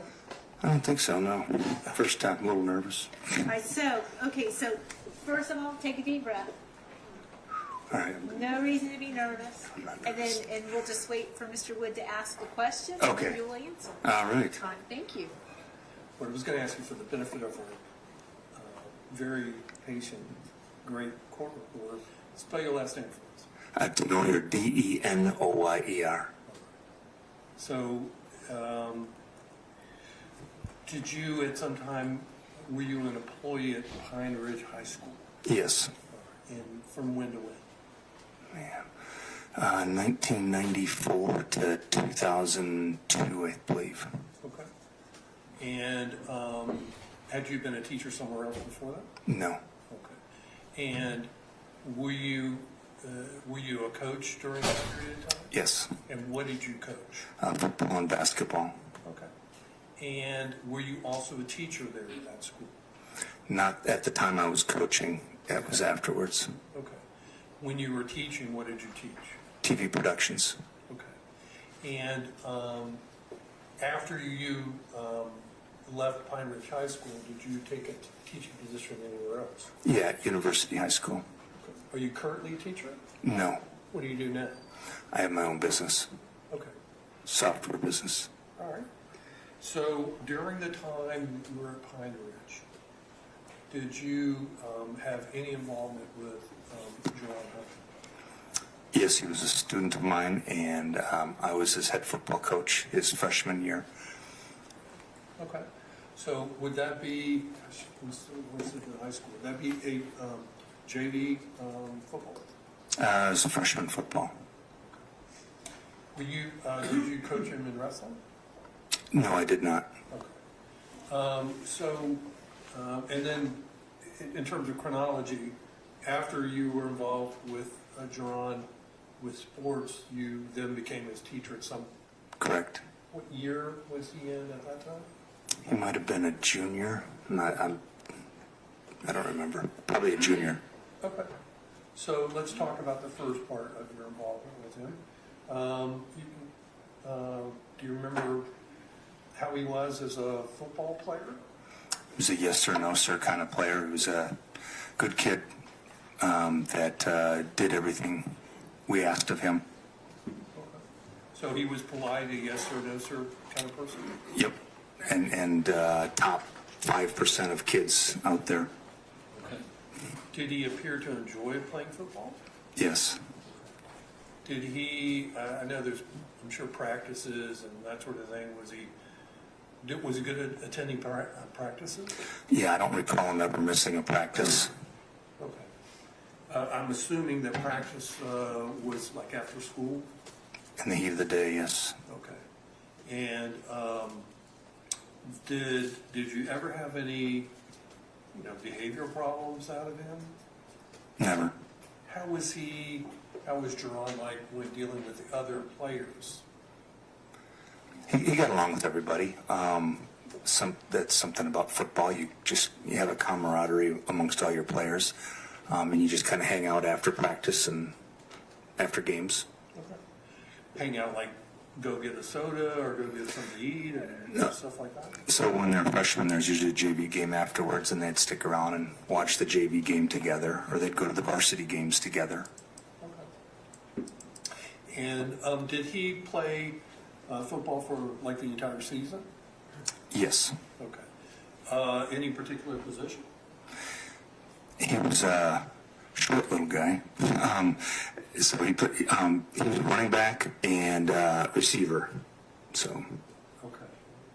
I know it's a terribly long time ago. If I mention a weight of 130 pounds, would I be off on that? No, that was probably 130 soaking wet, probably. Okay. Sometimes, things can get heated on practice or games or anything like that. Do you ever see any fights with Geron or by Geron, anything like that? Never. Do you recall an instance where Geron, where there was a particular game that Geron was really excited to win? I called his number, and it was the last game of the season. The big game was against Pine Ridge and Deltona, and kind of crosstown rivals. Those kids played together in youth football, and we ran a halfback option pass, and he was wide open and scored the winning touchdown. And he had one of those contagious smiles that when you saw it, you just had to smile back. So. Geron. Mm-hmm. Was that a particular important game? It was the biggest game of the year. Yeah, it was our crosstown rival. You don't play in, there's no playoffs for freshman football, so it doesn't matter about your record. It's just if you can beat the crosstown rival. Okay. So then, going forward from that year, freshman year, would your next involvement with him at the school have been through your teaching, your AV teaching? Yeah, I helped out in the springtime, so I would have coached him again in the spring as he was going into his JV season. Okay. Would so same to any problems, any attitude issues? Never had a problem with him. Okay. So did you ever see him do wrestling? I went to a couple of wrestling matches, but I don't remember if he was. I don't think he was wrestling varsity as a freshman. I remember seeing his brother wrestle. Okay. Would that, do you know if that's Alicia Hunter? I don't remember the name. Fair enough. So let's talk about when you were teaching. You talked about doing AV teaching. And Jerome was in your class? Correct. Okay. Was it like a large class, a lot of students in the class? No, and they were on a block schedule back then, so I had my students for almost 2 hours every day. How was Geron as a student? He was an excellent student. He did his work, and he had that side of his brain that worked. Mine doesn't, that creative side. So I was liked watching what creative kids could do with a computer and a video camera. I recall him getting done with assignments early and drawing, too. I remember seeing some of his drawings, and he was really good. At the drawing? Yeah, he was really good. Okay. Did he complete his assignments for your class? Yeah. Okay. Mm-hmm. So, let me know if I'm wrong with this. So, would Geron have been involved? You talked about the creative side of it. Been involved in like putting together like videos or things on the computer? Yeah. Okay. Yep. Did that involve like programming at all, or was it just putting visual aids together? It was digital editing, and so it was digital cameras and editing with Apple computers. The school had just purchased brand new Apple computers, so the kids had the best equipment. Okay. Did your class have, their students have assignments or projects where they were required to put together something video-wise or subject-wise anything like that? Yeah, that's what the class was about, is they had a series of assignments throughout the year. Compared to the other students in the class, how was Jerome? Top student. Okay. I didn't give out too many grades besides A's. The kids liked the class and really got into the class, and so he was one of those kids that got into the class and enjoyed it. Okay. Did you teach him for one particular year or other time? It was just one semester. One semester, Mhm. okay. And then did you have any other involvement with him after that semester? Just see him around school. Okay. When you saw Geron around the school, did you guys acknowledge each other, talk to each other? Did you stay in contact with him?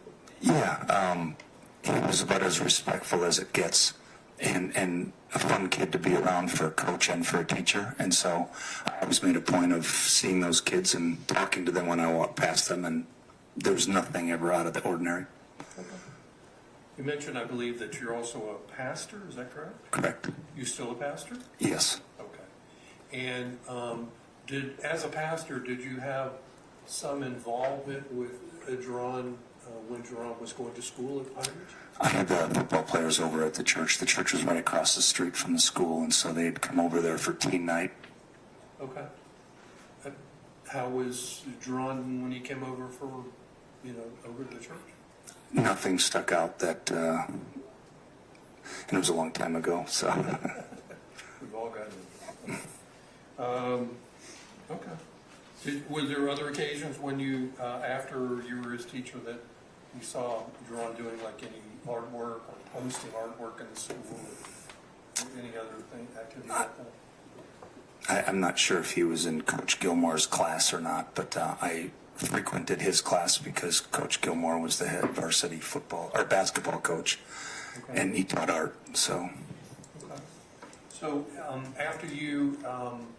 after the AV class, you'd see him around school, and then was there a time when you found out that he got arrested for the charges here? mm-hmm. Yes? Yeah. Just taking down that. Yes. Yes, I'm sorry. Yes, And was that surprising to you? absolutely shocked. Was it in line with anything you had done with him? No, it was complete shock. Okay. Did you, after he got arrested, after Geron got arrested, did you stay in contact with him? I went and started Bible classes with him before the trial, and we met, I don't know, maybe half a dozen times. Okay. Obviously, when you met, that was at the jail? Yeah, Okay. Was this a one-on-one situation? it was one-on-one. Okay. And how was he then?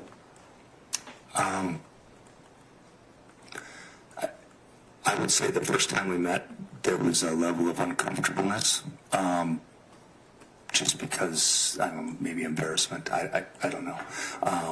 But the other times that we met, then it just kept getting easier and easier because we hadn't talked in a while at that point. So. Okay. So the trial was in 2006, the arrest was in 2004. Were you seeing him in certain periods during that period Correct. period of time? Yeah. Okay. And I'm assuming you also, you studied the Bible, Scripture, and prayed together. Mm-hmm. Did Mr. Hunter, did Geron appear to be sincerely engaged in the Bible study? Yeah. I made a point of not talking about anything, of the arrest or anything like that. I was there to just bring him God's word, comfort, peace, and he had told me that everything would come out in the trial, and I didn't push anything. I just wanted to bring God's word to him. Okay. After Geron was convicted, did you stay in touch with him further after that? we've tried. I keep hitting roadblocks with people that won't let me come see them. So I've talked to several people about getting permission to do that, and have been ghosted. I guess that's the correct term. By just about everybody. So. Would that be people in the Department of Correctional? Yeah. Even the chaplain as well. So it wasn't anything that Geron was doing? Or No, he would call, and he's called me, I don't know, probably a half dozen or more times. Has Geron ever told you what to say here today? No. Or not say? No. Okay. No.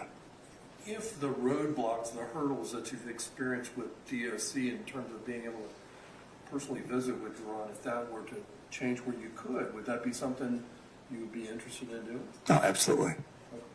All right. Judge, I will tend to witness. Thank you. Thank you, Judge. Good afternoon, sir. Good afternoon. No one at Geron's home, his parents, they didn't restrict him from doing any of the sports at the high school, right? I wouldn't know that. Well, he was able to participate in all those sports, right? And go to the games after school. Correct.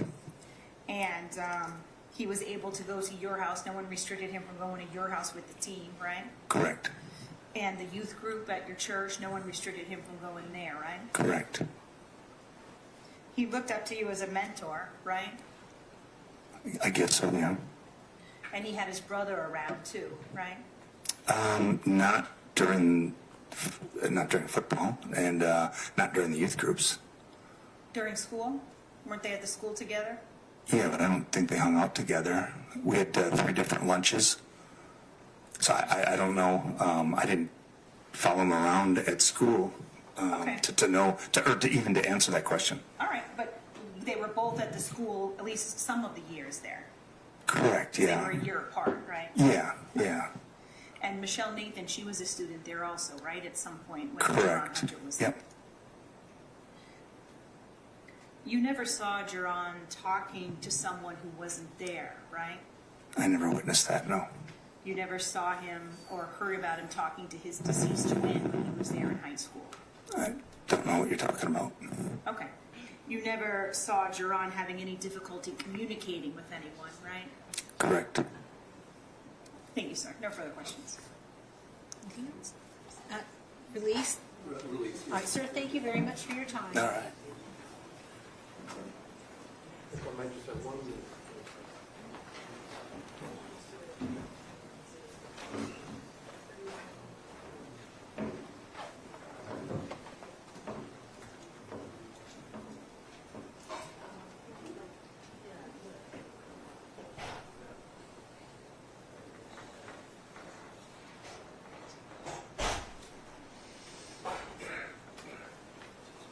Did we call Aubrey Land? I'm sorry, who, Aubrey? Aubrey Land, L-A-N-D. Thank you.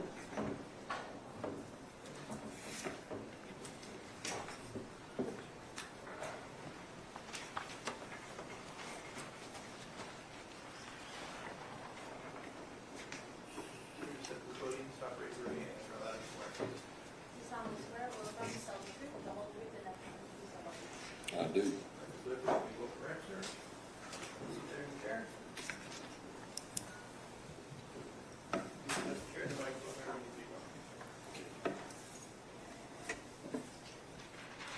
Good afternoon, dear.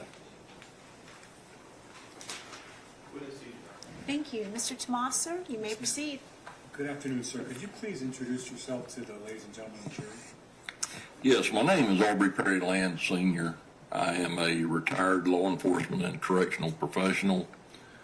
And since my retirement, I have been doing some specialty work as far as working on cases of this nature. How long have you been doing that type of specialty work since your retirement? I started in April of 2017. Now, other than testifying in capital cases such as this, do you do any other type I actually do some civil litigation cases around the country. I do a lot of juvenile resentencing. We had a lot of cases that came up years ago that a juvenile may be sentenced to life. The court determined that they had to be resentenced, and I have reviewed a lot of those cases and testified concerning how the inmates have done in their rehabilitation. Now, before you started doing what you're currently doing, can you tell us what your background is as far as education and work experience? Yes, I started my career in 1984 at the Florida Department of Corrections. I was hired at Mayo Correctional Institution in Mayo, Florida. I spent about 5 years at that location. I was promoted to a rank of sergeant in 2.5 years or so. I was going through a divorce, so I left the department's employment. I was a reservist with the Volusia County Sheriff's Office. I've always owned my own business. I own a couple farms currently. In 1993, I believe it was, I went full-time with the Sheriff's Office. In 94, I went back to work for the Florida Department of Corrections. In 1996, I was recruited to go to work for the newly formed Live Oak Police Department. I stayed there for about 10 years. I was hired as a patrolman. 6 weeks into my employment, I was promoted to detective. And then in 2006, I was recruited to go back to the Florida Department of Corrections, this time with the Office of the Inspector General, and that is where I remained until I retired in 2016. Since your retirement in 2016, have you had occasion to testify as an expert in other court proceedings such as this? All total in excess of 50 times. Around how many of those were death penalty cases? I would have to go back and look exactly. I would say between 15 and 25. I can't tell you an exact number today. And how much of your work has to do with criminal cases as opposed to civil cases? At one point in time, it was about 60-40. A lot of the civil cases have slowed down. I would say today I'm probably doing 85% criminal, 15% civil. Now, with respect to this case, respect to Mr. Jerone Hunter, what have you done and what have you reviewed in preparation for your testimony today? I have reviewed his entire time in custody of the Florida Department of Corrections. He's been in custody approximately 19 years. I have looked at pretty much every day of his custody to kind of get an idea of what type of an inmate he has been. Now, when you have somebody who's in custody for 19 years, what kind of documentation and records would you expect to find from the Department of Corrections? According to his housing, in a secure housing unit such as the one that Mr. Hunter has been housed in, I would expect to see daily logs of segregation that document every day of his custody. So that's a report that is created every single day? It's not necessarily a report. It's a document that has to be filled out by the corrections staff. It documents, his attitude, his appearance, his weight, if he accepted his food, if he received canteen, if the institutional classification team has reviewed him during that period, if the statewide classification has reviewed him, and if the warden has reviewed him during that time.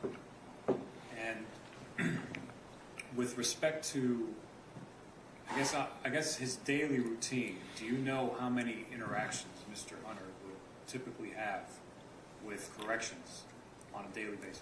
On a daily basis, they're going to put eyes on him a minimum of 48 times a day. They will have at least one face-to-face encounter with him every day that requires a verbal communication.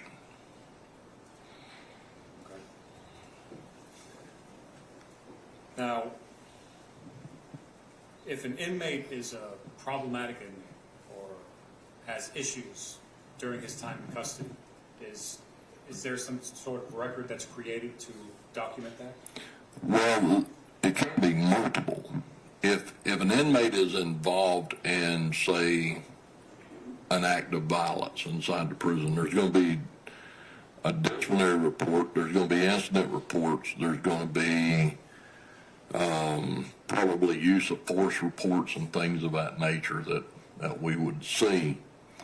So, yes, when there's any type of disciplinary issue, you're going to see a report. Now, you have for Mr. Jerone Hunter, you have around 19 years worth of prison records and data, which was generated by the Department of Corrections, correct? That is correct.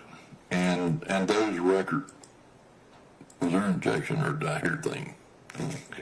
Okay.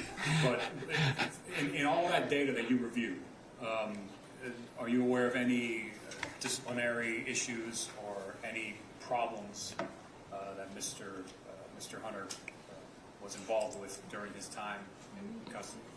No, and I kind of calculated the days. There's in excess of 6,700 days. That would be over 324,000 encounters with correction staff. And again, there were no disciplinary actions or no issues that you were aware of? There are no incident reports written up saying that he has done anything wrong. There's no ICT review, no statewide classification review, no warden review, no disciplinary reports. He has got a very clean record in prison. Now, in your current occupation, which you've been doing since 2016, is that correct? 17. 17. If that and your prior career, which lasted, your prior career was what, 30-something years? Yes, I did a total of 33 years. And if I understand your question correctly, is it unusual to see someone that has no disciplinary? I was going to say, you've been around or been exposed to Department of Correction inmates virtually your entire career, correct? Correct. All right. So with that in mind, with that experience in mind, how unusual or usual is it to find somebody who's been in custody for 19 years and to have that kind of lack of a disciplinary record? Very, very unusual. On average, there's 1.4 DRs written a year per inmate in the department's custody. I do know of one other case that the inmate never received a DR. I have heard that there's another inmate that has not received it, but I have not reviewed that inmate's records. Now, I want if you could tell us what are the different levels of security that inmates can be placed under when they are in the custody of the Department of Corrections? Well, we are a minimum, medium, close custody up to maximum custody. Okay, so what are the differences between all those as far as what an inmate is able to do, what privileges, if any, the inmate has, things of that nature? Well, in maximum custody, inmates are going to be assigned to a secure housing unit. They're going to be monitored more closely than inmates in minimum medium security. Their job assignments, they can have pretty much so any job. However, their ability to move about within the institution at a HO3, HO4, HO5, which are the top end of that spectrum, they're not allowed to just move about the institution at will. Most times they're going to be escorted to and from the locations that they go to. Now, what would be the strictest or the highest form of security that an inmate could have if he's in the DOC? The strictest would be an HO5 predatorial inmate. Okay. What is Mr. Jerone Hunter's current classification, if you know? He is the equivalent of an HO5 inmate, which is the high end of close custody, but he does not have a predatorial status. The predatorial status would be reserved for inmates who exhibit dangerous or violent behavior while they're in custody, is that correct? Yes, institutional violence. Okay. And you already said that doesn't apply to Mr. Hunter. That does not apply to him. Now, if somebody were doing life in prison without the possibility of parole, what different classifications would you expect that inmate to have? That inmate could have all the same that we have talked about. The lowest level that a person serving life will ever achieve is an HO3 close custody. Okay, and what does that entail? It means they're going to be housed in a secure housing unit. There will be a close custody facility. There can be considerations according to behavior and things of that nature that would allow them to live in an open day population at some point in time. That is very unique if that happens. Most of them will be housed in at least a two-man cell. And those things, those different options, who decides that? Is that the Department of Corrections who decides when to modify somebody's status or their privileges? Yes, it'll start at the institutional level. The institution classification officers will determine the classification status, custody levels, job assignments, and things of that nature. All of that is up for review by statewide classification in Tallahassee to make sure that we have appropriately placed the custody levels. Now, sir, aside from the records you review, did you also have a chance to speak directly with Mr. Jerome? I did twice. On 2 occasions? Yes, sir. Can you tell us when those occasions occurred? The most recent was last night, and the first time I ever met him was on March 16th of 2023. Now, can you explain, well, first off, why did you decide to meet with him personally as opposed to just relying on the many records that you received? Well, records give me a good idea of who the individual is and how they have conducted themselves in prison. I like to sit down with the individual and make sure that the person that I interview displays the same type of attitudes that I'm seeing on paper. So, before you met him,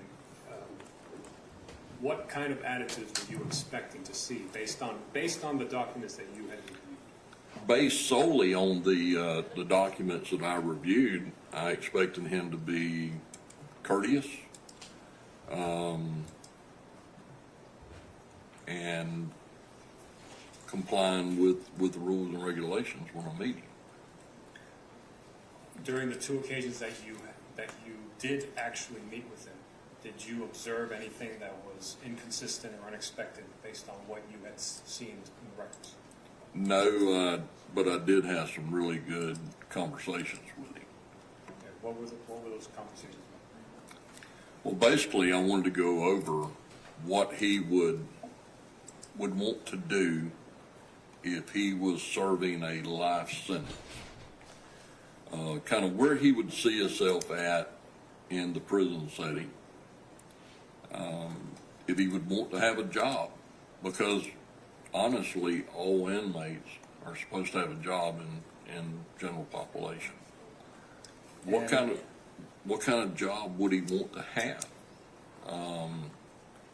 And where he would see himself in the next several many years.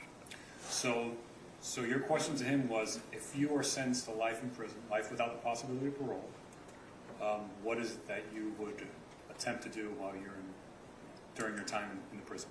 And, Correct. And what was it that you learned that he would like to do? Well, he offered two options, and he would really like to do both. He would, or 3 actually. He would like to finish up getting his GED. He would also like to get into a program to learn how to fix small engines. And 3rd, he would like to be involved in mentoring other inmates. With respect to the small engines, can you clarify what that is and what the purpose behind that is? Well, give you an example. Probably all of us have a weed eater, edger, lawnmower, chainsaw, something that is a small engine. For the ones of us who do, we know that they break often. We leave them sitting up over the winter. A lot of times we go back to pull them, they don't crank. We have the same problem in Department of Corrections. So we have inmates who know how to take those small engines apart, replace them. Some of them get certified in that, and that's what he would like to do. Now, a lot of that training is going to come from fellow inmates who are also certified in doing that. So that's the program that he would like to be involved in. And you said, aside from that, also training fellow inmates or mentoring fellow inmates, is that correct? Yes, sir. One of the things that I am very impressed that the Florida Department of Corrections has done in the last several years, the last 2 secretaries of the Department of Corrections, Mr. Inch and Mr. Dixon, they have implemented programs in the Florida Department of Corrections trying to reduce the number of inmates that come back into custody after being released. Some of those programs are, like we just discussed, small engine repair, brick mason, carpenters, roofers. We have a lot of different programs that train inmates to be successful and to earn a living once they leave prison. Based on your experience and the knowledge you gathered during your career, is there, that you're aware of, is there any correlation between inmates who receive this training and the likelihood of them coming back to prison after their release? There are some studies that have been done. There's a lot of factors in that. Preparing the people to be released, giving them their education, giving them a way to actually make a living on the outside. The number of years that they actually do in prison is also a big factor on their success, and then the programs that they go into upon their release. So we're seeing a lot of positive from the things that we're currently doing in the Florida Department of Corrections.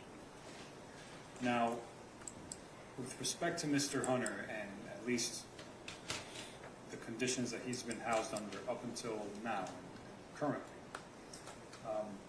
Can you tell us what the difference is between those conditions and the conditions of somebody who's serving a life sentence without parole? Well, currently, he is not in general population where he can move about, attend the majority of the programs that we just discussed. There's limited resources to him. I think some art classes, very minute jobs like cleaning up the housing unit that he lives in. Is he, during the 19 years that he's been in, has he been in a cell with cellmates? Has he been by himself? What have been the conditions? He has been housed alone. And has that been the case during the entire 19 years? Yes, sir. As far as his time outside of his cell, how much, if any, time does he get outside of his cell? He actually gets upwards of 6 hours a day out of his cell. Are there any occasions where that time outside the cell would be modified or changed? There are several factors that can play into that. Staff shortages is one of them, and the Florida Department of Corrections is plagued with staff shortages, so on a routine basis that can be affected. And based on your review of the records that you saw, which encompass the entire time he's been in custody, was that something that would happen frequently based on your review? It has happened frequently that there was either inclement weather or there was a staff shortage.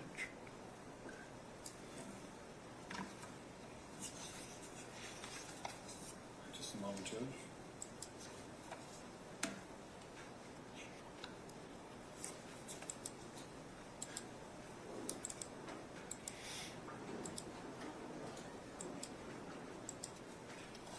All right, thank you, sir. I tend to the witness at this time. Thank you, sir. Well, I'm sorry. Sure.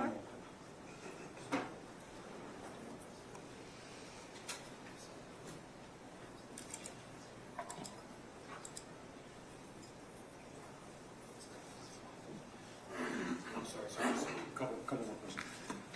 With respect to Mr. Hunter, I just want to confirm, there's no possibility that he'll ever be released, correct? No, my understanding, he will, from this court, he will receive one of two sentences. One, the death sentence, or the other, he will receive a natural life. Both will result in him being in prison till the day he dies.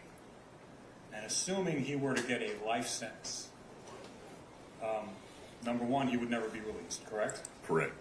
And number two, his classification will never go below H03. Is that what you said? That would be correct. He would always be a close custody inmate. So he would never be, for example, would he ever be one of the inmates that you see on the side of the highway picking up trash? Never.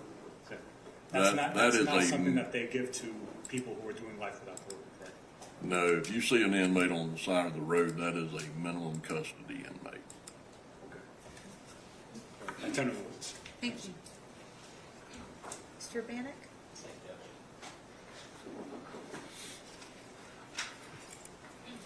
Good afternoon, sir. Good afternoon.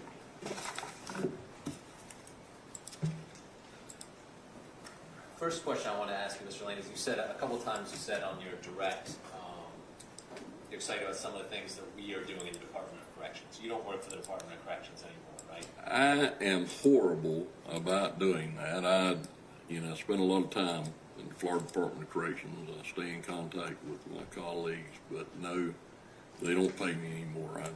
Okay, I just wanted to make sure. I didn't think so. When were you hired by the defense in this case?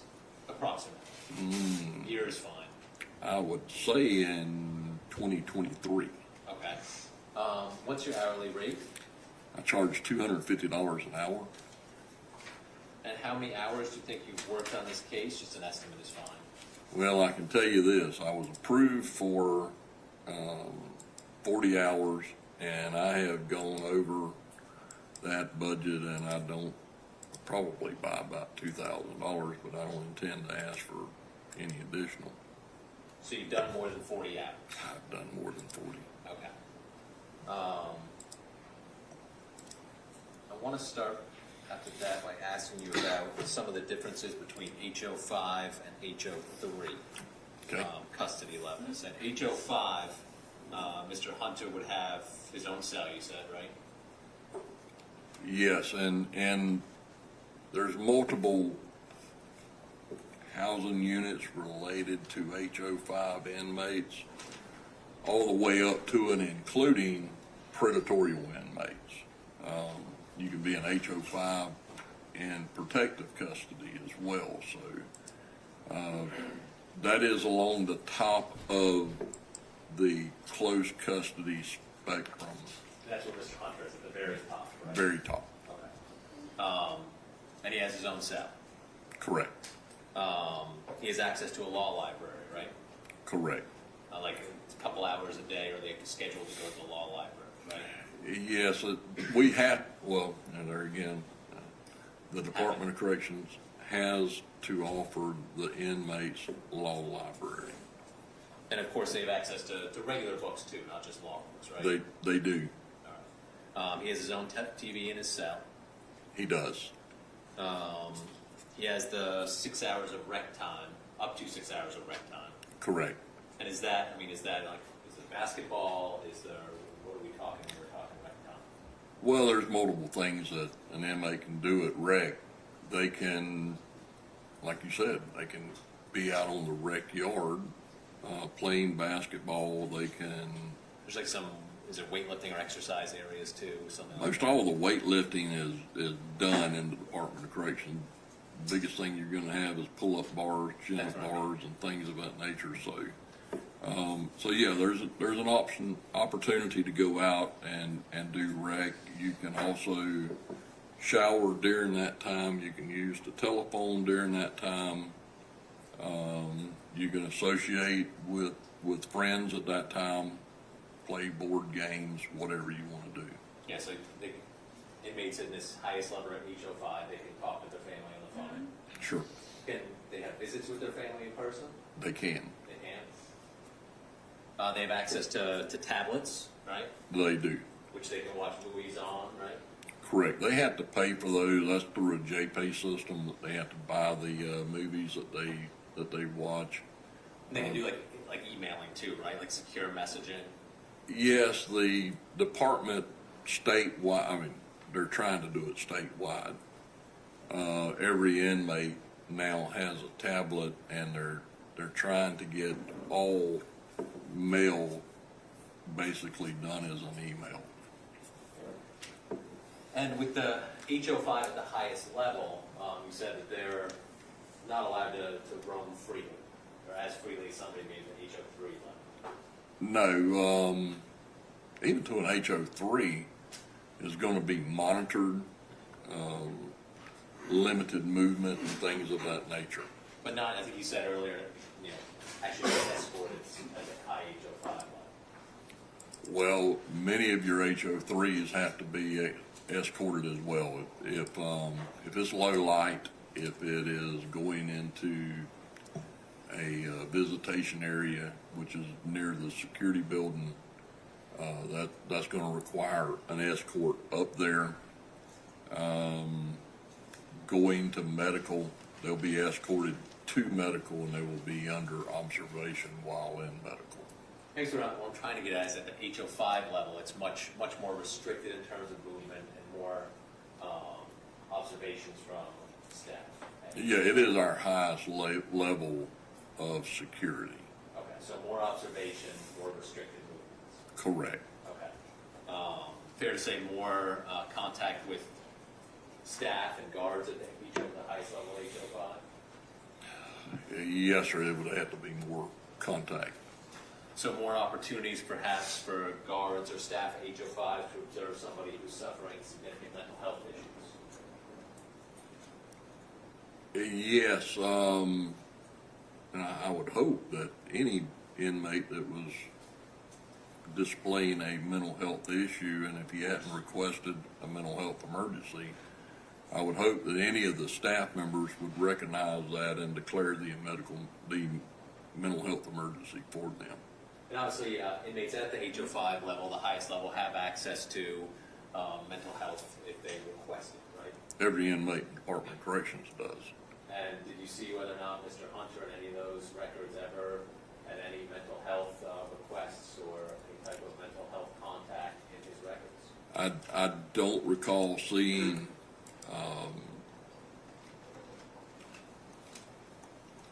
there would be contact, because there's going to be contact between mental health and all inmates at that custody level. I don't recall seeing where he was requesting any type of mental health. Okay. And I want to talk now about the HO3 level. So the HO3 level, you've already said it's less restricted, obviously, than the highest HO5 level, right? Right. You can have a cellmate, right? Usually. You can, yes. Okay. It also opens up the number of programs and opportunities for an inmate, doesn't it? I think you're describing there are more programs at HO3 level. Yes, all the way around, and into the general population type setting, the HO3 has more opportunity for programs and things of that nature. And obviously this was something that Mr. Hunter showed a great deal of interest in when you talked to him, going to the HO3 level and having an opportunity to do some of these things. Yes, he has definitely suggested that he would like to be in programs. He would like to complete his GED, and he would like to participate as far as a mentor in some of these programs. He's motivated. He wants to do it, right? He is motivated to do that. And you're talking about the number of DRs. You said the average number of DRs for an inmate, 1.4 per year, right? That is taken, for example, if you have 140,000 DRs and 100,000 inmates, it comes up to 1.4. Okay, so that's kind of how that's. That is how you derive at that average. Okay. So that doesn't mean that every inmate will get only 1.4, and it doesn't mean that every inmate will get 1.4 a year. So you could have one who gets 20 and one who gets 4, right? Correct. But that average, I want to make sure the population that average is derived from, the 1.4 per inmate, that's not just HO5, highest level, or just HO3. That's all inmates at the Department of Corrections, right? That is all inmates within the Florida Department of Corrections that we bring our average from. Okay, so it's not specifically the other inmates at the highest level of HO5, Mr. Hunter's. No. Would you expect somebody at the HO3 level or lower to have more DRs than somebody at the highest level of HO5 because HO5 is so restricted? No, I wouldn't. Any inmate anywhere in the Florida Department of Corrections is subject to violate the rules of prohibited conduct, whether they're on death row and refuse to count, whether they're a predatory inmate housed alone that refuses to count, whatever the situation may be. Could be an inmate that's, like you said earlier, working on the side of the road, or we talked about earlier, working on the side of the road that picks up something that he's not supposed to have and tries to sneak it into the facility. We have disciplinary reports at every level that there is. In your conversations with Mr. Jeron Hunter, the 2 times you met with him and he was speaking about what he wanted to do, did he communicate effectively with you? He's a very good communicator. Make eye contact? He makes eye contact. Anytime that I ask him a question, he gives me a direct answer. He doesn't seem to try and hide anything from me. I've read some of the things that he has written. Not only does he communicate well verbally, but he also communicates well in written form. All right, so you guys had a good back and forth. Yes, sir. Okay. Never observed him talking to himself or talking to somebody that wasn't there? No, sir. There's only two of us in the room. Yes, sir. Can I have one moment, Judge? Yes, sir.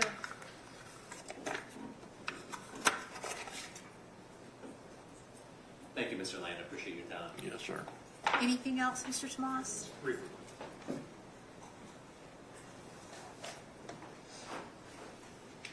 Sir, you were asked about some of the privileges that some inmates have, particularly communicating with family, visits and mail, things of that nature. Correct. Now, when you're an inmate, and if you're sending or receiving mail, isn't it true that all the mail is scanned and reviewed?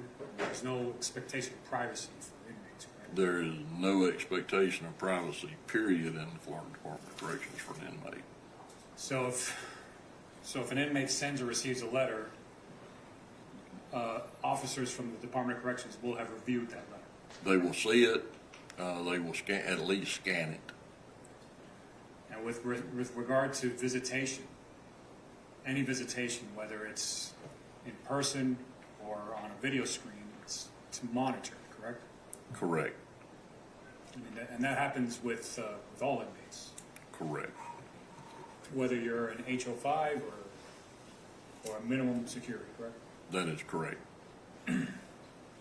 You were asked about movies and books and other things that inmates can have access to. Now, do they have to pay for that? Who bears the cost? Yes, and it has to be approved by the Florida Department of Corrections for them to review or to view. The books have to be approved reading standards for the Florida Department of Corrections. And the inmate has to pay for it. They buy it from JPay or download it through JPay. So it's not a situation where you can just get whatever book or publication you want, correct? No. So you can't, for example, this might sound silly, but you can't order Hustler magazine. No, sir. You can't order a copy of Mein Kampf. No. Okay. Not even Popular Mechanics. So it's a limited. You have limited options which have been approved by the Department of Corrections. Correct. Now, with regard to mentoring, if an inmate has that role of mentor to other inmates, that's in essence the job that they would have with the Department of Corrections, correct?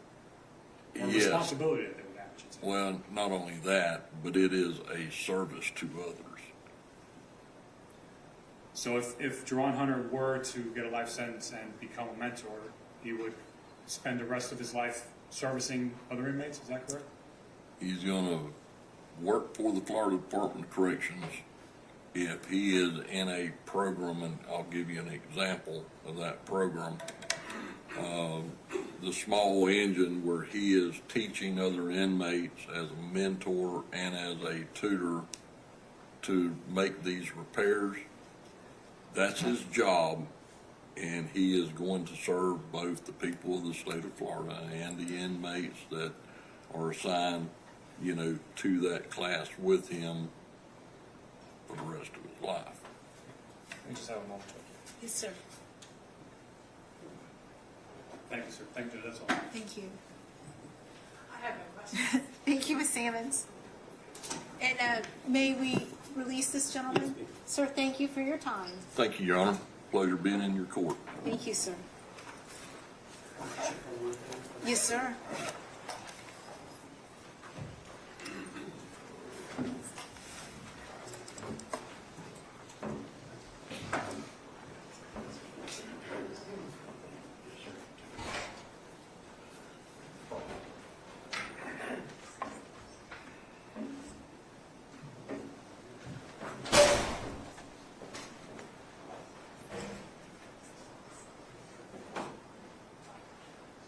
Can we approach for one second? Yes. Just on stage.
right, so we're gonna have a 10-minute break, even though you guys just all stretched.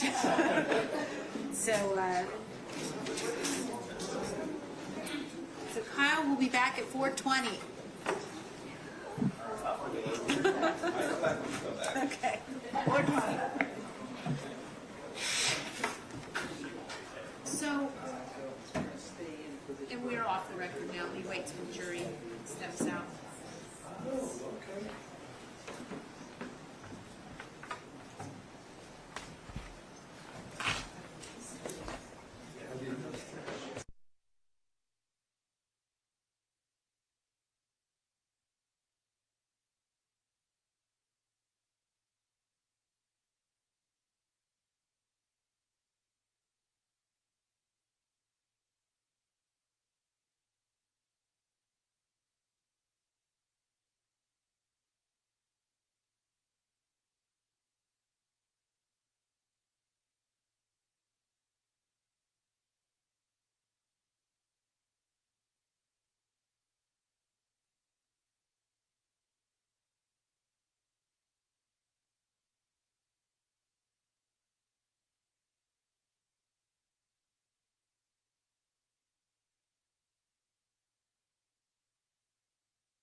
Mr. Wood, sir, let's go ahead and get the witness sworn. Ma'am, if you could please raise your right hand to be sworn.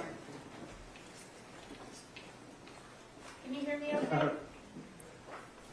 Yes. Do you solemnly swear or affirm to tell the truth, the whole truth, and nothing but the truth, so help you God? Yes. Okay. Ms. Smith, I've turned the podium. Can you hear me right now? Yes. Okay. At any time, if you don't hear me because of some connection issue, please wave or something like that, okay? Would you, No problem.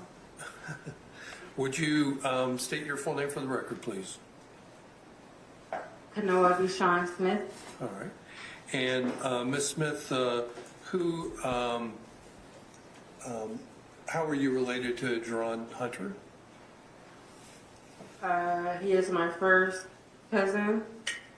Okay. My dad's younger sister, son. Okay. And are you older or younger than Geron? Older. Okay. And by how much? How much older are you than 10? Probably about 5 or 6 years. Okay. Then Ms. Smith, where do you, I don't need your address, but what town do you live in? Deltona. Okay. Now, did you have, growing up when you were a child, did you have much contact with Geron? Yes. We used to be neighbors. I'm sorry, what? And we used to be neighbors. Okay, neighbors, okay.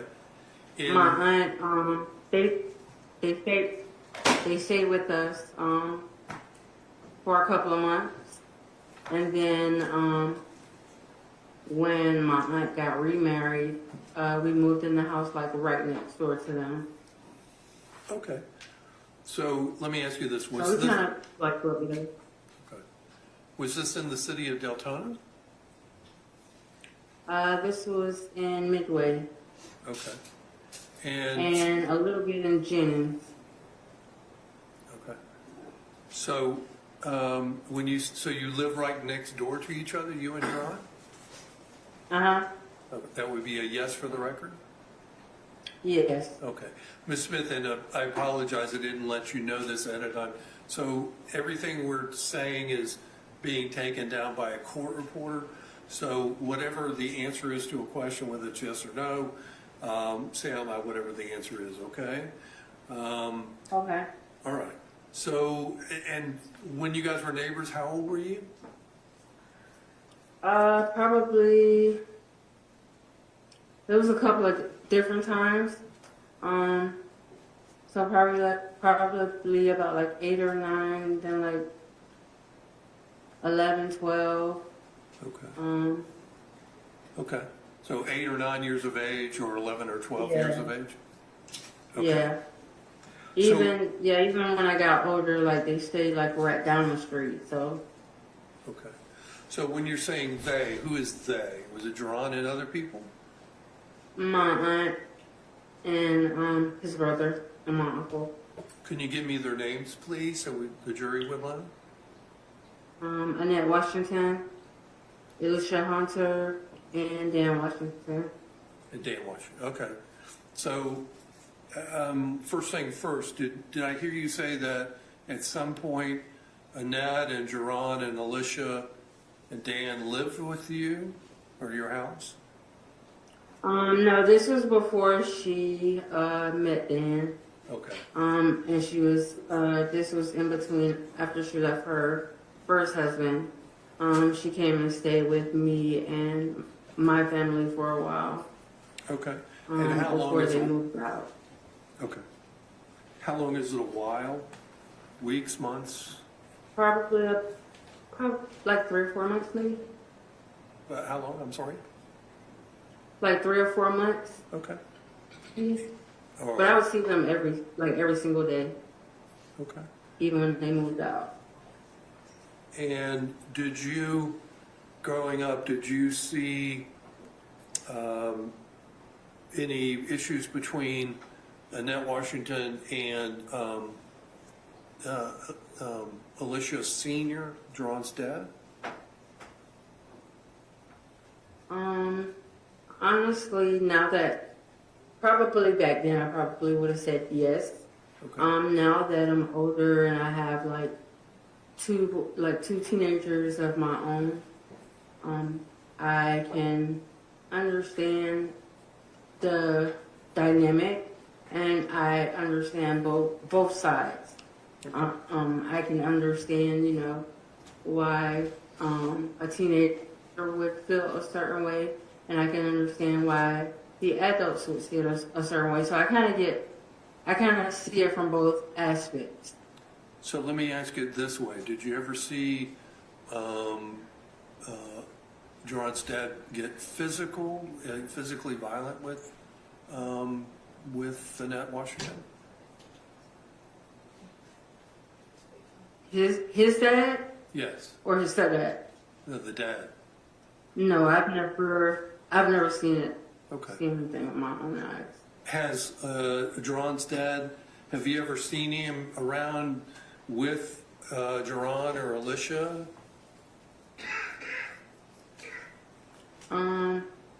Yes, we used to go to church together. Okay.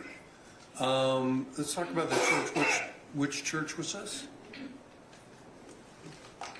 St. James House of Prayer. Okay. Do you still go to that and church? And then there was another. No. Okay. Me and my husband have our own church. You have your own church. Yeah, so it's a little bit different. Okay. We're non-denomination. I believe that one is apostolic faith. Okay. And what was? Can you tell the jury what Geron was like growing up? He was the type of person. He was very quiet, very smart. You can tell. He just always seemed like he was like thinking about something, and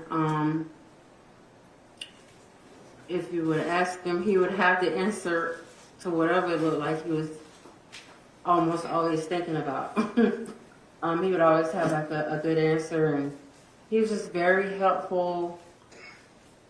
That's what I can remember about him. He never got into, I can't remember him getting into trouble, not unless somebody would bother him.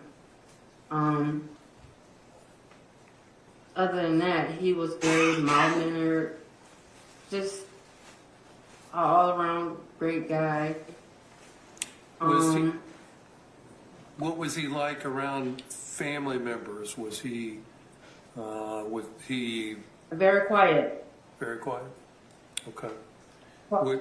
Very quiet. Like he was always thinking and pondering, like trying to, like he just was always thinking about something.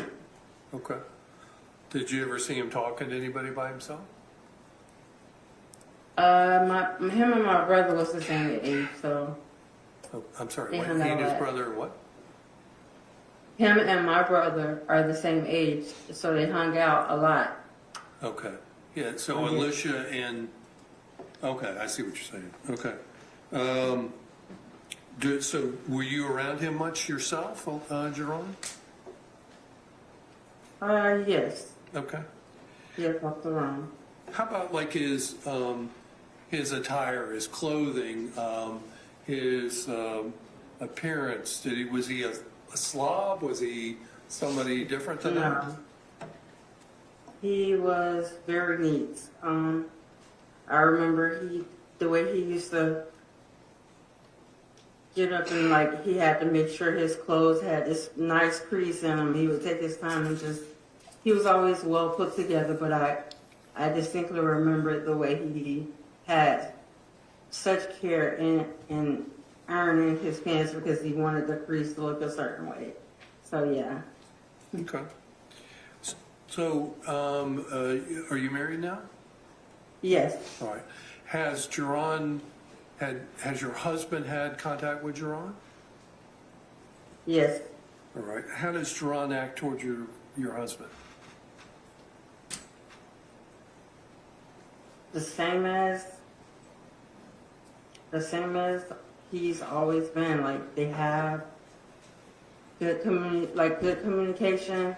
He's the type of person, Geron is the type of person where he may not open up to like a lot of people, so he may come off like shy, but if you get to know him, you'll see like he's really down to earth and very easy to communicate with. You just have to be able to have the, I guess, mindset to want to be able to hold a conversation and it be worth him giving, his time for the conversation. Okay. So, have you, since his arrest, have you stayed in contact with him? have I stayed in contact with him? Yeah. I haven't had contact with him now in about probably like 2 or 3 years. Okay. Okay. But we would email back and forth, like over the years.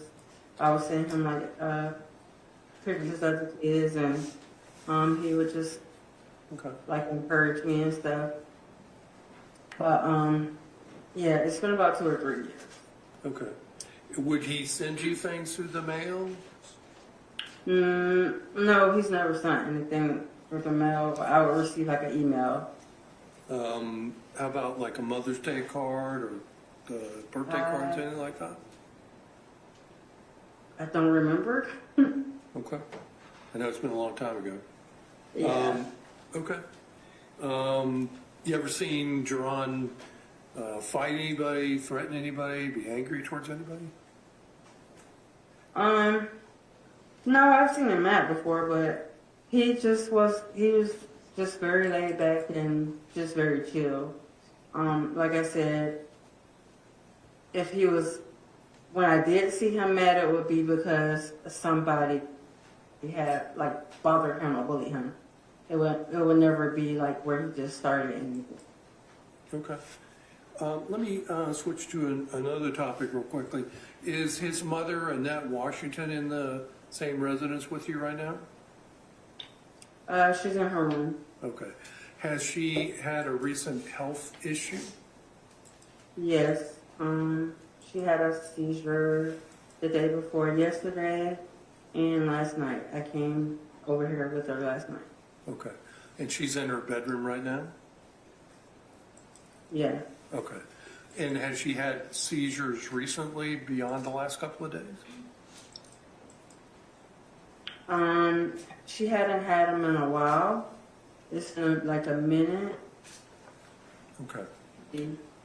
All right. Got where she was like doing better. Okay. I just wanted to put that on the record. I attended the witness. Thank you. We have another a lawyer who's going to ask you some questions, Ms. Smith, okay? Can you hear me? No. Yes, I can hear you. Okay. Is that Mr. Urbanik or? We don't have any questions. No questions? Any questions? No? So actually, Ms. Smith, we don't have any more questions for you, but are you able to bring the, we were going to try to ask some questions. Miss Cheney. Miss Cheney. Tomorrow? Yeah. Okay, I'll go grab her. Okay. Give me one moment, okay? You got it. Thank you, ma'am. You're welcome.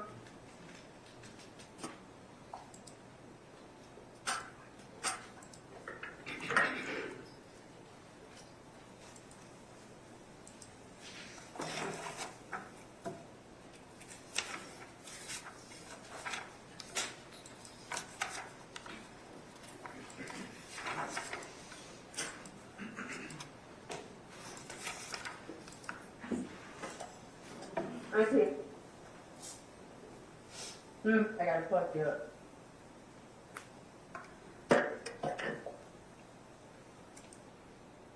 Oh, yeah, plug it up.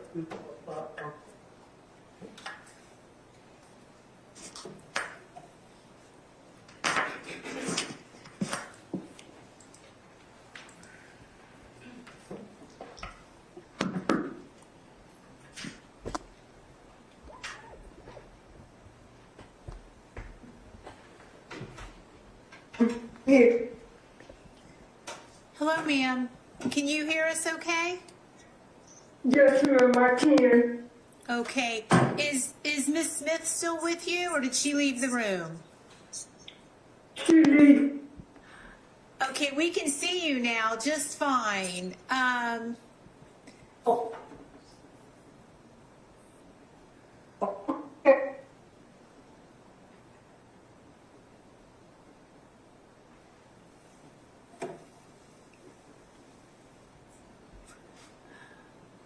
So it looks like we can hear you, but the screen might be frozen. But are you hearing me okay? Yes, ma'am, I hear you. Okay, then we're going to go ahead, and if you could raise your right hand to be sworn.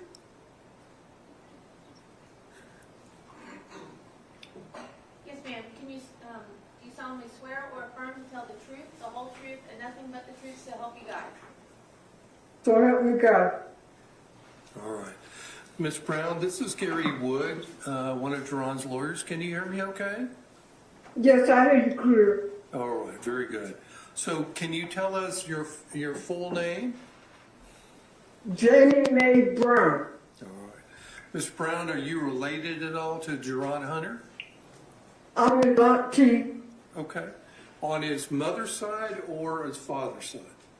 On his mother's side. I got you. So, I don't need your address, but what town or city do you live in? Sanford, Florida. Gotcha. All right. So let's talk about Geron for a few minutes. Did you, were you around Geron much when he was growing up? Yes, sir. Okay. Did you live in the same area with Geron, the same neighborhood? Yes, I did.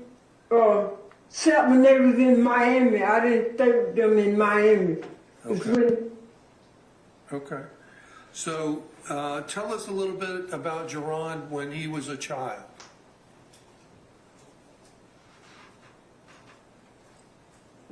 Well, he was a smart kid. Okay. He was very smart. Okay. In a good way, was he smart? In a good way. Okay. My everything. Okay. So tell us, so like, did you see him when he was a child? Did you see him a lot? Oops. Ah. Can you hear me, Ms. Smith? Or Ms. Brown? Yes. Okay. So were you around Geron that much when he was a child?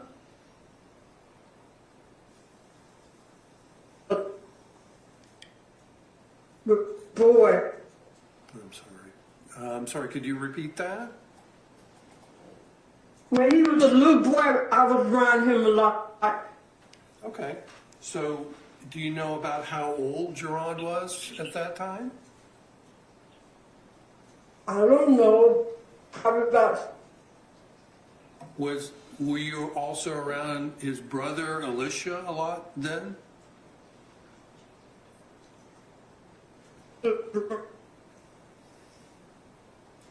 I'm sorry. Ms. Brown, can you hear me? I hear you. Can you, I'm sorry to repeat myself. Can you hear me okay? Yeah, I hear you. Okay. Okay. Let me ask y'all this.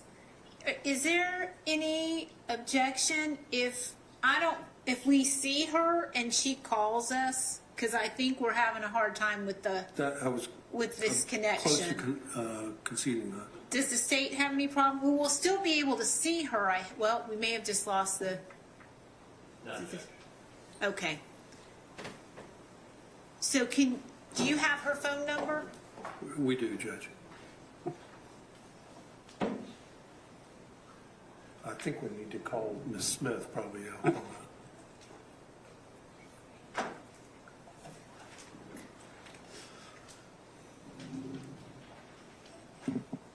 And Mr. Wood, once we get her on the phone, because we've seen her, I feel comfortable, but we'll have to turn it off or we'll get the feedback. Gotcha. But I think we've confirmed that it's her, so.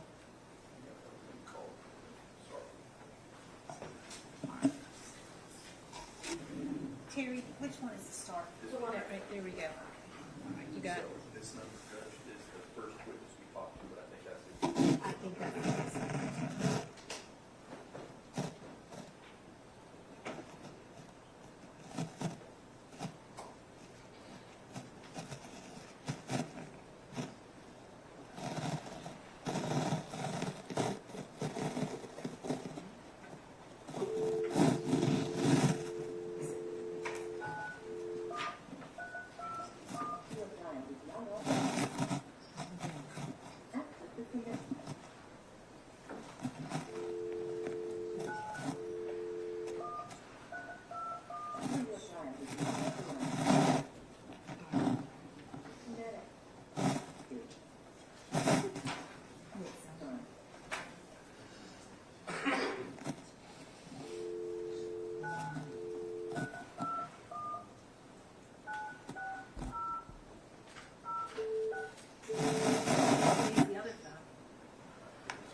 Please leave your message for 321960006.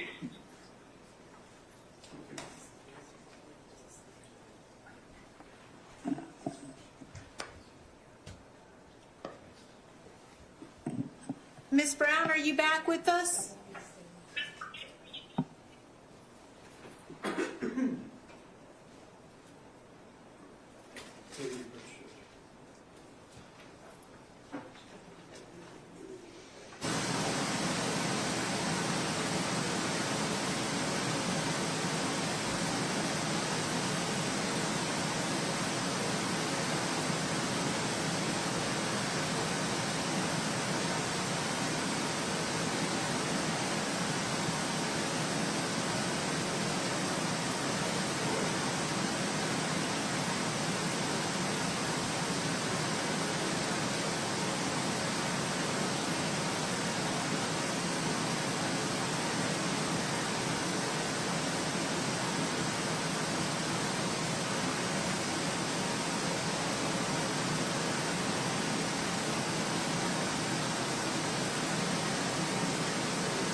So, Miss Brown, we're going to try this tomorrow morning, but we're going to use the old-fashioned telephone. Can you hear me? All right. Okay.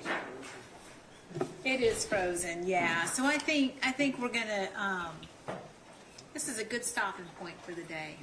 And I'll instruct you the same as I do at the end of every day. Please don't discuss the case amongst yourselves with anyone else. No independent research. We'll see you back here at 8:30 tomorrow morning. Thank you, and have a nice evening.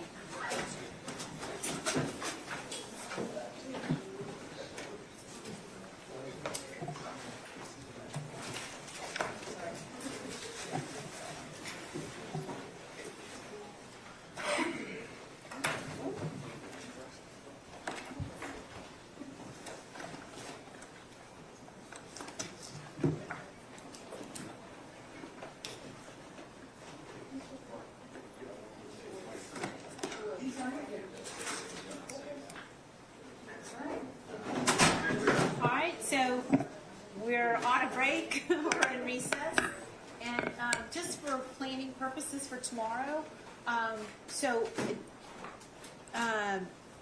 Mr. Wood, you'll have a few witnesses in the morning, and then there'll be Ms. Sandlin's up, I believe.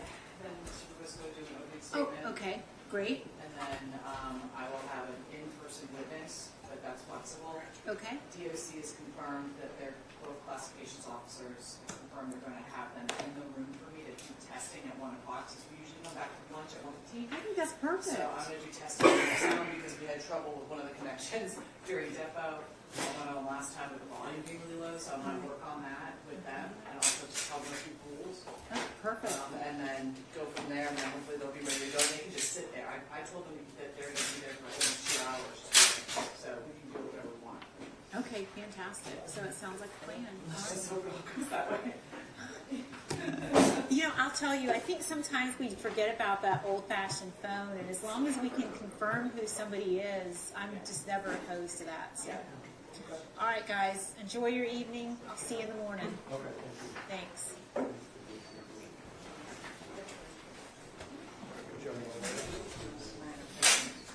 Oh, yeah. Oh, and Kyle, thank you for bringing it up. If we have some time tomorrow, we can start going over those final instructions. Hi, I'm trying again. He doesn't want to. You're right. Well, and I'm I'm sat gonna here tell till you, 7 o'clock at night before talking about instructions. I'd rather do and I'll tell you, it really does work out nicely. We don't go over instructions when everybody's exhausted, so I really do try to get them tucked into where we have some, like if we have some spare time tomorrow, like if we could at least start going over them. I just hate going over them when everybody's exhausted. And Judge, I know I submitted some. You did. I don't know if they have some motions to make. I don't know, the preliminary ones you weren't using, are you planning to use the final? If so, there are some edits that need to be made to them. I am planning it, so, I'm basically comparing them to Guzman, that I just did, which, it's already been a year, but, anyway, so I have that to go by. But if you have an updated one, feel free to send it to Angie and she'll forward it to me. Like I said, I'm not looking to hammer them out completely tomorrow, but at least lay some eyes on it and start, because you guys have been very efficient, so we may be getting to them sooner. We filed some objections. Yeah, we'll go over those as well. So. And I'll go over all of them. And in verdict form, I think you missed a portion that, because it goes to subsection B and then it just has nothing, and then it just says, count. So there's a paragraph that I've seen on the other verdict forms that I think is missing. Okay. About when. I'm gonna go. We're all disconnected. We'll have All gone, so yeah, feel free to. But thanks for coming. Yeah, I guess maybe I'll see you next week.